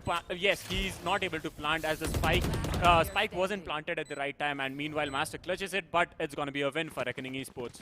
I mean, Rats look a little different today, After coming in, after mere domination yesterday, every shot was kind of connecting for them. But looks like Reckoning Esports have done their homework really well. They have watched Rats play yesterday. They know exactly where to aim, the angles to hold against them, and eventually they're able to execute their plans properly. On the other end, we can see Master still performing for them. Anis is not able to come up. At one point, I thought that Anis will be able to come up with some good kills so that he'll eventually go for the operator, but it's not happening so well for them. On the other end, Ayan is able to hold that angle above, but he realizes that a player has come down below. He'll be taking down one player. That's going to be Anis getting out of the equation early on. That comes up to say that he's going to hold heaven for now, and he's going to make sure nobody's going to enter the site. Well, the way that INQ uses his operator is almost as similar as an Ace puts it to use, but it's going to be Rio who's going to be a victim anytime right now, and let's see if INQ is going to land another shot onto the opponent side. It's going to be the Cypher coming into play, and he just spots the Cypher there, tries to land the shot, but in the meantime, in the perfect time, he just makes sure to fall back, and I think INQ might try to go for a backstab, but will he be successful doing it? He's still guarding that one opening, He's just changed his angle for now. It's Cypher who still has the plant. He has to step in no matter what. He's waiting for BRZ to, wall that place, smoke that place so that he can enter into the side. Eventually, he'll enter into the side with a jump. Will be able to put that cage up. He's also going to shut down the doors, giving it only one angle for them to come in. But the doors will be taken out, and the Hunter's Fury is coming in for their control as well. Dio will be able to do some damage. He's going to reveal some locations as well, but Relic is going to make use of it. He's going to come out with 2 kills using the Sheriff. Let's see what's going to happen as he's going to get taken down, and one more player gets taken down, and Reckoning Esports are playing it really well with the retakes, and this is going to be the 4th point coming into their pockets. Well, the way that they have performed this time, I'm seeing a very new Reckoning Esports. I think the way they had done their homework. They made sure to just look at the way RAD Syndicate played yesterday and made that opening for that was against team. What was the name of Rebellious. the team? Rebellious. Yes, exactly. Yeah. They played beautifully against Rebellious. It was a head-to-head match, neck-to-neck match, to be honest. And they made sure that this time they get that mere domination, not to let a neck-to-neck match come into play. Because if it comes to a neck-to-neck match, it might be difficult for Reckoning to pull it off in the 3rd round when it comes to a tiebreaker. Yeah, right now we can see that RAD Syndicates are going for a hard push, and the Boombot. I mean, it's going to be the showstopper which comes into play, and eventually Razor, before getting taken down, he's taken down one player. That comes up to say that he's done the contribution for the team before going out. We can see that Trust is going to stay back. He knows that he's going to wait it out, but hot hands come against him. He's gonna get taken down because of the hot hands, and he's gonna come out and get under the eyes of Shark. On the other end, we can see Master is trying to push in. He flashes out. He's going to shut the door anytime soon. That comes up to say he's going to push in yet again, trying to reveal the location of Omen. On the other end, it's going to be Jet who's come in also for the plant. It's going to be Ion on the other end with the operator trying to take down people. It's going to be Hunter's Fury from the side of Reckoning Esports. It's not going to do much of damage, but reveal only one player's location. On BRZ will be putting out that shadows. He's trying to cover all angles possible for the team. Let's see how it's going to work out. And it's a beautiful headshot coming in from Ian to make sure that Shark game has been taken down, and it's Anez who's going to be victim of RG. The last player standing for RAD Syndicate is going to be Meister, just holding his location, making sure the spike does not go in for the defuse, but it's going to be INQ who's trying to go in for the defuse. The Cloudburst comes into use, and it's the last player, it's the Sova who's going to give him the cover that he needs, and INQ has been taken down, but he makes sure that before he goes down, he gets the spike defused. Meister getting taken down at the last stages, and it's going to be Rio really happy with his performance. Yeah, let's see how Rats are gonna bounce back. This is the map which was selected by Rats. So if they are falling back so hard, the next match they will have to perform. And looks like Reckoning Esports is really, really strong. We can see all the shots being connected. Anis on the other end had the right kind of opening, but couldn't hold it for a longer time. And let's see how it's gonna turn out. Let's see where the players are standing. There's gonna be a hard push coming into B, and it's gonna be Ion Q who's trying to hold that angle with the operator. An early kill will always help them. But if we get gets flashed or the all-round gets taken out, then it's going to be a very, very different situation for IonQ. It looks like B, they're holding it a little slower. Wrecking Bolt coming in. It gets destroyed, but will be revealing some locations. A flash comes in, as I told. It's going to be IonQ who's going to be holding that one off angle. He puts up a cloud burst. It's going to hold back a little more harder for them. On the other end, we can see that the backstab is also being watched out with another operator, and it's going to be Razor who's going to put the boom bot into good use. He's going to reveal one more location. Razor is trying to take that off angle, doesn't connect any of those shots. Looks like the Rads having a higher end at this point of time, but still Master gets taken down. Well, it's up to the last 4 players standing from RAD Syndicate to pull this off. It's the Cypher who has the spike in his hand, but eventually I think he has decided to take a different rotation, maybe move in towards A side. It's going to be INQ holding the markets right now, going to go in towards mid side, make sure that if any players come to the mid, he's going to take down that Anez with the operator in his hand, still holding his location, making sure that none of the backstab comes in from the mid, and let's see if they're going to go and make it successfully towards A, or maybe go for a second rotation again towards B side and go in for the plant, because right now it's going to be a 4v5 fight happening between RAD Syndicate with Reckoning Esports with a beautiful 5-point lead in the 5th round. This is the 6th round we are watching, and if they win this, they have it can be said that they have a good start. And when it comes to the defending side, they have playing it beautiful. It's going to be INQ making a beautiful kill onto Deoxys. Meanwhile, gets traded off by Anez with a beautiful operator backstabbing coming in. Yeah, and the right way to get into B side, and eventually Razor will be trading him off. Razor comes up with another kill. It's going to be the final kill which he has to take down, but Relic comes up with a good trade, and he'll be getting taken down thanks to Killjoy. It's Trust coming in. There's going to be another diffuser which is going to be successful on the sides of Reckoning Esports. They'll be really happy with the 6-point lead, and they've still not selected the map. That comes up to say that Reckoning Esports have an easy win in the final so far, but RAD Syndicates are well known for their bounce back. Let's see whether they'll be able to do it when they're defending, because they've got the Deadly Cypher still alive in the team, and I mean they've got the Deadly lineup in their lineup. So it's going to be easy for them when it comes to defending. Well, we can't say anything about the second map, because as we know that Rebellious Gaming and White Shadows for the third prize, when they fought against each other, the second map was selected by Rebellious Gaming, but it was White Shadow Esports who dominated it. So it might be a change of events also in this round, but we can't predict anything, because this is a game where it all comes down eventually to your talent, to the grind you have done actually, and it's going to be the all drone that's going to be destroyed right now. Relic gonna go in for a push. He has a spike again in his hand. It's going to be an A push coming in with the up tough, and it's going to be the ability Blade Storm coming into action right now, and he's very much ready to put in that kill into action, and it's going to be the Killjoy with the lockdown coming into action. And let's see if he's able to pull it off. Yeah, it's going to be defenders who's come up with a Killjoy that comes up to say that everybody might be getting inside. It's going to be IonQ who's already going for defense, and a very, very good comeback. Reckoning Esports with another successful retake coming against RAD Syndicate, and RAD Syndicate seems to be suffering at this point of time. Even though they went all in, they did not realize that Killjoy had that one, ult coming into the lockdown, and eventually the lockdown came so successful that everybody got taken down. Let's see how it's going to happen in the next round. I'll be looking forward for what has happened till now. We saw Razor connecting most of the shots, giving the right kind of opening for the team. On the other end, Relic is going to put that trap wire behind. He's going to watch out for the backstab, and it looks like again they're going to go for a push at A, and Killjoy has put up everything at B. There's nobody at A. It's going to be only Jet guarding A, so it's going to be an easy push inside A at this point of time. I don't know whether Reckoning Esports will be losing this point. It looks like most of it can be. It looks like this could be that one opening for RAD Syndicates to take a point. Relic using the recon ball to use the location to just get that location. Meanwhile, it's going to be Relic taken down from RAD Syndicate, and it's going to be the Phoenix that's going to be Maester ready with his ultimate, and he might try to run it back and just make sure that all the locations of the enemies are revealed. Yes, he goes all in and make sure that Anez has the cover that he needs, and let's see if Sova is going to go in for the plant. That's going to be Deoxys. He makes sure that he gets the plant in. If are they going to hold it off? That's what we have to watch out for. It's going to be BRC taken down, Razor getting taken down, the man who had been able to perform for Reckoning. That's going to be Razor getting taken down. So it's a very beautiful opening for RAD Syndicate to win this round, but eventually it's Anez getting taken down. Trist also gets taken down. It's Rio, the last player standing for Reckoning Esports, get taken down by the shock dart coming in from Deoxys. Yeah, this is what I said, right? When we looked at the map in the beginning itself, we knew that the RAD Syndicates exactly knew the push was coming in at A. It's just that the Reckoning Esports couldn't predict that the attack is going to come up at A, but Rads were really good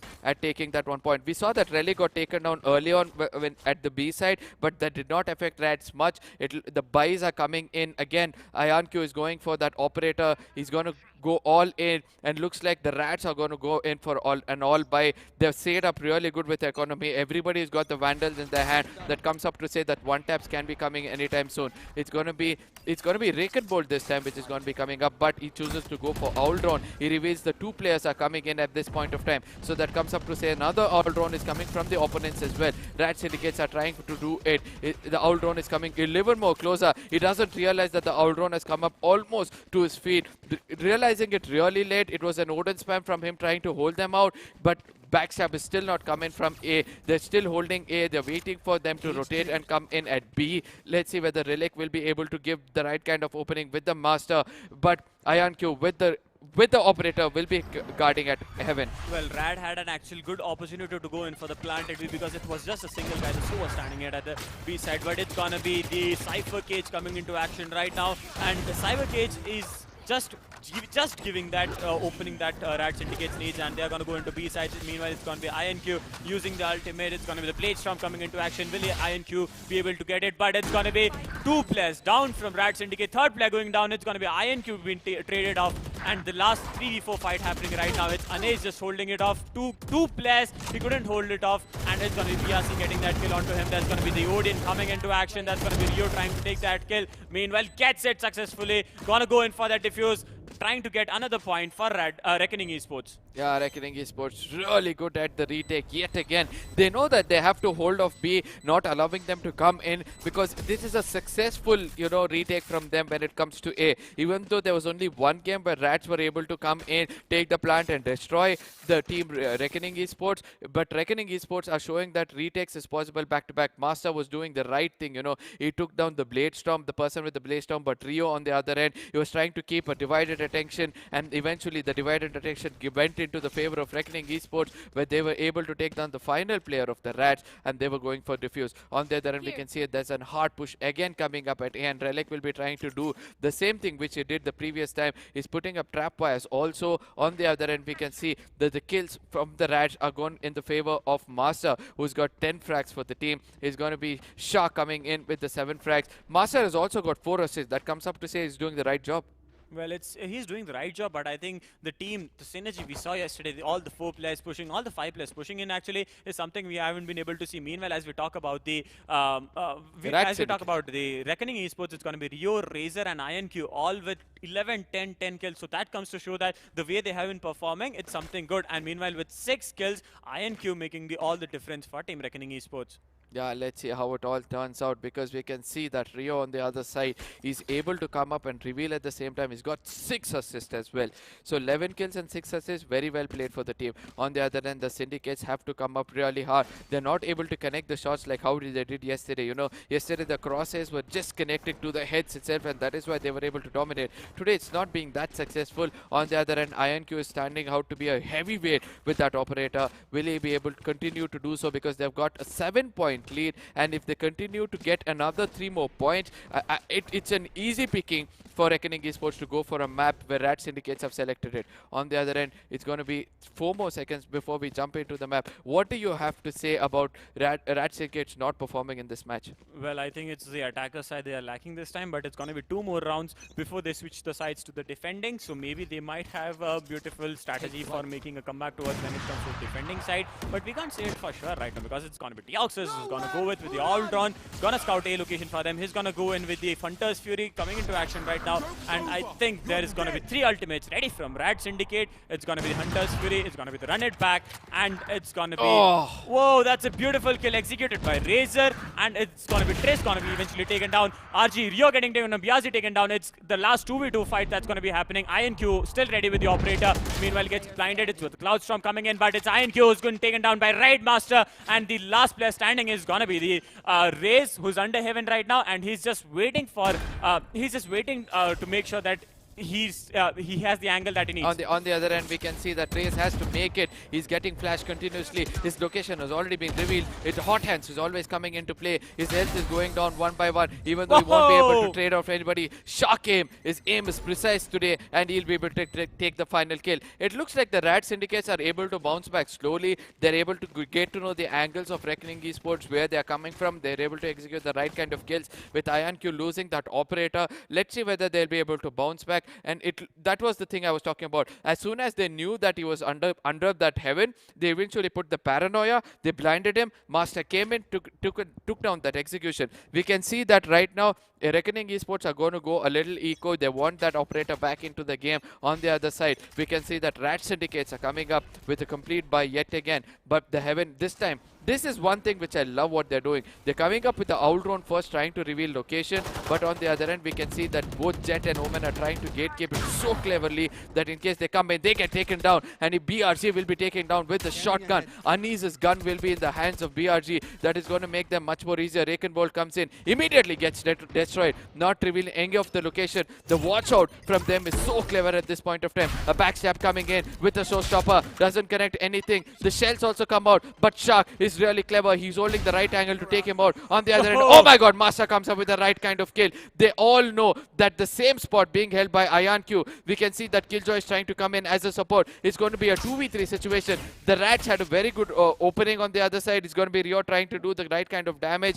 The divided attention of RAD Syndicates can again be a problem for them. Well, IonQ is still wanting to hold his location. He does not want to give it out. And yes, there's going to be the Killjoy coming into action from Reckoning Esports, still holding this location. And I want to see if the RAD Syndicates are going to go for the plant, because they have to do it. Otherwise, the time is running out. It's just 30 seconds remaining. Yes, they're going to go in for a plant at A side. It's the Blaze coming up by the hands of the Phoenix. And IonQ is still holding under Haven. Gets taken down. That's a beautiful kill coming in. And let's say if the last player standing, Maester, is able to execute the kill that he needs. It's a 1v2 fight right now. And Trist is at 100 HP. He's going to go in for the plant, trying for the plant.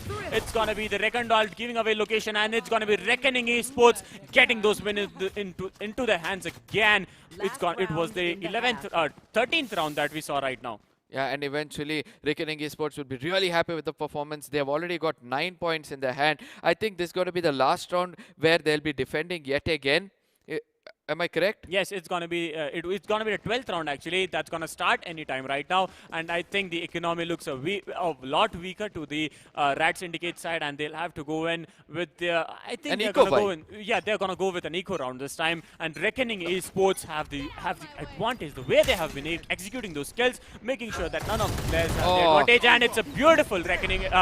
They Recon Dalton coming into and eventually we can see that Anis has already gone inside. He's trying to watch out for the back. He's waiting for his team to come inside. The team is delaying. This could be the biggest problem which they can face. Anis was able to execute against Reza. One of the strong players has been eliminated at this point of time. That comes up to say that everybody are trying to rush in, but Rio and BRG are able to hold it properly. On the other end, it's going to be Shark who came in, gets traded off by Rio. Master comes in, and for the first time ever, we can see that the Rats are able to be successful at B. If not the plan, they're able to attack in the right way, and eventually it all thanks to that one Jet who had that blade storm, immediately went in, made sure that he doesn't reveal most of his location, but he knows where the enemies are, trying to tell them to come in. Eventually the right call coming in from RAD Syndicates, they came in. Somewhere I saw that BRG was able to take down that last Omen. He was not able to do so because he went in for reload, and due to which the Reckoning Esports lost a point. Well, it's going to be the Swipe Swap coming in, and it's going to be the Reckoning Esports who's going to go into the attacker side, and RAD Syndicate making it towards the defender side. And this is what we are waiting for. I want to see how the RAD Syndicates are going to hold out. They have been playing a beautiful game yesterday, but this time when it comes to Ascent, they have that strategy, they have everything that they need, but I think somewhere they are lacking that synergy and are lacking to execute it. Anes, meanwhile, gets tagged with the paint shells. He's at very low HP. He's at 21 HP. He has to come. Whenever I see paint shells coming out like that, that is what Binks used to do, right, from Innocent 5. He used to make sure that he clear out that one spot, because that is where the operator can actually dominate. Anis is going to go in. He sees the boom bot coming in. He's going to fall back completely, not revealing his location. On the other hand, the Paranoia is going to come against him. This time, they do not realize that Anis can do a backstab against the Raze at this time. Detox is also there with him. It looks like Reckoning Esports are able to attack. They're going to come in at the right time. RAD Syndicates while they're able to defend, and this time they're not able to do so successfully as all 4 players are still standing. It's got 4v4 fight where 3 players are tagged to almost 10 HP. Well, let's see if the SOA from RAD Syndicate makes a difference for them. It's going to be Rio taken down from the attacker side. Oh. Oh my god, what a beautiful use of the abilities coming into use. And it's just the last player standing for RAD Syndicate. He's going to go in for the defuse and make sure that RAD Syndicate gets a point to the name, closing the gap of 9-3 to 4-9. And it's a 5-point lead that's right now with the hands of Reckoning Esports. I thought that Reckoning Esports would eventually go for that win, but this is what actually mattered. It's the SOA. You see that Detox comes up, Dio comes up with that Shark Dot, and he's able to take down one player and eventually give the right kind of opening. On the other end, we can see that Relic is trying to go in at A, is still confused. No, he chooses to go at B to put up all his traps. I don't see any traps coming up. The traps comes up at me, that is Tripwire comes up at mid, and the rest will be going to be. On the other end, we can see that Phoenix is trying to hold A. He already knows what's happening. The Hot Hands is completely ready. He's going to use it as a high toss, going to make sure that nobody's going to come in over there. The high toss doesn't look that great. On the other end, it's going to be Relic, who will be really happy to have Sova next to him. The revelations can happen. The cage is going to guard him. They're going to wait for Reckoning Esports to come in and make a mistake. Master is on the other side. He's trying to go for a small peek. He doesn't get tagged at all. A very good peek coming in from his side. Reckoning Bolt on the other side. The Recon Bolt on the other side will be able to reveal the location of Raze. It looks like everything is going in the side of Rats. And it's going to be the first player going down, Rio from Reckoning Esports being taken down, and it's going to be Shark Aim going to go in for the dark cover, and let's see if he's going to able to pull it off, because it's going to be Razor coming in for a backstab from the A Gardens. They have to really look out for it, and it's going to be Piazzi getting taken down. Razor gets traded off. It's Shark Aim making all the difference for Team RAD Syndicates. The last 2 players standing. Deox is getting taken down, so it's a 2v3 fight that's going to happen. INQ is at 52 HP. He's going to go in for the push. He spots the KJ. He spots the Phoenix just below them, and it's just going to turn the tables right now. Meanwhile, it's going to be the Spike carrier that's going to be Trist being taken down. Last player standing, it's going to be the Flash coming in from Maester. He's at an angle where he can't leave right now, and it's going to be INQ taken down by Relic. I just love the way he started to blind him. He knew that he can't go for the kill. He was just blinding him so that the backstab can easily take them out. This is what Shark Game did. He gave the right kind of opening, taking down 2 players and then going down makes the other team really, really weak. Master on the other side was able to execute at the right time and put up a flash in such a way that it was blinded, and it was clear backstab coming in from his team. Let's see what's going to happen next, as again they're going to go with the same strategy. It's going to be Relic coming up with that camp very high so that the camp doesn't get destroyed early on. He's going to put up 1 trap wire at the mid. He's going to put 1 trap wire inside B as well. It's going to be Trust who's trying to come in at A. He's going to wait for IonQ to come in. The Jet's ability can be of great use as well. So we can see that the Reckoning Esports are not going to go in. They're just going to wait. They know that have a 4-point lead. They can use that element of doubt to come in anytime soon, so that eventually the Hot Hands I don't know why Master is holding that Hot Hands right now, because that's a very clever move for sure. Well, it's a timeout coming into progress. We're going to have the match starting in a few seconds. But as we talk about Team Reckoning Esports having a 4-point lead, it's going to be the RAD Syndicates who are going to be facing it. And there comes the Hot Hands into use. A beautiful execution of the Hot Hands. But will it be? Yes, it will be damaging the Sova. The Spike carrier is up to 50 HP. His HP is really low. And it's the all drone that's going to come in. There's going to be push coming towards A. It's going to be the ultimate orb that's going to be taken into progress. Yes, they will put a good use to it. And it's going to be Razor holding on his location right now, and I want to see how it turns out for him. Yeah, eventually I understand what RAD Syndicates are trying to do. Reckoning are trying to do. They're making sure that the Rats come out in the open so that they can take them down. On the other end, we can see that Judge is being used at this time. If anybody comes for the peak, Judge can easily take them out. But Razor was too sharp at that one point of time. He was able to take down Jet out of the equation. The cages are not going to hold them for a long time. The toss of plane shells are going to come in. Relic will be the last guy standing. The attackers are going to use their Killjoy ability. They're going to make sure that they take down at least 1 player. The revelation has also been happening. Look at where the smoke is going to come up. They're going to hold it off. On the other end, Rio going to come in, Razor going to come in, but eventually Razor gets taken down. BRG will be able to take down Shark Game. Then comes up to say that the Rats are down to just 1 player, where Reckoning Esports, everything is going good for them, and they'll be easily taking this round. Deox is the last player standing, will be able to make some difference, but it's not going to be possible for them because it's going to be BRC coming in. Vandal, make sure that Deoxys has been taken down. Tress still standing, and let's see how it turns out for them, because 10 point for Reckoning Esports and 5 points for RAD Syndicates. The way that Reckoning Esports are dominating this match is something I haven't been, I wasn't expecting them to do it, and it's gonna be a good economy looking towards the side of RAD Masters this time, RAD Syndicate this time, and I think Mr. Anes is gonna go with the operator as usual, and RAD Master just waiting sure to hold that hot hands at A side. When it comes to A side, he's always there, ready with the hot hands. Yes, he's gonna go and just make sure the Molotov is put to good use. Yeah, on the other hand, the owl drone has already been deployed to check whether the master is still guarding A, and he also realizes that it's time. On the other hand, he did not enter the site. He just made sure that there's no backstab before they enter the site. The Reckoning Bolt has come in. I don't know where it landed, but eventually it was landed in such a way that one location has been revealed. On the other hand, the movement shot is going to come in. Master was able to take down Ion Cube with just a Sheriff. On the other hand, Rio goes in to take down Master. It's going to be Shark who's been taken down. Trust. On the other hand, we can see that it's going to be an easy plant which is coming in from Reckoning Esports, but trying to hold back 4 people will always be an issue because Razor is down to 30 HP. Well, Razor might get taken down anytime because it's going to be Anes coming in with the operator. He's already all set, and it's going to be the Hunter's Fury coming into action. It's going to be Anes getting taken down. Razor going for multiple kills. It's a very low HP. He was at a very low HP. Gets taken off by Shark. Shark, it's a 2v2 fight that's going to happen between the Cypher, Omens, and Sova. So let's see Biazi. He's at 100 HP right now. Rio at 100 HP. Biazi gets taken down. Relic making sure to execute the kill onto Biazi, but eventually get traded off. It's gonna be Rio making sure that it's gonna be Reckoning Esports who take that win. I mean, Rio really well played over there. He was cool as a cucumber. He exactly knew what to do. As soon as the Vandal went into reload, he took out for his pistol. He did not go for the shots where he's going to lose those bullets. He was like, let me wait it out. I know that his head is going to come into my crosshairs. And when it did come, he took them out. On the other end, when Master was trying to do something special, look at what Razor did. He knew that the Hunter's Fury is going to hold back people and they'll be trying to run back, but eventually jumped in. Even though with that 130 HP, he was able to execute 2 kills, eventually giving a lot of opening for Reckoning Esports. One more point and Reckoning Esports will be entering match point. Let's see how Lord's going to work out.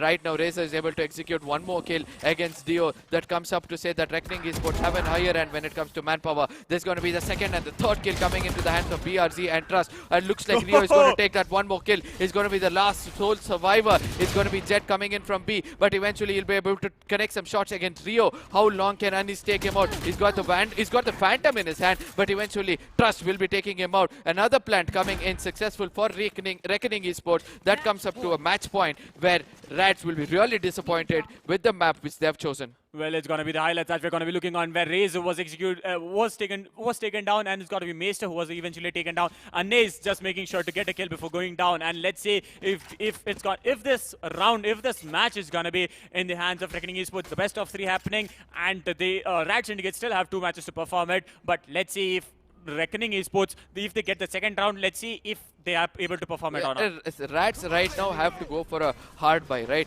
But I can also see that Hunter's Fury, there's going to be three people who have their ult. On the other end, we can see that Phoenix is trying to rush in and reveal his location. He used his Hunter Fury.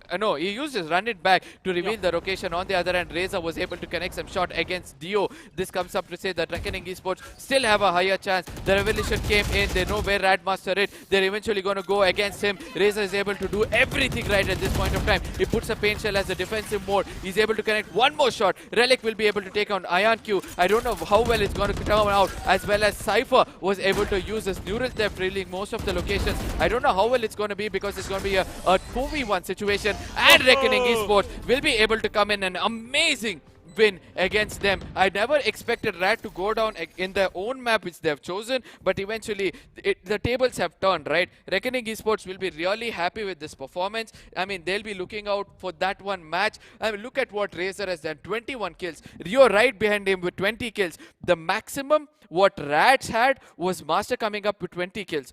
But 2 players, 2 fraggers from Reckoning Esports were able to register more than 20 kills. That comes up to say that Reckoning Esports are having a higher end when it comes to this game. I mean, what else to say? Well, when it comes to the second match, they have the advantage of choosing the map itself. So if they are like literally able to execute whatever they have been doing in the first match, the second match itself, it's going to be a very great win for them. And the way they made a 6-point lead when it came to 5-12, and I saw it like not even a 6-point lead, it's a 7-point lead coming in, and the way they executed it, they were like, I think at a moment, RAD syndicates were like, it's time to give up. And I think they just lacked the energy that they had yesterday. The way that they performed neck to neck fights yesterday, I am not seeing that energy level today, See, and it I has don't know. dropped down. It looks like rat syndicates have exhausted their energy. It's not like they're trying to give up. It's just that their energy has become really low. We can see Master is the only person who's using hot hands, who's using blaze, who's trying to flash, go in, run. When it comes to run it back as well, he went in, he saw the locations, but Hunter's Fury came on too early. So Yeah. due to which that also did not connect well. We see that Raken Bolt is not able to reveal locations of Reckoning Esports. Reckoning Esports is able to take them out while they were defending. In the Hunter's Fury, no, when Reckoning Bolt just came into the site of A, they immediately took it out even Yes. before it revealed the location. But Rats were not able to do that, due to which it became a little bit of a problem for them.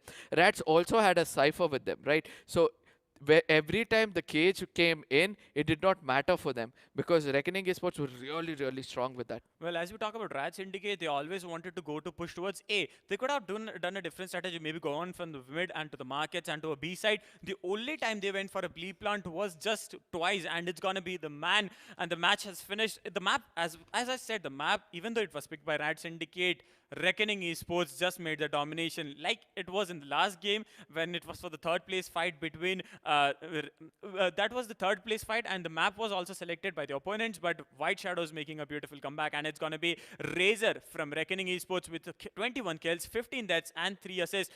The average comeback score. Can you see it? Can It's you look at it? It's three- 339 points, and that comes up to say he used the plane shells properly, used the boom bots properly. His aims were correcting properly. That's the most important thing. You know, I know he's a duelist. He's one person who can go in, but if you have an aim like Razor, like how it's connecting today, I don't think you need those plane shells. We saw him at one point of time when the paint shells did not work in his favor. He started to use it as a defense. He's tried to throw it long so that if anybody is Yeah, trying to fall back, he can go in and take those kills. There was one high IQ game which came in from Reckoning Esports.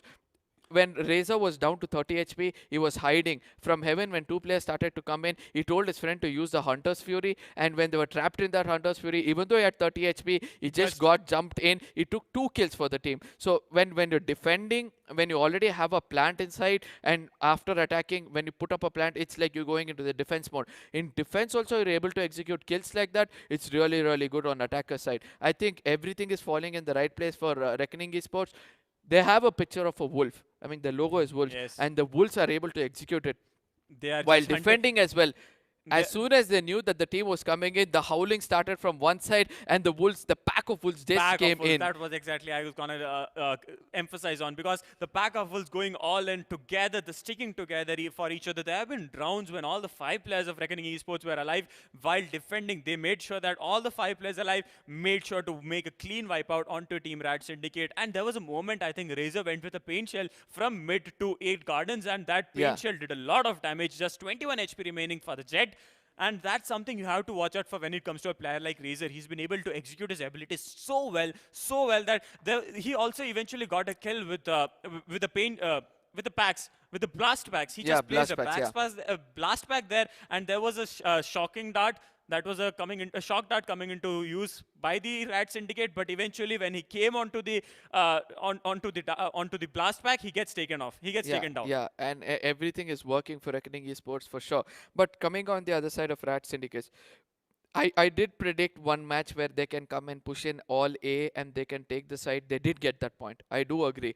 But after that, you again saw that Rat Syndicates are not able to connect that shots. I mean, at one point of time when Rats were having that Reckoning Esports, the Vandal, every bullet in the Vandal got taken away, and he only had a pistol, and it was against Omen. I don't know who was playing Omen. I just don't have it in my head right now. He was still not able to execute a kill because that thing is not working for them. They're just standing and playing rather than jiggling and playing, because that is one thing which is an added advantage when it comes to Valorant. If your aim is good and you're able to jiggle and kill at the same time, sometimes that shots connect. That element of doubt is against the team where they can take advantage of it and they can go in for the kill. I think that is what the Rats are not able to see.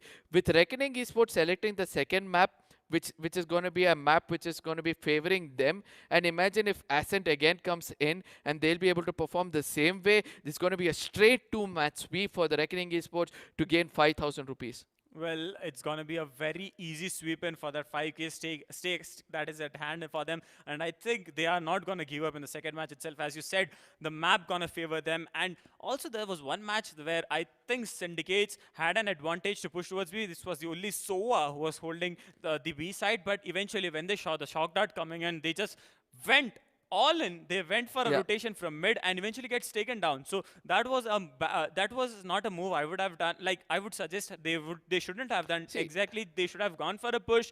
They could have hold off. They could have won that round. Yeah, and he was maybe the trying to do situation. the Odin spam, that Yeah, one, yeah, right? yeah. Odin spam. Yes, exactly. Yeah, so that is what I'm telling you. Eventually, the revelation of one agent had happened over there, and he had a deadly grin like Odin. So, in case they tried to push in from there, and if one or two players had got stuck due to that Odin spam, it would have eventually made them weak, right? So, that is what they did. Let's try to avoid this Odin spam. Let's try to come in from the market. I don't think that was a wrong move, but I would like to say that they could have taken that one, push, like they would have allowed Jet to go in with a dash, then try to come in from behind, take out that one Sova. Yeah. I know that where when the Rads were playing it, they did not have enough kills, due to which most of their ults were not used more than once. So that is where they started to fall back as well. Well, I think it was Anez who was trying to go in with the blood for the Blade ability of Storm. Blade Storm. Actually, Yeah. it's just getting on my head. Blood kills and first kills coming in. So I was like all into the world, but it was a Blade Storm coming into action. He tried to execute some of the kills, but eventually somewhere it feels like the consistency, the play that we saw Yeah, yesterday, the same Anez is not playing today. And INQ also, as we talk about INQ, these are the two players that plays Jet every time. And the Maester with his Phoenix did try, as you said, Maester did those hot hands, did come up with Blaze, everything, and run it back. We saw him doing it like at least 3 times, I guess. Yeah. And he made an opening for his team, but his team could eventually not Yeah, execute what he was planning. who was the Jet at Rat Syndicates? I forgot his name again. It was INQ. Yeah, Rad Ion Syndicates, Q. INQ, RGE. No, Anez, RGE, INQ, Anez first from Rad Yeah, Syndicate. so what he did was, there was one match where he used a Blade Storm, he eventually jetted in, he made sure that nobody was there at B, he was like, guys, come in. I don't know why the Rats team took a little more time to just come in at that point of time. In case they came in a little more earlier and went for the plant, it would have been a little more advantageous for them to go for a win in that one match. Said all these things, we all know that when you're actually playing the game, the pressure starts to build on you. It's tough for you to perform because you just want to rely on your gun power when none of the abilities are working it out. It was just one person whose all his abilities were working out. That is why he relied on it. It was Razor, right? All his Yes. abilities were working out. That's why he relied on it. Where the rest of the teams, they knew that the abilities were not put in the right place, so eventually they couldn't do it. It was Cypher being chosen by Rat Syndicates. Yes, I think the Cypher was Yeah, there. Yes, it was- Rad Syndicate had a Cypher. Rat Syndicate had a Cypher, where on the other side we saw it was Killjoy. Well, Sharkame was playing for Rad Syndicate, wasn't it? Sharkame. my God. There was a new guy coming in for any of. I think it was one of the teams, but he hasn't been able to perform this well. But maybe in the Shark Aim started to execute some good aims. His aim was really strong. He started to decimate through. I think Shark Aim came from the side of Syndicate, I Reckoning guess. Esports. I'm But getting we'll a know it bit for sure. confused. I'll tell you the reason why we are so confused. So when we started the game, we never expected Reckoning Esports to come in so hard. Yes. We thought it was a neck-to-neck fight. We didn't know that at the beginning itself we had to cast so fast and see how games to go forward. Even we are also under shock by the things Yeah, turned because out over here. Rad Syndicate have that upper hand whenever it came to the qualifiers, when it came to the semi-finals and yeah. everything. And it's gonna be Haven that's being picked off by Reckoning Esports. I want to look out. Like I want to see. It's gonna be a 3-side plant. Yeah, it's going to be a three-side plant, which is going to be there. It's going to be A, B, and C. We have to see who's going to go in with a Sage, because it's a little advantageous of Sage when it comes to Haven. And let's see how it's going to be. Defenders are going to be Rat Syndicates at this point of time. Dio is eventually going with that Suva yet again. Is going to be the initiator. On the other end, Relic is going to go for Cypher again. Going to be is going to be the. I think he's gonna make sure that all his abilities are used at B Yeah, side. yeah. And as we talk about Anez, is always gonna go for Controller. Jet and INQ. The Jet versus Jet is always I want to watch out for. I already said that when it came to the finals, these are the two players you have to watch out for. Yeah, and eventually Paradox is going to be another controller who's going to come up. As I was saying, Relic is going to be the again, I'm getting stuck with that one name, my friend. What's Cypher actually? Cypher is gonna be a controller. Yes, Cypher is a sentinel actually, Yeah, not a yeah. controller. It's So Omen who's eventually a controller. sentinel coming on this side. But look at what's happening on the other side. It's going to be one sentinel coming in. That's going to be Cypher. It's going to be two duelists. It's going to be Razor and it's going to be Razor coming up with Raze and IronQ coming up with Jet. It looks like both the teams have selected the same kind of agents this time, right? Yes. So both of them are going in for an attacking way. Because when you have a person like Omen coming in as an initiator, as a controller, he's going to come up with the dark cover everywhere. He's going to give that opening for that pushers. It's going to be for the duelists to go in and go for those early plants. Let's see how it's going to work out. There's going to be 3 sides eventually. It's going to be A, B, and C. B is we have not seen many people going in for planted B. Let's see how it's all going to turn out on the other end. We can see that everything is going in the favor of Reckoning Esports until now. Can Rats make a difference over here is the big question. When it comes to the map of Haven, it's always necessary to stay together, and when it comes to planting at B, it's kind of your sandwich from both the sides. And you, when you do not have a player like Sage who could wall it, but you always have someone who could smoke it out, right? Yeah. So eventually the smoke might come to use, but it's always a risky element. There's always a risk element that you have to watch out for. Getting sandwich from both the sides is something I would not like to see. And right now, it's gonna be Rio who's gonna be taking the spike this time. Yeah, and it's going to be Reckoning Esports who will be going for attack, where it's going to be RAD Syndicates who are going to be defending. And I can see that no trap wires or nothing is being put up from RAD Syndicates. I don't see any traps coming in, but the cover comes up at the mid window, which is important to hold off. Look at what Dio is doing. He's trying to use a Rick and Bolt. Is the revelation of one player will already obviously come in.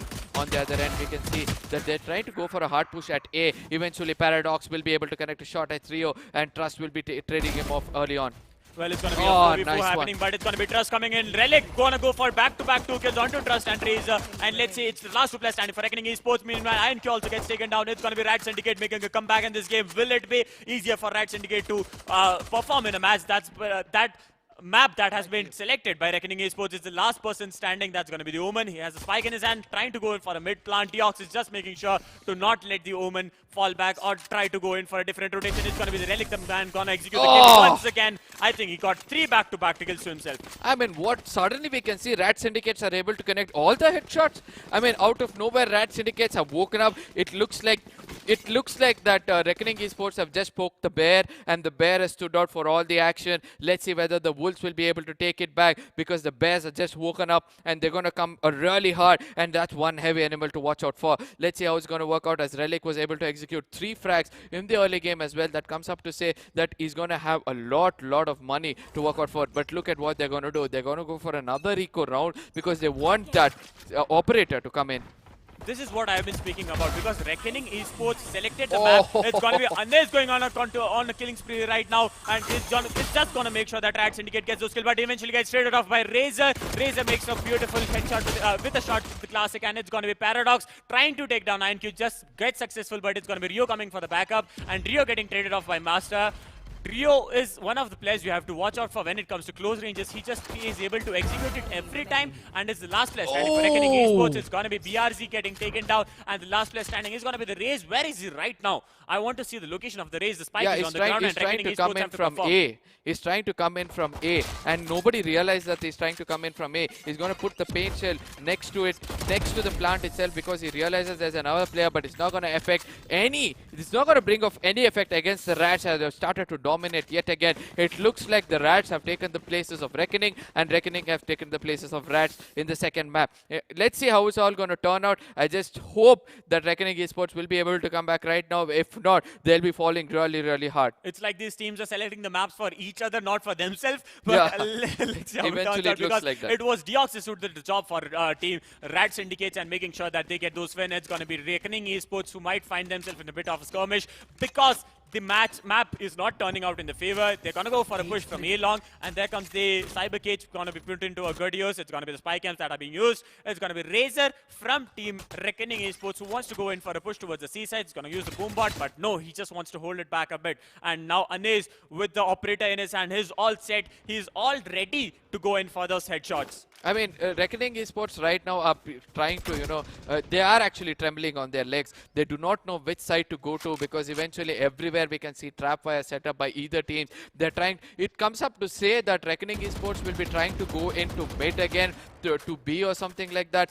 They're just trying to reveal their location, and I just love the way Syndicates are keeping their cool. They're not trying to come out in the open, take a peek. On the other end, we can see an Aldron trying to push in at A. That comes up to say that the push might come to B anytime soon. They do not realize at this point of time that they can attack in all three different directions, which is over here. Razor tries to push in. He's going to use those blast pack. He's trying to come up. He knows that nobody's inside B at this point of time. He puts up another paint shell and immediately takes down the Wrecking Bolt. This looks like this game can be taken by Reckoning Esports very easily, but Master comes up with the right kind of opening against them. And oh my god, Paradox also comes up with a kill against IonQ. Razor is able to trade it with Detox. On the other end, Master is able to take down Razor. It comes up to be a 2v3 situation all of a sudden. Well, let's see if the Cypher and So are able to pull it off, because it's going to be IonQ making a beautiful kill with this the operator in his hand. It's the last player standing, and there he comes out in the open, and Anaze gets those shot onto Rio, goes in for the defuse, and it's going to be the RAD Syndicate taking a 3-point lead onto Reckoning Esports. This is going to be the comeback we have been waiting for, ladies and gentlemen. This is the finals that's happening right now of SKWAD India Invitational, and it's right now the second match of the best of 3. Did RAD Syndicates wantedly throw the first match? I think so. They were like, let's give them an opportunity to show. But they wanted to look at the way that Reckoning Esports were performing. They might have to, like, they wanted to know how they perform if they give up to the match. There's one more speculation I want to come up with. I think RAD Syndicates are trying to make sure they take advantage of what Reckoning Esports did. They were really rushing in the previous game, so RAD Syndicates are like, let them rush in this time. Let's go fully defensive because we know our gun powers are really strong. Let's make them do that mistake, and eventually let's try to rush in. On the other side, we can see that the hard push is coming up at C. We can see the locations also being revealed. On the other end, Detox will be Dio will be able to come up with a kill. Master able to come up with a kill. Relic with 2 kills. This comes up to say that Reckoning Esports are right now suffering completely. It's going to be the last man standing. He's going to be at C. I don't know what is he trying to do. Oh my god, it's not coming him at C. It's going to be that last man who's trying to hold it at mid, and eventually Master will be able to execute a kill using the boom bot. The boom bot comes in like a literal savior for him. He was trying to fall back, but meanwhile, it's going to be a good lead. That's RAD Syndicate performing right now. 4-point lead with 3 abilities ready right now. It's going to be the showstopper, which will be coming into action anytime. And Relic, with the back-to-back 2 kills, he's the one who's doing the opening for his team. He's the one who is doing most of the work for his team. And look at what the Boombot did over here. He was busy on the left trying to take down an enemy, but Boombot was like, ta-da! And Relic with the 6 kills, making that lead onto RAD Syndicate. And I want to see the Blade Storm coming into action. Cypher ready with the Neural Theft. And there's the first kill executed by IonQ, making sure that RG, that's going to be Reckoning Esports, losing the first player, Rio going down. And there's going to be a backstab coming in from IonQ, but he wants to go in for an A plant. And I think there's a single guy waiting at A right now. But Razor is the player you have to look out for. He's holding the C garage, and meanwhile Rio wants to go in, and Relic with a beautiful spy cam, making sure that none of the players from Reckoning Esports should make it to A side. Nobody is at heaven. That comes up to say it's going to be an easy picking for Reckoning Esports. Yeah. They have an opening. They're delaying it. They shouldn't do it. In case they go in plant at this point of time, it's going to be easy for them. IonQ still looking out for over there. They put up a smoke that comes up to say that the location will not be revealed. Relic gets taken down. This could be the opening they were looking for. Dio came in, but he's also getting taken down. IonQ on the other end will be able to take down Dio. It's a 3v3 situation. All of a sudden, we can see there's one operator, which is going to be a little tough close range.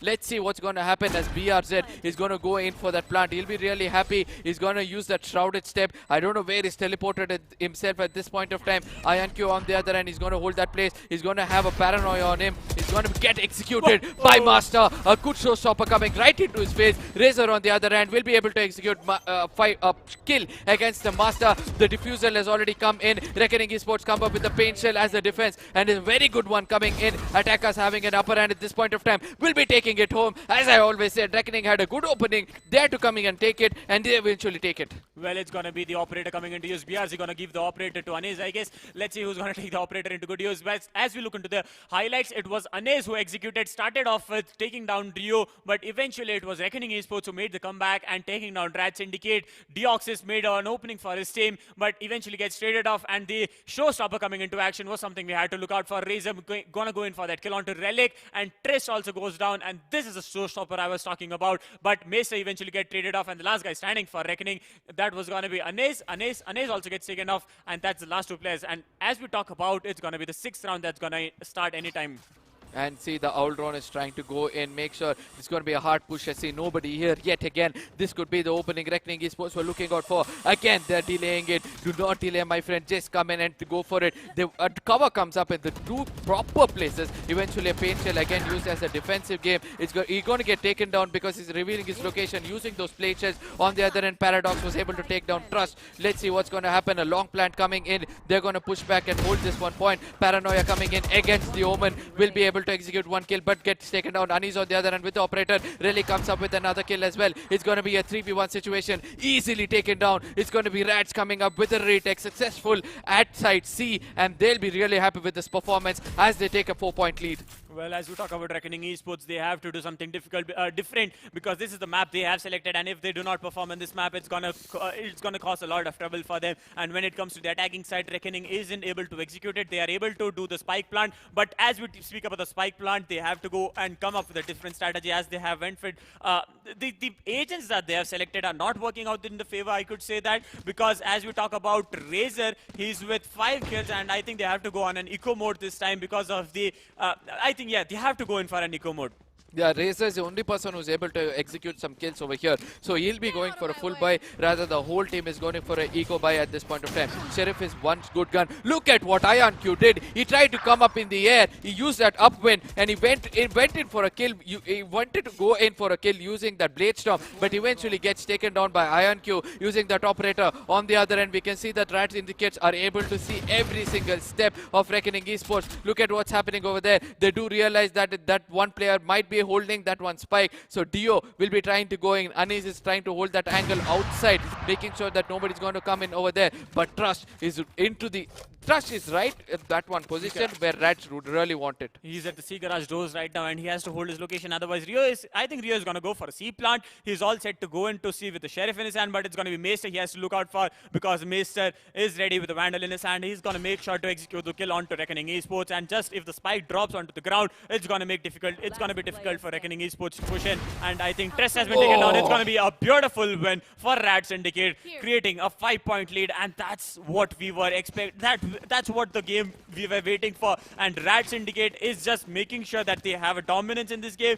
The map, even though it was selected by Reckoning Esports, isn't working out in the favor. And as Razor is going to be the man who's going to make a difference for his team, we're going to go to a quick replay where we saw Razor getting picked off, Biazi getting picked off, a back-to-back kills coming in, Deoxys and Ane making sure that the opponent team, that's going to be Reckoning Esports, getting wiped out completely, making it a score point for RAD Syndicate. As soon as the location was revealed, the gunpowder came in so good use. The Vandal trying to fire through the wall and connecting those shots even before they made it into the site was really good. Anis on the other hand takes down Reza. IonQ will be trading it against Anis. That comes up to say that the Outrun is coming in. They want to do something good. They realize that Paradox is taking a backstab. Obviously, he's gone into the spawn.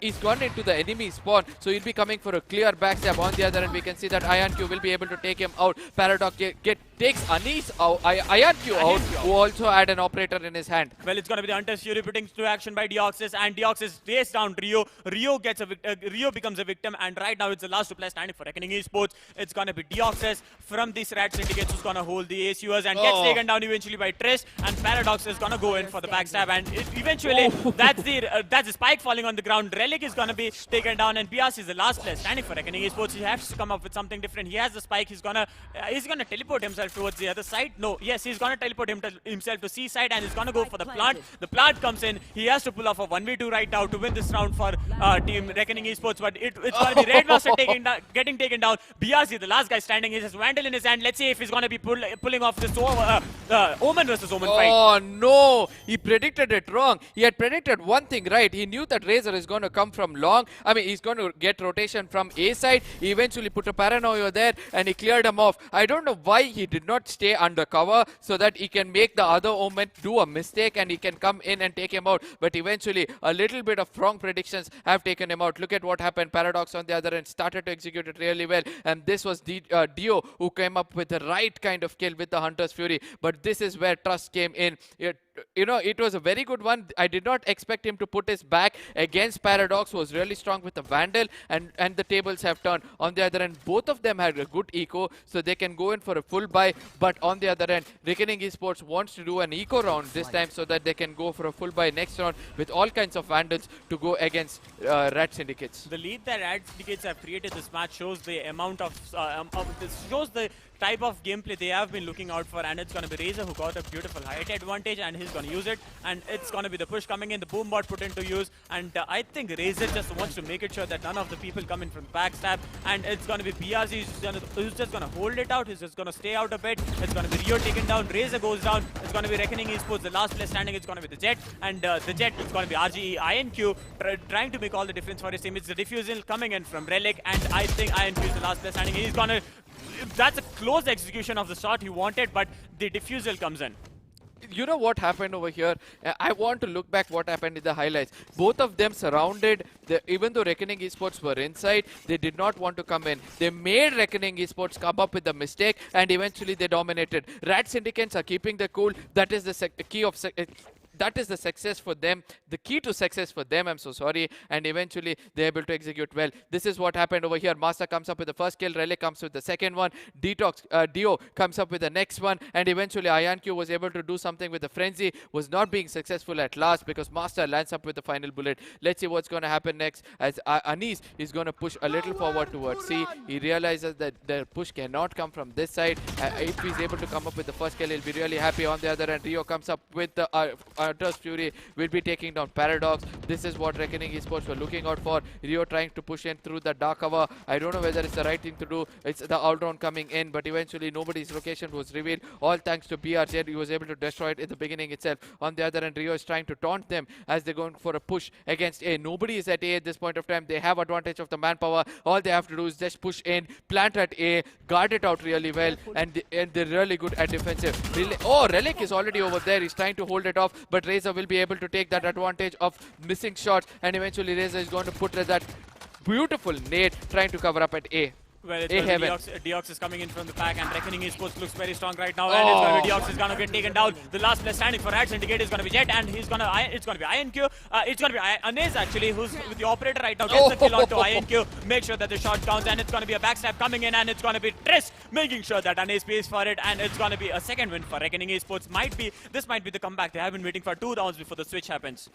Everything fell in place for RAD Syndicates until we saw Relic was not able to connect those shots against Razor. In case he was able to take down Razor, beginning itself, it would have been much more easier. Razor had that one space where he could connect the shot, and eventually the opening started off. Anis on the other end was able to do something good. Over here, we can see that Rio, after connecting second one, he was able to take him out. Eliminating one out of the equation, it was easy for them. Razor was able to take that one benefit of doubt, putting those shots at that one corner where you exactly got an enemy over there. On the other end, we can see the next round is going to be starting anytime soon. Again, Relic is going to hold A, where the rest of the other team are going to push at C. Nobody is at C except for one player, so it's a very good time for them to push. Master takes a shot against Razor. There's going to be the ult coming in. He'll be able to execute one more kill as Ion will be able to take one. Oh my god! IonQ was able to take down 2 players using that operator. Let's see how it's going to turn out. It's going to be a 2v3 situation, putting Rats behind.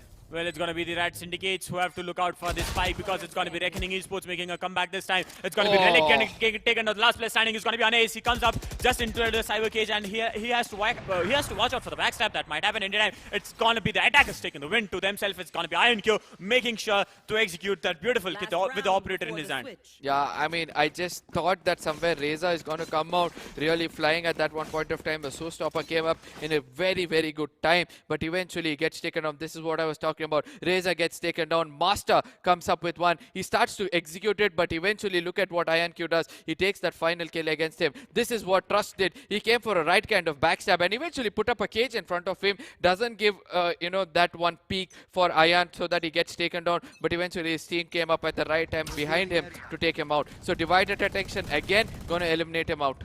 Well, it's gonna be Reckoning Esports, gonna close in the gap anytime right now, and it's gonna be Rio coming in, and Rio makes sure that he has the location of the person with using the all drone, and I think it's gonna be the shock dart coming into use, and I think it's the player who isn't scathed by it. He's just safe as of now, and the recon vault has been destroyed again. Meanwhile, it's gonna be Diox getting taken down by RAD Syndicate, losing one of the players, and I think this is gonna be the opening Reckoning Esports have been waiting for.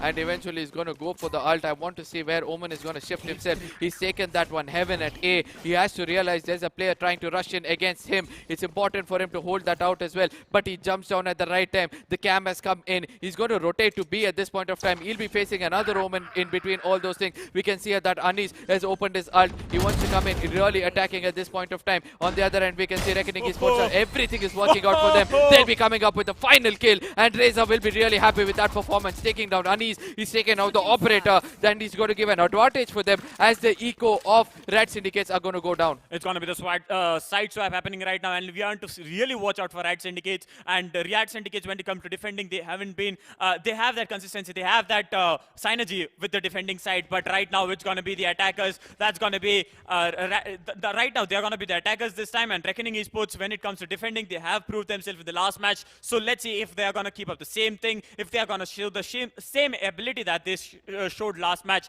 And when it comes to the B side, it's still there's no player at B side, and it will be an easy push for RAD Syndicate to go in towards B side right now. Yeah, RAD Syndicates are not choosing to do so in the beginning itself. There are two players, that is Omen and Raze, who are trying to taunt people at C. On the other end, Cypher is trying to come in from the center, but the person who's holding the spike is still at the center. They decided to push C. Eventually, it's going to be Omen. We can see that somebody is trying to tag them. It's going to be Omen BRZ who's trying to put up a dark cover at the mid. He's not realizing that everybody are trying to push C. They waited for that cover to go off, and eventually a boom bot comes up in the opening. Shells are going to be used in long so that it takes cover. Anis on the other end. He's gone down to 50 HP at this point of time. I don't know whether he'll be able to survive till the end. IonQ on the other end. He's got the shotgun. He's going to be... Oh my god, he gets taken on. Paradox comes up with the right kind of shots against him and will be really successful with it. RAD Syndicates are looking really promising, but three players have less than 50 HP. Let's see whether Reckoning Esports will be able to dominate this, as most of the players are standing in one corner. That will be the first shot, not connecting from Trust. He'll be able to take, he'll be getting taken down. I mean, if you're not able to connect shots like that, obviously Reckoning Esports will be losing another round, and RAD Syndicates will be really happy with 2-3 players with less than 30 HP. Flawless gameplay, the flawless gameplay by RAD Syndicate, and just gonna make the domination prove themselves, and a 5-point lead coming in by RAD Syndicate. Reckoning Esports seriously have to close that gap. Otherwise, when it comes to the last match, it's gonna be the RAD Syndicate who get the advantage of choosing the map.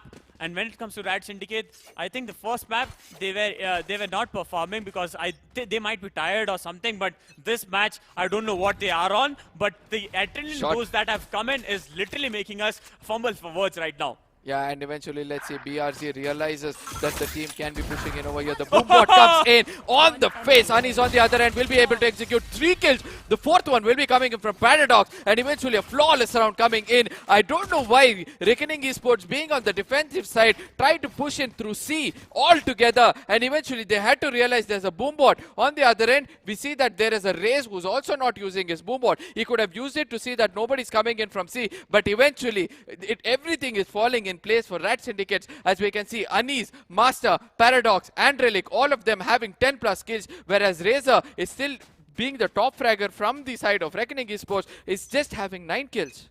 Well, the way that they have been, RAD Syndicate have been performing is just something we have to look out for, because when this is the map of finals right now, and as I look at, as I say this, it's going to be the A side that's going to be pushed on. It's going to be the A long push coming in. It's going to be Anis just going all in. He wants to make sure that the side is empty. He's just making sure the location has been revealed. Gets traded off by IonQ. IonQ coming in with a backstab, and it's going to be Relic who's going to go in for a plant. IonQ just going to wait on to Heaven, and the plant has come in. It's going to be a dual dart, dual shock bolt coming in, but it does not do much damage as he had expected.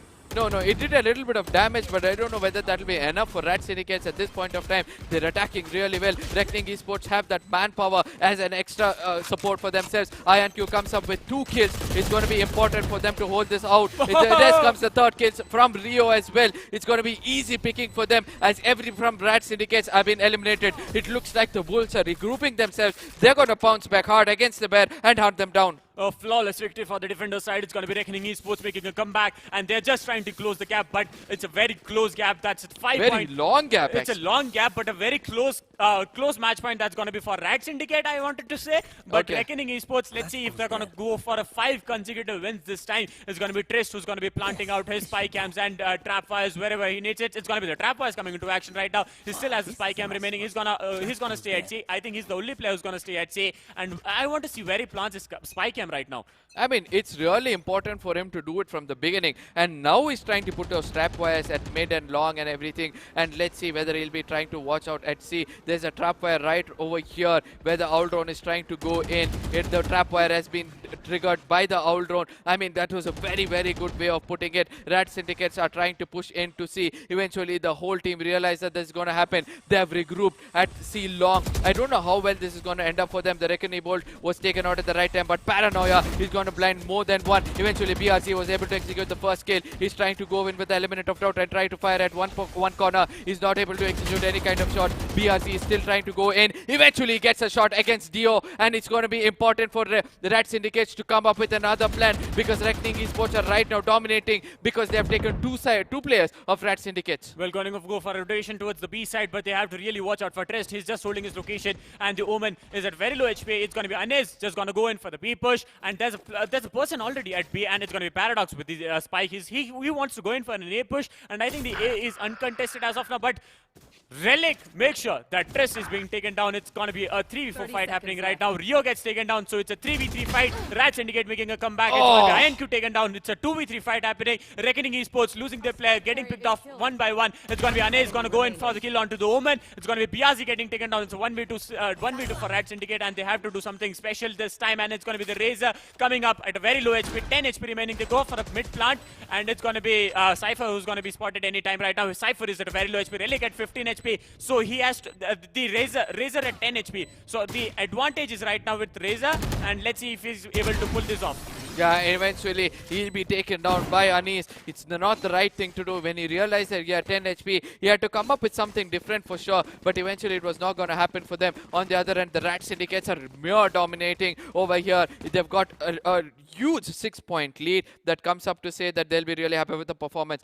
BRZ coming up with really good knocks, but eventually RAD Syndicates, the way they bounce back in this game, that was something to watch out for. Anis was a person who came up with 2 to 3 kills, the right kind of kills, which was important for the team. Paradox, even though he went down, he made sure they had given that enough kind of damage against Razor. There's no Sage to heal them. They're not having Reyna or Phoenix to heal themselves every now and then. So eventually, this is something to watch out for. On the other end, we can see that the next fight has already started, and looks like they're going to wait for Reckoning Esports to do another mistake like how Razor has done over here and eventually take him down. Well, Rio is gonna try to use the shock dart, but eventually decides to fall back. Gonna go in and stop the push and make sure that Relic gets taken down, and he's just gonna fall back towards his teammates. It's gonna be the Cypher coming into play anytime right now. It's a 4v4 fight happening.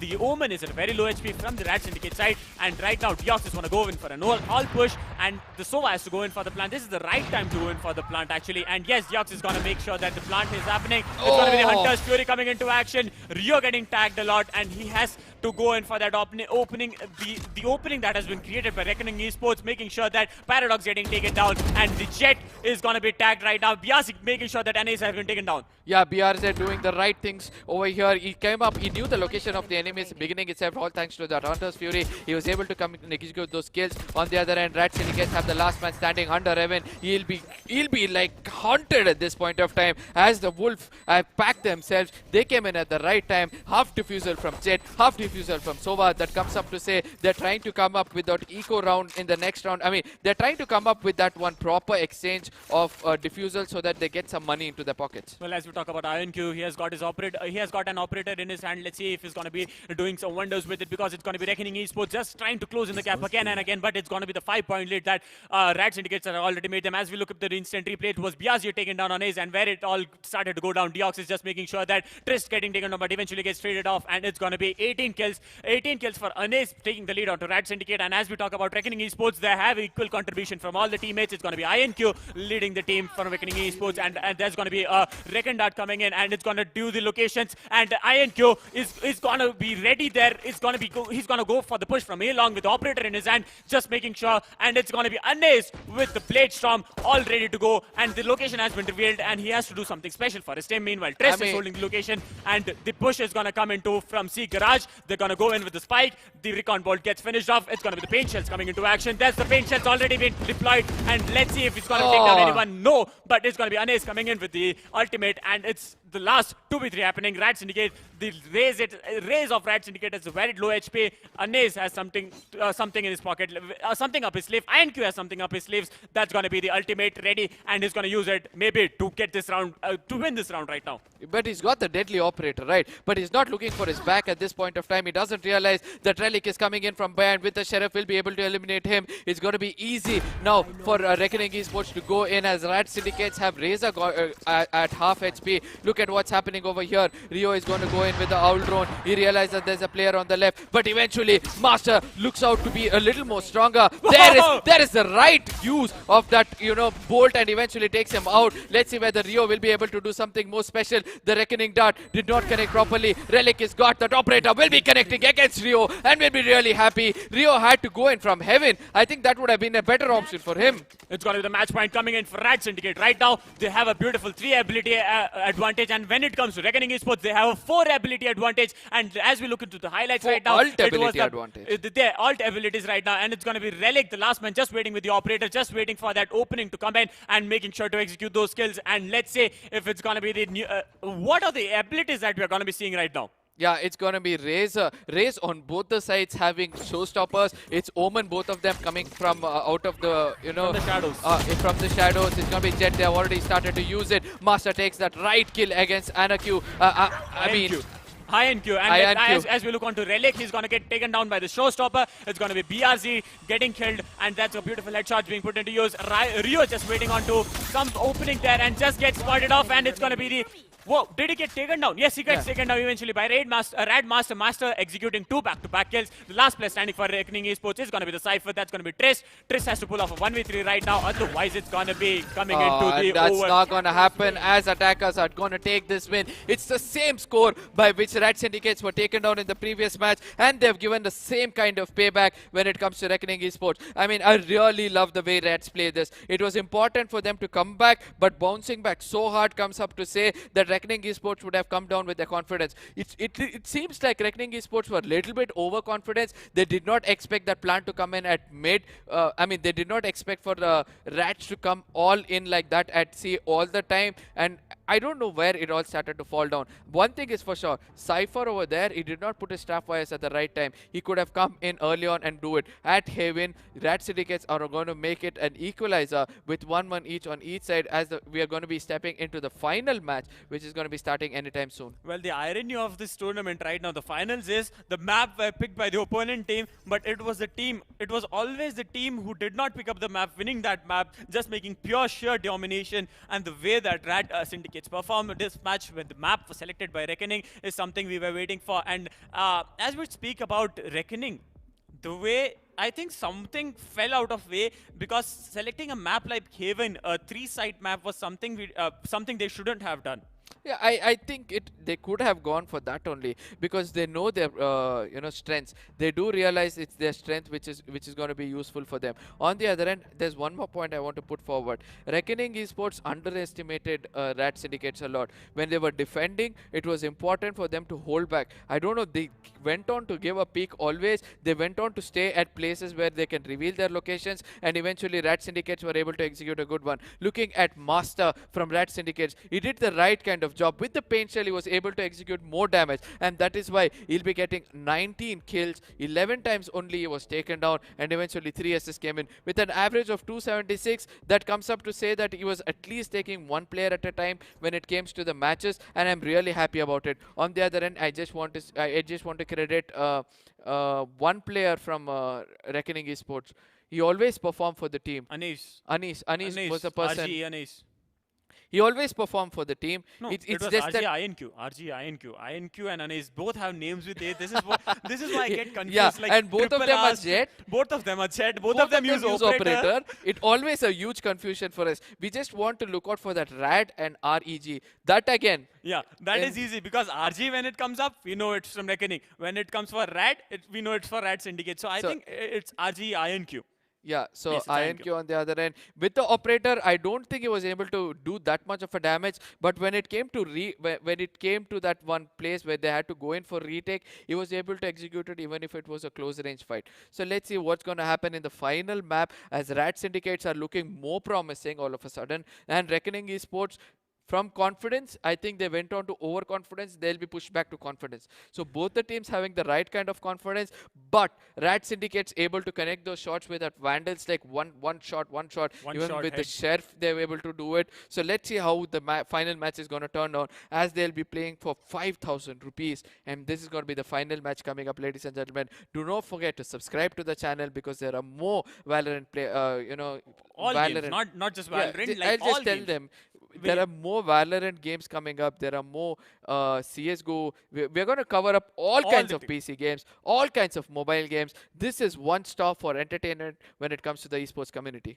Well, as we talk about the mobile games and everything, we'll talk about it later, but it's going to be the map of Icebox that's been selected by RAD Syndicate. They have the tier domination when it came yesterday, and they're going to do that domination this time also. It's going to be a one-on-one for RAD Syndicate and Reckoning Esports. It's going to be the grand finals that, ladies and gentlemen, you are watching out for. And the way that RAD Syndicate executed that onto, the way that executed it yesterday was something came out of the box.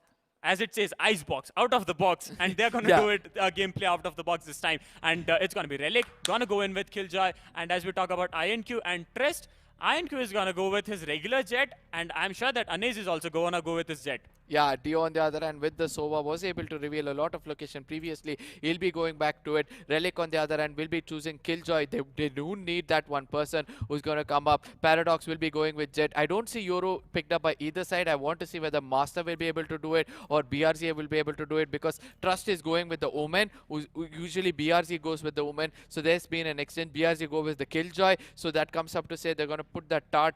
They're going to put that swarm grenade that is going to be nano swarms coming up in either of the maps. But both of them have chosen Sage at this game. So some healing is also going to come in, and that healing has to come for Jet, or it's going to come up for... Look at what's happening over here. One team has two Sentinels, and one team has two...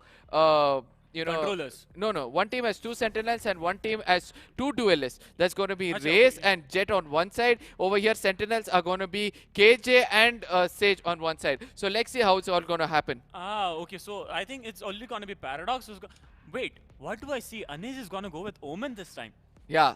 So this is something I haven't been seeing, and Anes going with Omen might create some difficulty because it's going to be Paradox. Paradox getting spotted on, and let's see if Trist is able to pull off with that Omen. So Trist versus Anes is something we have to watch out for, because Omen versus Omen is something we haven't seen in the last game. But I think this might be a downfall for Team I mean, RAD Syndicate. I can say one thing. RAD Syndicates realize that they have to be really strong with defense, and that is when they'll be able to take it out in this map. That's why they've gone in with a Sage and a Killjoy. Let's see how that is going to work out for. The gunshots have been connecting. So when it comes to B side, if they're able to connect the right kind of shot from long itself, they'll be able to execute some good kills. But using a Vandal and a Phantom on a long range will obviously give them problems, and that is why they come up with two Sentinels. So let's see how it's going to turn out, as there's been a hard push coming in from RAD Syndicates at A side, but eventually one player gets taken down thanks to Razor. He's going to put up the paint shells trying to do some damage, but eventually Jet will be the only player who's going to get damage to an extent. IonQ will be able to come up with it. Razor will be able to come up, but Anis is going to take one player down. RAD Syndicates look a little weak at this point of time. It's going to be Reckoning Esports, who have started off in a very good note, as Anis is going to hold that high ground. He's going to look out for someone who's going to come in and get into his crosshairs. You wants to go in from the mid boiler towards mid blue, but right now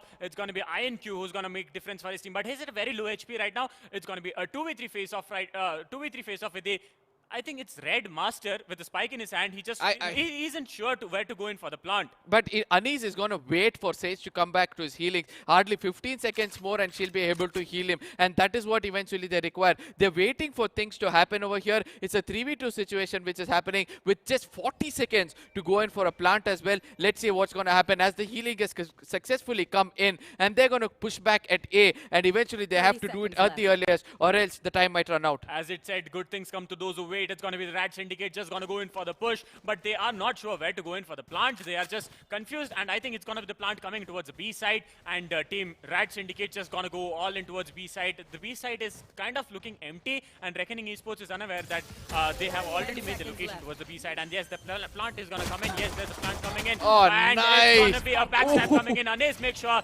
that the Sage from team RAD Syndicate isn't taken down.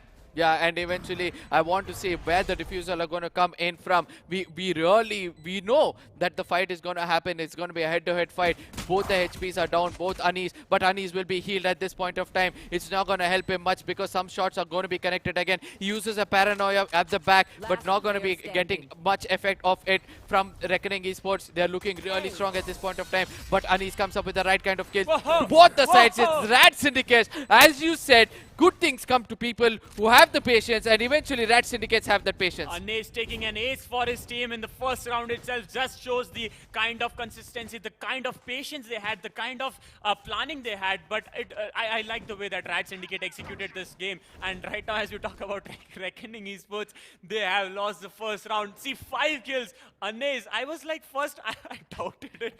I doubted when it came to Anis taking that Omen. But when I usually goes for the Jet, but right now he couldn't execute it. I mean, I really love the way Anis played over there. And the right thing was done by Sage. She went in to heal him twice, and that is why they were able to execute it. Let's see what's going to happen.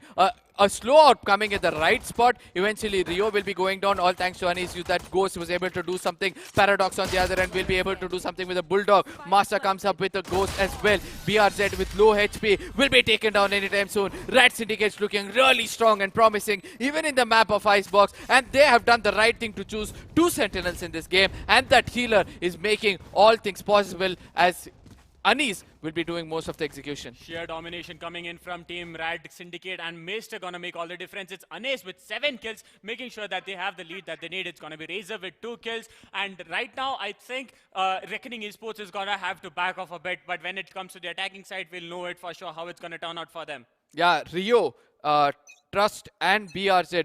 3 of them are still not able to execute even 1 kill, and that is why Reckoning Esports is trying to falling back. Raze on the other end, he knows that he has to hold really strong at A. Eventually, if he gets taken down early on, it's going to be tough for them. Paradox is coming in with the Operator or the Marshal. I'm still not sure about it. Anis on the other end with that Vandal, wants to look out for an early shot. Master is able to, oh my god, Anis was able to take down Razor at the right spot. Anis knew exactly where the heads are going to pop up, and eventually he was able to do it. Anis gets a slow orb coming in. He's going to use that Shrouded Ship to go to heaven in any time soon. Paradox on the other end with the Operator was able to execute against Rio.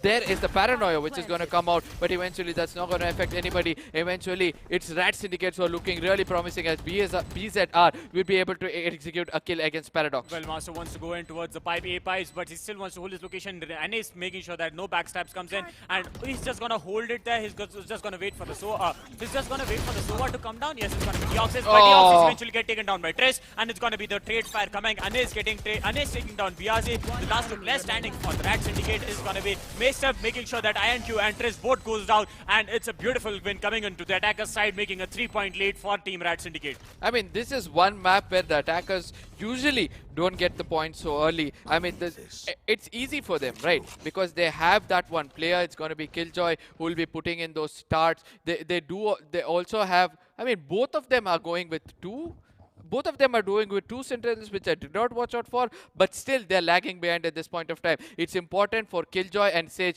both of them, to stay inside the site. They have to make sure that they come in with the right kind of execution by holding back the enemies, but that's not happening over here. Let's see what's going to happen, as Anis will be the person who's going to lead RAD Syndicates with 10 frags. He's not having any assists, but Master RAD has got 4 assists. That means he's been healing Anis every single time, giving the right kind of backup. On the other end, we can see that Rayo, being one of the sages, being one of those, Sentinels is not able to come up with a kill, as well as no proper backup as well. I mean, no proper support. Paradox using an operator is the first time I've been seeing RAD Syndicates being the operator at the hand of someone else in the team of RAD Syndicate. It's going to be Paradox getting taken down earlier by Razor. The boom up, the paint shells comes into action, and it's going to be Maester who has to hold on a bit. And it's going to be a headshot, beautiful headshot coming in. Rio gets taken down, and there's going to be the plant coming in anytime right now by the hand of the Killjoy. And it's going to be a slow up also going to be putting on Trios, and it's going to be the wall. That's going to make all the difference for them. It's going to be Anis just making sure that IronQ does not get the kill. Back-to-back 2 kills and gets taken down eventually by Biazi. Biazi gets traded off by Maester. The last player standing for Reckoning Esports is going to come out into the open and going to be the victim at the hand of Maester. And yes, Maester makes sure to execute the kill onto Razor. I mean, look at what Reckoning Esports is doing. They're walking into the hands of the crosses of RAD Syndicates every single time. It's important for them to hold back. They are the people defending, not attacking. You don't need to do that. You also have an advantage of going for a retake as well. You guys are strong enough with your aim. Do not walk into the eyes of Reckoning. Do not walk into the eyes of RAD Syndicates, because they're really, really good at it. Eventually, this is what the Rats are able to do. They have a 4-point lead while attacking. If they're able to hold back the other team, just imagine if RAD Syndicates can get 10 points over here, they just need to hold back 3 times to get the win in the finals. Well, let's see if Biazi is going to be able to do it for his team, and it's going to be INQ trying to do some trying to land some shots with the operator, but eventually fails it. And Triss just holding his location. He just wants to just hold that rafters. Meanwhile, gets taken down by INQ. It's going to be Biazi taking in the going to be taken down by Paradox. That's a beautiful operator coming into use. INQ takes down Paradox. Meanwhile, gets traded off by Deoxys. Deoxys, that's a lot of trades coming in. One shot landing, going down. One shot landing, going down. It's going to be the last 2 players standing from RAD Syndicate. That's going to be the KJ, and Triss wants to hold his location. And let's see if Reckoning Esports is able to hold off this push coming in from RAD Syndicate. It's important for Reckoning Esports not to go in at this point of time. Eventually, Master will be able to revive Paradox, which is not going to be of any use, as Trust will be taking Relic. It's important for Paradox, Reckoning Esports to still hold back and play more defensive. Slow orbs coming in from both the sides. That's going to just delay Rats to go in for the plant. With 40 seconds left, it's going to be Jet who will have to try to come in and do the plant eventually. Raze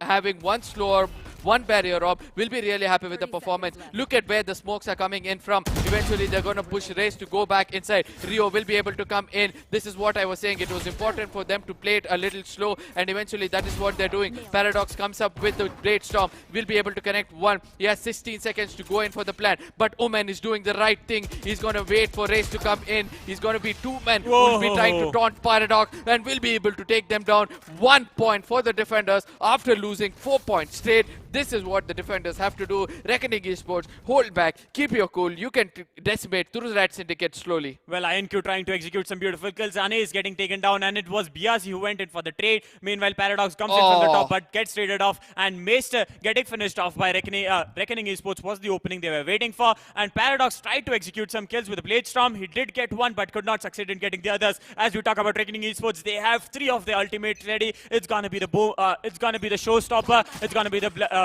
the Blade Storm, and it's gonna be the lockdown coming into action anytime right now. And this might be the round we are waiting for. Meanwhile, it's gonna be INQ getting taken down in the early stages, and it's gonna be the Paradox coming. It's gonna be Ane is actually gonna go in for the push towards B side. He just wants to make sure that they have the B side open for a plant in case they fail at A side as of now.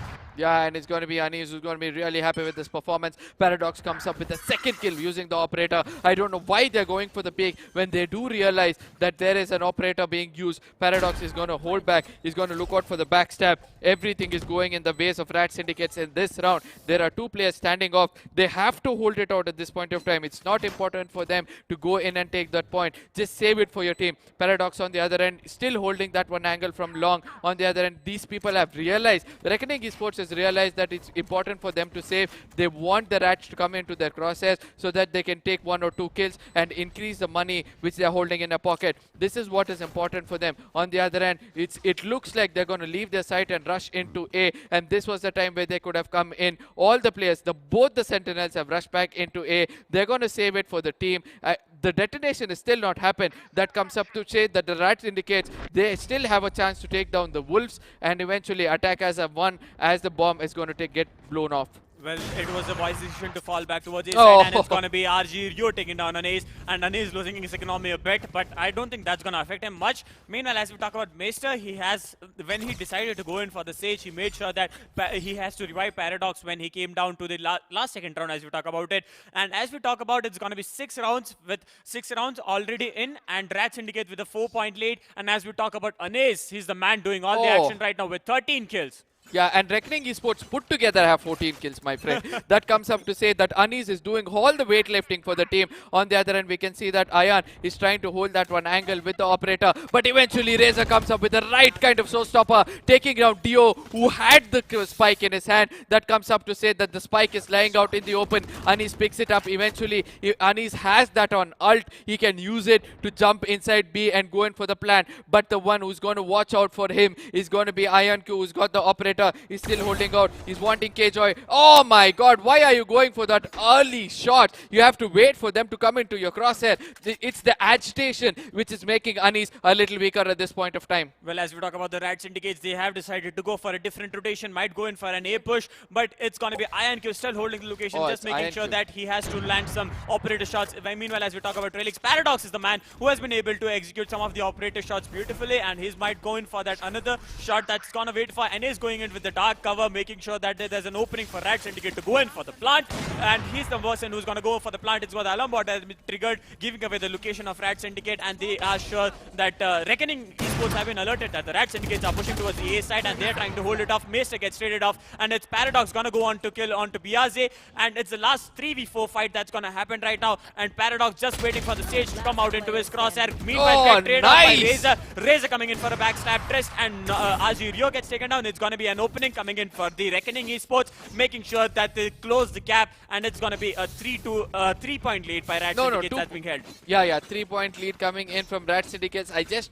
spoke a little earlier. I thought you were about to say that the 3rd point is coming in from Reckoning Esports. I need to keep my cool right now, my friend. Let's see how that's going to happen, as Razor is right now going with the operator. We have seen him use the operator before as well, but Razor coming in from behind with the stinger and retaining that one gun for himself was really good. Relic on the other end was able to execute some good kills, but ultimately it all went in vain as Reckoning Esports could take that round. Ayan on the other end is going to keep.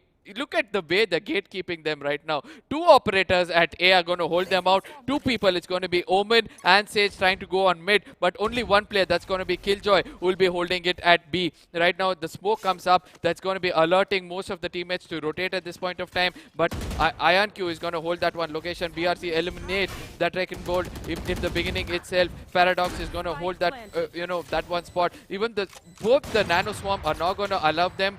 There's going to be a small opening in front of the Nano Swarm. That is where they can put the plant. Eventually, they put the plant. Paradox comes up with the right kind of shot against Rezo. He's going to be really happy with that performance. But Anakyo is able to take down Anis. That comes up to say that all the weight has been pushed on to Paradox, who's having that long range gun. Well, INQ has to face off Paradox right now. Both the players having the beautiful guns. Both the players having operators in their hand. And it's going to be the Jet on the opponent side, just holding his location. There's the defusal coming in. It's going to be Triss trying to go in for the defusal and gets taken down eventually. It's going to be Meister taking down BRZ. And the last 2 players standing for Reckoning Esports decide to fall back. They have to play this round in very economically. And meanwhile get traded off by Deoxys. Deoxys gets taken down by the spike detonation. But instead, make sure to take down 1 player with him.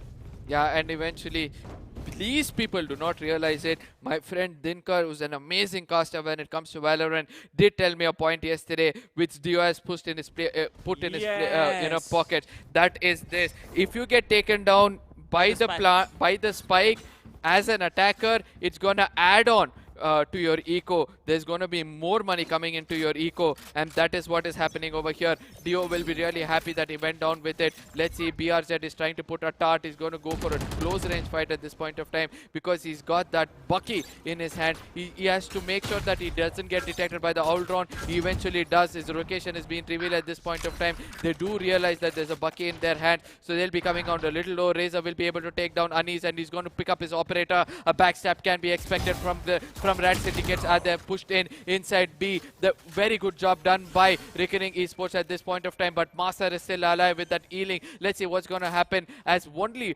reeling is going to be a Relic going to be alive with the Sage. The plant coming in at B side, and it's gonna be the Raze coming in with the operator in his hand. He's just already INQ gonna try and go for backstab. Let's see if he's able to do it. And as we talk about the Sage and the Jet still alive, it's gonna be the Razor with the Raze gonna go in for the push, and it's gonna be the RGE Rio being taken down by Mr. The lockdown has been deployed, and it's gonna be RAD Syndicate making sure that the Reckoning Esports can't go in for the push. It's the INQ. INQ trying to take some kills. He has the operator in his hand. He has dropped it right now, and he's gonna be the lockdown has been destroyed. He tries to go in for the push. He's at 70 HP right now. It's gonna be Relic making sure that INQ does not reach the site and takes him down with a Vandal headshot. I mean, somewhere I thought that it's going to be a comeback from Reckoning Esports, but my thoughts were read really wrong at this point of time, and eventually Reckoning Esports is going to be depleting with 5 points away from the win. This is what happened. Trust had a very good angle over there after taking down. He immediately went on for a peek and eventually got traded off. It was important for him to hold that one ground so that he gives that element of doubt into the mind of the Sage so that he can come up with a different angle, then eventually take him out. Eventually not keeping his cool is something what Reckoning Esports are lagging right now. Well, as you talk about INQ, he has to go and he has the operator in his hand. This time, I think he's just went for an eco. I think for the last 2 rounds, he has been going with an eco and just making sure that he get that operator, and he's gonna put a good use to it. This is just gonna make he's gonna bring justice to the gun. And right now, as we speak about the ultimates, it's gonna be the Reckoning Esports ready with the lockdown. It's gonna be Raze with the showstopper, and at the opponents they have the Blade Storm. And as we talk about SOA, it's gonna be the Hunter's Fury that's going to come into action anytime right now. Yes, and as we speak about the Hunter's Fury, that's going to be INQ being the victim of the Hunter's Fury. And eventually a very good Hunter's Fury coming into the hands of RAD Syndicates. They'll be able to eliminate an operator, which is really huge for them. Anis has to realize that he hears the footsteps. It's important for you to not give up your footsteps. On the other end, the defender's Killjoy has put it right there, and it has been completely destroyed by Anis. The presence of mind of Anis is really, really commendable at this point of time. Paradox realizes that the Tart has come over there. Eventually, he knows where to peek at this point of time. Eventually, he'll be taking down Killjoy very easily, but eventually gets stuck behind that container, will be traded off by BRZ. At this point of time, everything looks to be favoring the Reckoning Esports. Can they come up with this 1 point is really important. Let's see what's going to happen as Rio will be trying to hold him back. They're going to be going for the defusal. It's not going to be successful at this point of time. And Relic will be coming up with the right kind of kill against him. What was important for Reckoning Esports to go in and peek continuously. Keep your cools, my friend, and that is what is being paying off for RAD Syndicates. With 29 HP, Relic clutching it for his team. We're gonna go to the quick highlights. It's INQ just getting the first kill onto Maester, but it was the teamwork from RAD Syndicate that did all the difference. RG, the presence of mind, as you said it, just making sure that he takes down the lockdown at the exact moment he needed. BRZ getting traded off, and it was Paradox who went down and creating a bit of difficulty for Relic, but Relic made sure not to lose his cool and just go all in when the spike defusal was happening. Yeah, and look at that. BRZ is trying to come in from a different angle. On the other end, we have seen that Master is trying to come in again. They're trying to push in. Can this be the beginning of the end for Reckoning Esports? Are they trying to be a little more aggressive at this point of time? BRZ on the other end, he realizes it's going to be Anaku who's going to... INQ is going to come in from behind with the Frenzy. Will be able to execute a kill. I mean, Frenzies are being put in good use for the first time. Rads have made it somewhere inside... They made it inside the site, right? Yes, yeah. They made it inside the site, and they're going to go for the plant. Deox is making sure the plant is happening, and it's going to be INQ going to give him the cover that it needs. And let's say if RAD Syndicates are able to pull it off, yes, it's going to be RG. Trust been taken down. The last 2 players standing for Reckoning Esports is going to be the Jet and the Killjoy. And let's say if Anes is going to put Anes, the man, the top fragger right now, he's going to hold his location and just make sure BRZ and INQ getting taken down from Team Reckoning Esports. They are making that lead. RAD Syndicate with 9 points, making a 7-point lead. The last round before the swap has come in, and Deox says they're going to go all in right now because RAD Syndicate with 3 abilities, 3 ultimates ready. Let's see how it's going to turn out, because it's going to be Paradox who's going to be using the operator. Ani is still having 17 points in his hand. Paradox just behind him, 27 points. And I'm 100% sure if we add up the whole squad of Reckoning Esports, they'll be coming somewhere close to 21 or 22. So let's see how it's all going to turn out as Anaku, that is INQ, is going to be holding that one angle. There's the Reckoning Bolt. Is going to reveal his location, but still he doesn't want to give up his location. He's going to hold it out. He's trying to connect some shot against the Tart. He might be able to successfully take down Tart at this point of time, but he's going to reveal his location really hard. On the other end, we are able to see INQ is coming up with a Blade Storm. Look at what Anis does come from behind. He's going to come in really good. He's going to nod his head and say, "Men, I've gone in. It's time for you to come in with me." It's gonna be RAD Syndicate executing kills after kills. The last 2 players standing for the Reckoning Esports is gonna come in from the back. Rio comes in from the back, make sure to execute one of the kill onto Deoxys. It's gonna be Triss taken down. The last player standing gets taken down by a beautiful headshot coming in from Paradox. A body shot coming in from Paradox with the operator in his hand. He's just making sure to get that lead, keep on that consistency. 10-2. The amount of pressure that has built up on Reckoning Esports is immense right now. They have to come up with something, otherwise they are going home with 3K in the hand. At that one point of time, I thought that Omen was telling to come in. I did realize that the Omen was from the opposite team who tried to come and pick. He's like, "Acha beta, tu idhar hi hai." And then he just went back. I just tried to put a humor over there, but the intensity is so serious right now. Nothing seems to be connecting from my side as well as Reckoning's Esports as well. Let's see what's going to happen right now. We can see that the game has already started. I mean, this is the highlights? Replay. Instant replay coming in. Paradox coming up with the 2 amazing operator shots at the end. I really love the way they're playing. It's going to be a shift of events at this point of time. It's going to be Rats who will be defending at this point. Look at what the Wrecking Bolt has done. It's revealed everybody's location. Ani is still trying to be clever over there. Gets taken down. But Dio has already done the damage on the other side. Let's see. Oh my god, Dio comes up with the right kind of dart. He'll be taking down Razor as well, but eventually gets taken down. It's a 3v3 fight happening over here. The backstab has already occurred as Paradox is trying to come in from behind and eventually gets taken down. Trust is really happy with this. He'll be eventually healed. It's going to be RAD Syndicates down to 2 players and then immediate shift, immediate rotation coming in from the Reckoning Esports. Let's see whether it's the best thing they did or the biggest mistake they're calling for. No, I think it's one of the best thing as they're going to go for the plant towards A side. It's going to be the Spike with the Sage in his hand, and it's going to be Triss who's going to give the cover that he needs, the dark cover. And yes, there comes the plant. There's going to be a wall that's going to be created. Yes, they are going to go for the wall, and it's the plant coming in at the A side, and the last 2 players standing from RAD Syndicate are kind of far. They have to go in towards the plant. They have made it, but eventually INQ gets taken out by Master. Master gets traded off by Triss, and the last player standing is going to be Relic. He's going to put his turret, and he's going to try to make sure that he's going to go in for that spike defusal. Meanwhile, gets a kill onto Archie. Nice. The last player standing for Team Reckoning Esports have to pull it out, or this is going to be difficult for him. And yes, he gets tagged, and now with the Sage in his hand, he's healed up to his full ability. He's at 100 HP right now. So, sorry, with the Killjoy in his hand, Relic is going to go in for the diffuse. Yes, the diffusal is going to come in any time right now. Oh, nothing is connecting for Reckoning Esports right now, just like my dialogue. But eventually, one does, and eventually Trust will be taken down Relic at the last moment. He took his time, he kept his cool, he went in for the shot, and connects it at the right time with the Ghost. This will be the opening, which Reckoning Esports were looking out for. They'll be happy to come back. It's just 1 point, I'm sure, but they'll be happy with that performance. The way that the shock darts came in to use, they put it good to use, and INQ getting taken down, Rio getting taken down. Relic was the last man standing. He tried to execute that diffusal, but eventually gets taken down by Triss. Triss with that beautiful last headshot coming into action with Ghost. but before that, what's the cleverest thing he did? He used his IQ. He puts up a shadow in such a way that he stops the Tart. It's easy to fight 1 man rather than 2. A Tart is like just another man with the gun who's just going for blank fire. On the other end, Relic will be really happy to put a start over there. He's going to wait for everybody to come in. He realizes that the push is coming towards A. He's called on for his best to come in from behind. Let's see whether the Reckoning Esports, this is one team. The Wolves are still not able to execute anymore. They just come up with one. Radmaster on the other end. He's put up his wall as well. He doesn't have a wall in his hand. Relic on the other end. He's trying to hold back as much as possible as the rotation has already started towards B. But it looks like Sova is going to immediately rotate to B from the side of RAD Syndicates. He'll be holding it off. Razor will be taking out Anis at this point of time. And Trust will be taking down Master. That comes up to say that Reckoning Esports are right now having an advantage. BRZ comes up with the right kind of backup. Will be taking down Dio as well. So this could be the next point coming into the hands of Reckoning Esports as all 5 men are standing and RAD Syndicates have just 2. The plant happening at the hands of Rio. Yes, he's going to go for the plant. The last player standing for RAD Syndicate. Is able to pull up the defense. It's going to be Paradox getting traded eventually, and it's going to be a flawless victory for Reckoning Esports. The gap is getting closed eventually. It's a 6-point lead by RAD Syndicates, and they have to do something. They are not able to pull it off when it comes to the side of defending. When it comes to defending, this map has been selected by them. Icebox, a map they have selected. I wanted to see Yoru coming into action, but no one's using Yoru. This is the map that he landed on.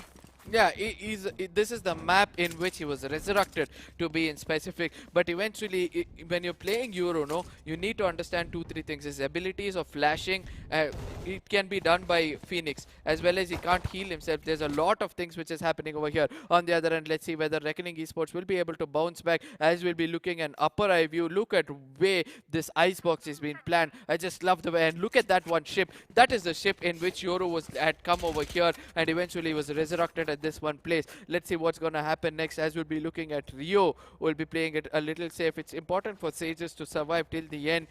There's going to be a technical call out coming in. The countdown will be starting anytime soon. It's going to be everybody.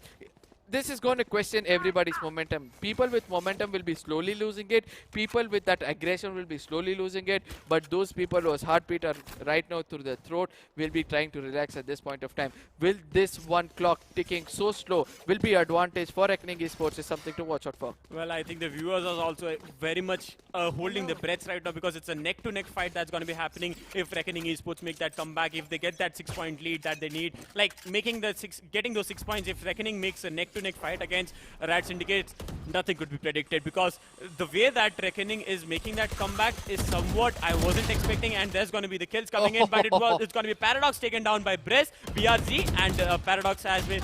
Oh, what's happening right now? It's going to be Razor getting taken down, Deox is getting taken down, Anes getting taken down, RAD Syndicate losing it when it coming to a defending side. Maybe it's another win for team RAD Syndicate, another win for team Reckoning Esports. They're going to go for the plant. It's INQ just making sure that they have the plant in place. Yeah, and it's important for RAD Syndicates not to go in for the peak like what Reckoning Esports did. Eventually, Master is trying to come in. He's only got the slow orbs. You have to see, but there are some, eventually he takes them out. That was the thing I was talking about. It was the nano swarms which are putting over there. Relic on the other end. He'll be trying to go for the diffusal. Very, very smart move coming in from Reckoning Esports. I mean, RAD Syndicates over there. They went in for the diffusal at the right time, and eventually they did the right thing. Reckoning Esports being very overconfident. They did not watch their backs properly. They eventually ran back as if something was coming on their faces, but eventually RAD Syndicates very well played over there. They kept their cool. They came in slow. Killjoy knew that he had to watch out that only one angle, because everybody had ran back over there. There was not an off angle from which they could come in, and eventually successfully taking it on. It was Anis who's doing most of the work for the team, but slowly Paradox, Master, and Dio are all able to come in. I don't know why I'm calling Detox for Dio.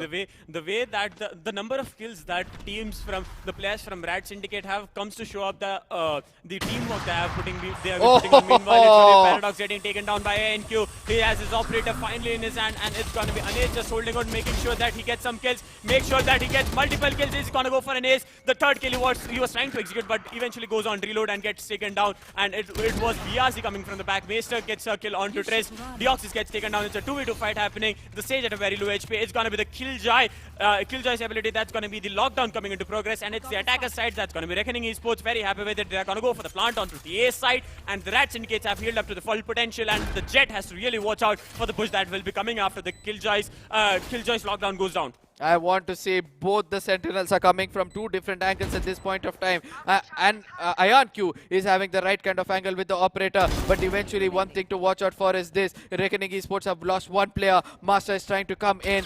This is a divided attention again. And it's going to be tough for him to cope up with it. Ion was able to execute one kill. Eventually with the operator won't be able to do it against Relic. And eventually the diffusal is going to come in successful. Rats are looking really, really strong at this point of time. It's going to be the match point coming in for RAD Syndicate. Killjoy. Relic does the second clutch for his team when it came to the last point. He's just going to go for the diffusal, and let's see if they're going to pull off this match point, because Relic gives the operator to the man who actually puts a good use to it. Let's hope that RAD Syndicate makes this comeback that they were waiting for. The way that Anes executed two multiple kills, he tagged the third person a lot, just made sure he couldn't execute that kill because of the reloading coming into process. And when we talk about the bulldog shots coming in from Maester, just putting a beautiful end to Reckoning Esports. The final point in the hands of RAD Syndicates. Let's see what's going to happen over here. Paradox has a right angle. He's going to hold off he's going to hold off anybody who's going to come in at A. But the push has happened at B. But B, look at the way it's trapped right at this point of time. There are all swarm grenades. Nano swarms have been put up over there. The Tart is also blocking it at this point of time. Everybody are standing over there. Eventually, we see that the Sage is trying to go for a backup. He's going to hold out for any kind of backstab, but he's still got the spike in his hand. He'll have to make it in at this point of time. Looks like the Rats, everything is going into the Rats. They've got the game, they've got the set. Let's see whether they'll get the match at this point of time. The Nano Swarms coming into the right time. It's going to be the operators who are going to coming into use. Let's see, no shots being corrected at this point of time. Relic comes up with the right kind of kill. Dio comes up with the second kill. Dio comes up with the third kill. That comes up to say Reckoning Esports right now having a big issue. Razor is tagged as well. He puts up the paint shell, but I don't know how well that's going to be executed. Rats are looking really strong. Let's see what's going to happen as the Paranoia is not going to connect to anybody at this point of time. The last two players standing for Reckoning Esports, and the Raze is at a very low HP. The defender skill jar comes into progress, and it's going to be the RAD Syndicate. Oh, nice! That's a And the win taken by defenders. RAD Syndicate, the way they played it, the consistency they kept up. At a point, it could have been Reckoning who could have done something different, but the way RAD Syndicate ruled over Icebox, it's the same way that they ruled it today again, showing the dominance over the map they have. I mean, RAD Syndicates, I just liked what happened at the end. Behind the box, there was Sage hiding, and suddenly Jet was right next to him. And immediately when he saw that the attack was going to come on him, Jet immediately dashed to the left, but Raze come out in the open, and the exchange happened. Very well thought over there. That comes up to say the synergy of RAD Syndicates is an all-new level, and congratulations for RAD Syndicates to win this tournament and taking the title of SKWAD India Invitational, and they'll be taking off 5,000 rupees for themselves. I mean, huge applause coming in for RAD Syndicates. What an amazing execution coming up. The first match, it's 100% sure they wantedly threw it. It looks like they wantedly threw it. The second two matches, pure domination showed by them, and I really like to congratulate RAD Syndicates for showing some amazing game of Valorant. Well, as we talk about the man we have to thank out is going to be an Ace and Maester. The way Maester executed those skills, God. And Paradox coming out of nowhere using the operator this time. Today he has gone to a different form and just making sure the kills, back-to-back kills with the operator, and the way that the Omen was selected instead of the regular Jet that he goes for, I think it made all the difference when it comes to fragging. And it's not actually a duelist who was going to go with the controller and made sure that the controller actually did all the damage that he needed. And it's going to be the MVP. Anne is the man with 20 kills and getting taken down 12 times, and it's going to be 6 assists coming in at the hands of Anez, and the average comeback score of 340 shows that how good a player he is. Anez, God, the Omen, execution of the Omen. Yeah, I mean, every time they wanted a cover, he used the dark cover coming in. He made sure that he puts up the dark cloud over there. Every plant, even at the final match, okay? The nano swarms were all set up over there. They knew that they can block it off with those nano swarms, and then eventually what happened, he puts up a cloud over there, the dark cloud over there. He puts up the right kind of cover, restricting them, and then eventually the whole rats could form up at B. There was one player at A who was still watching out with operator, but that did not matter. And eventually when they started to decimate with that small angle, when you have an aim working out like that with RAD Syndicates, like they just have to see that one crosshair. If they see any object near that crosshair, boom, immediately they take it out. And that is what RAD Syndicates are really good at, and they were able to execute it in a very good way. Well, I think the plants, every time when they came to the attacker's side, they made sure that they went in for the plant. And you remember that time when one of the players from RAD Syndicate just made sure to go in for the diffuse instead of going for the kills. Yeah. It was the Omen.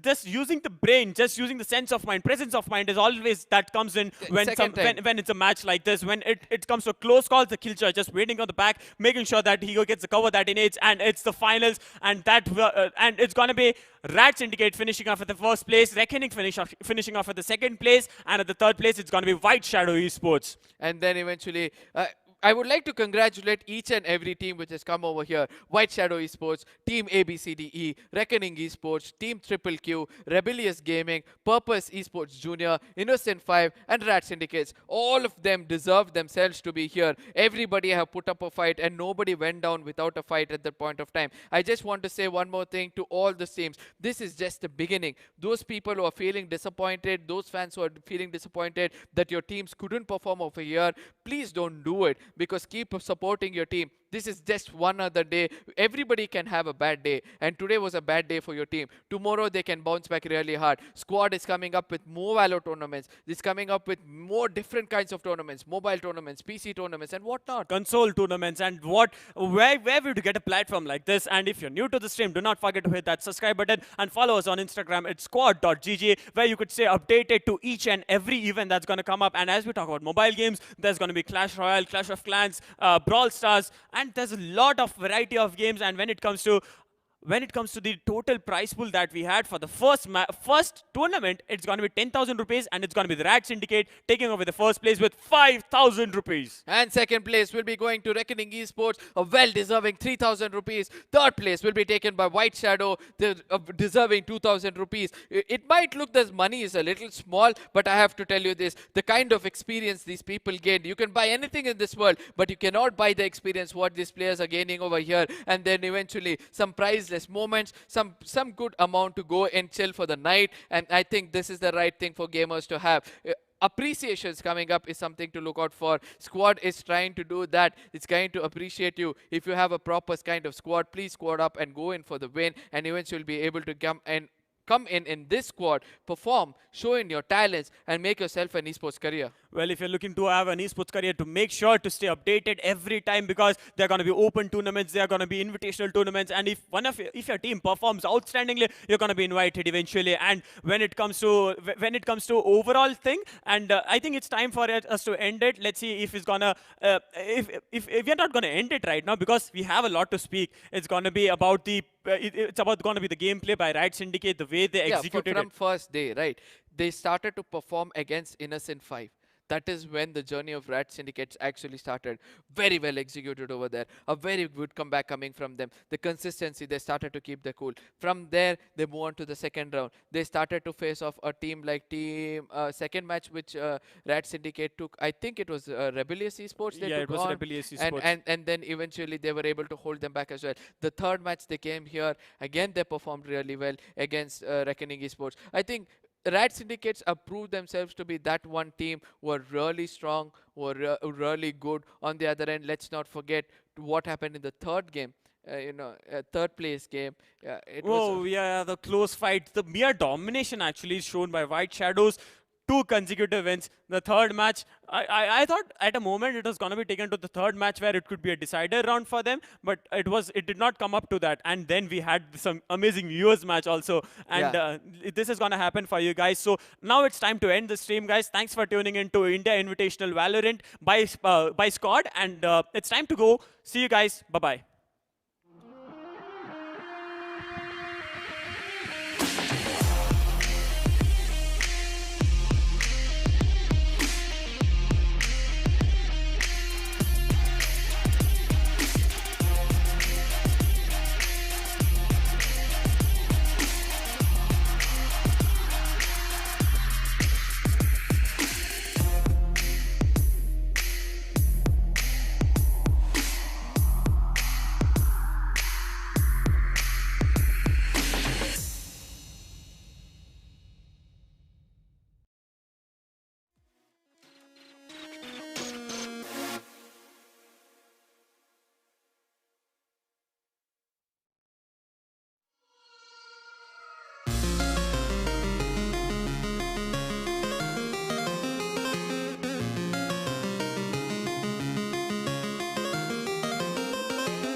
Check your body.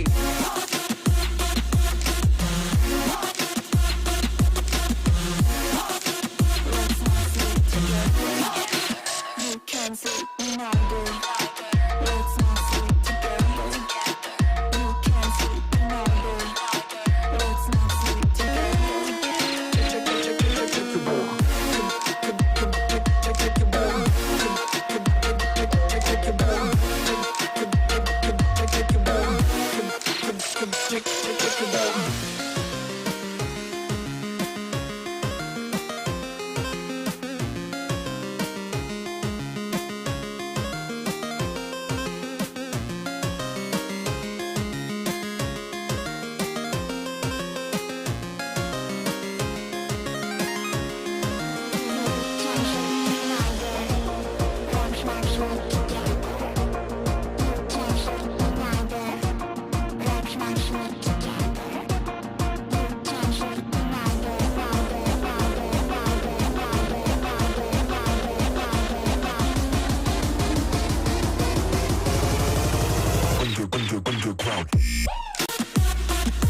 check your body.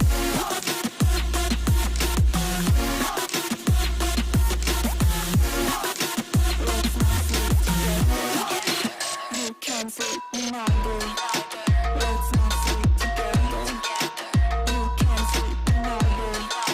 Let's not sleep together.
Check your body. Let's not sleep together.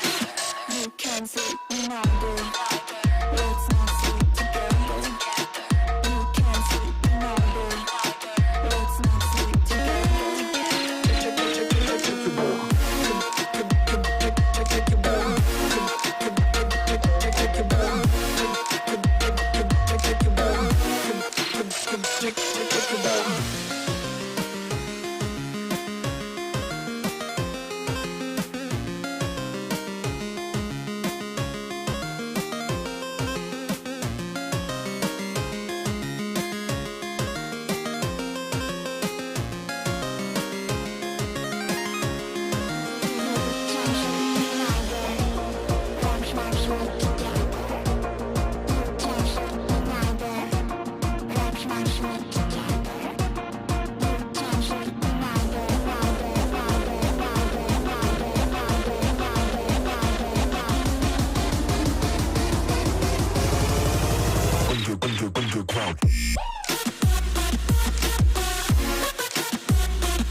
Check your body.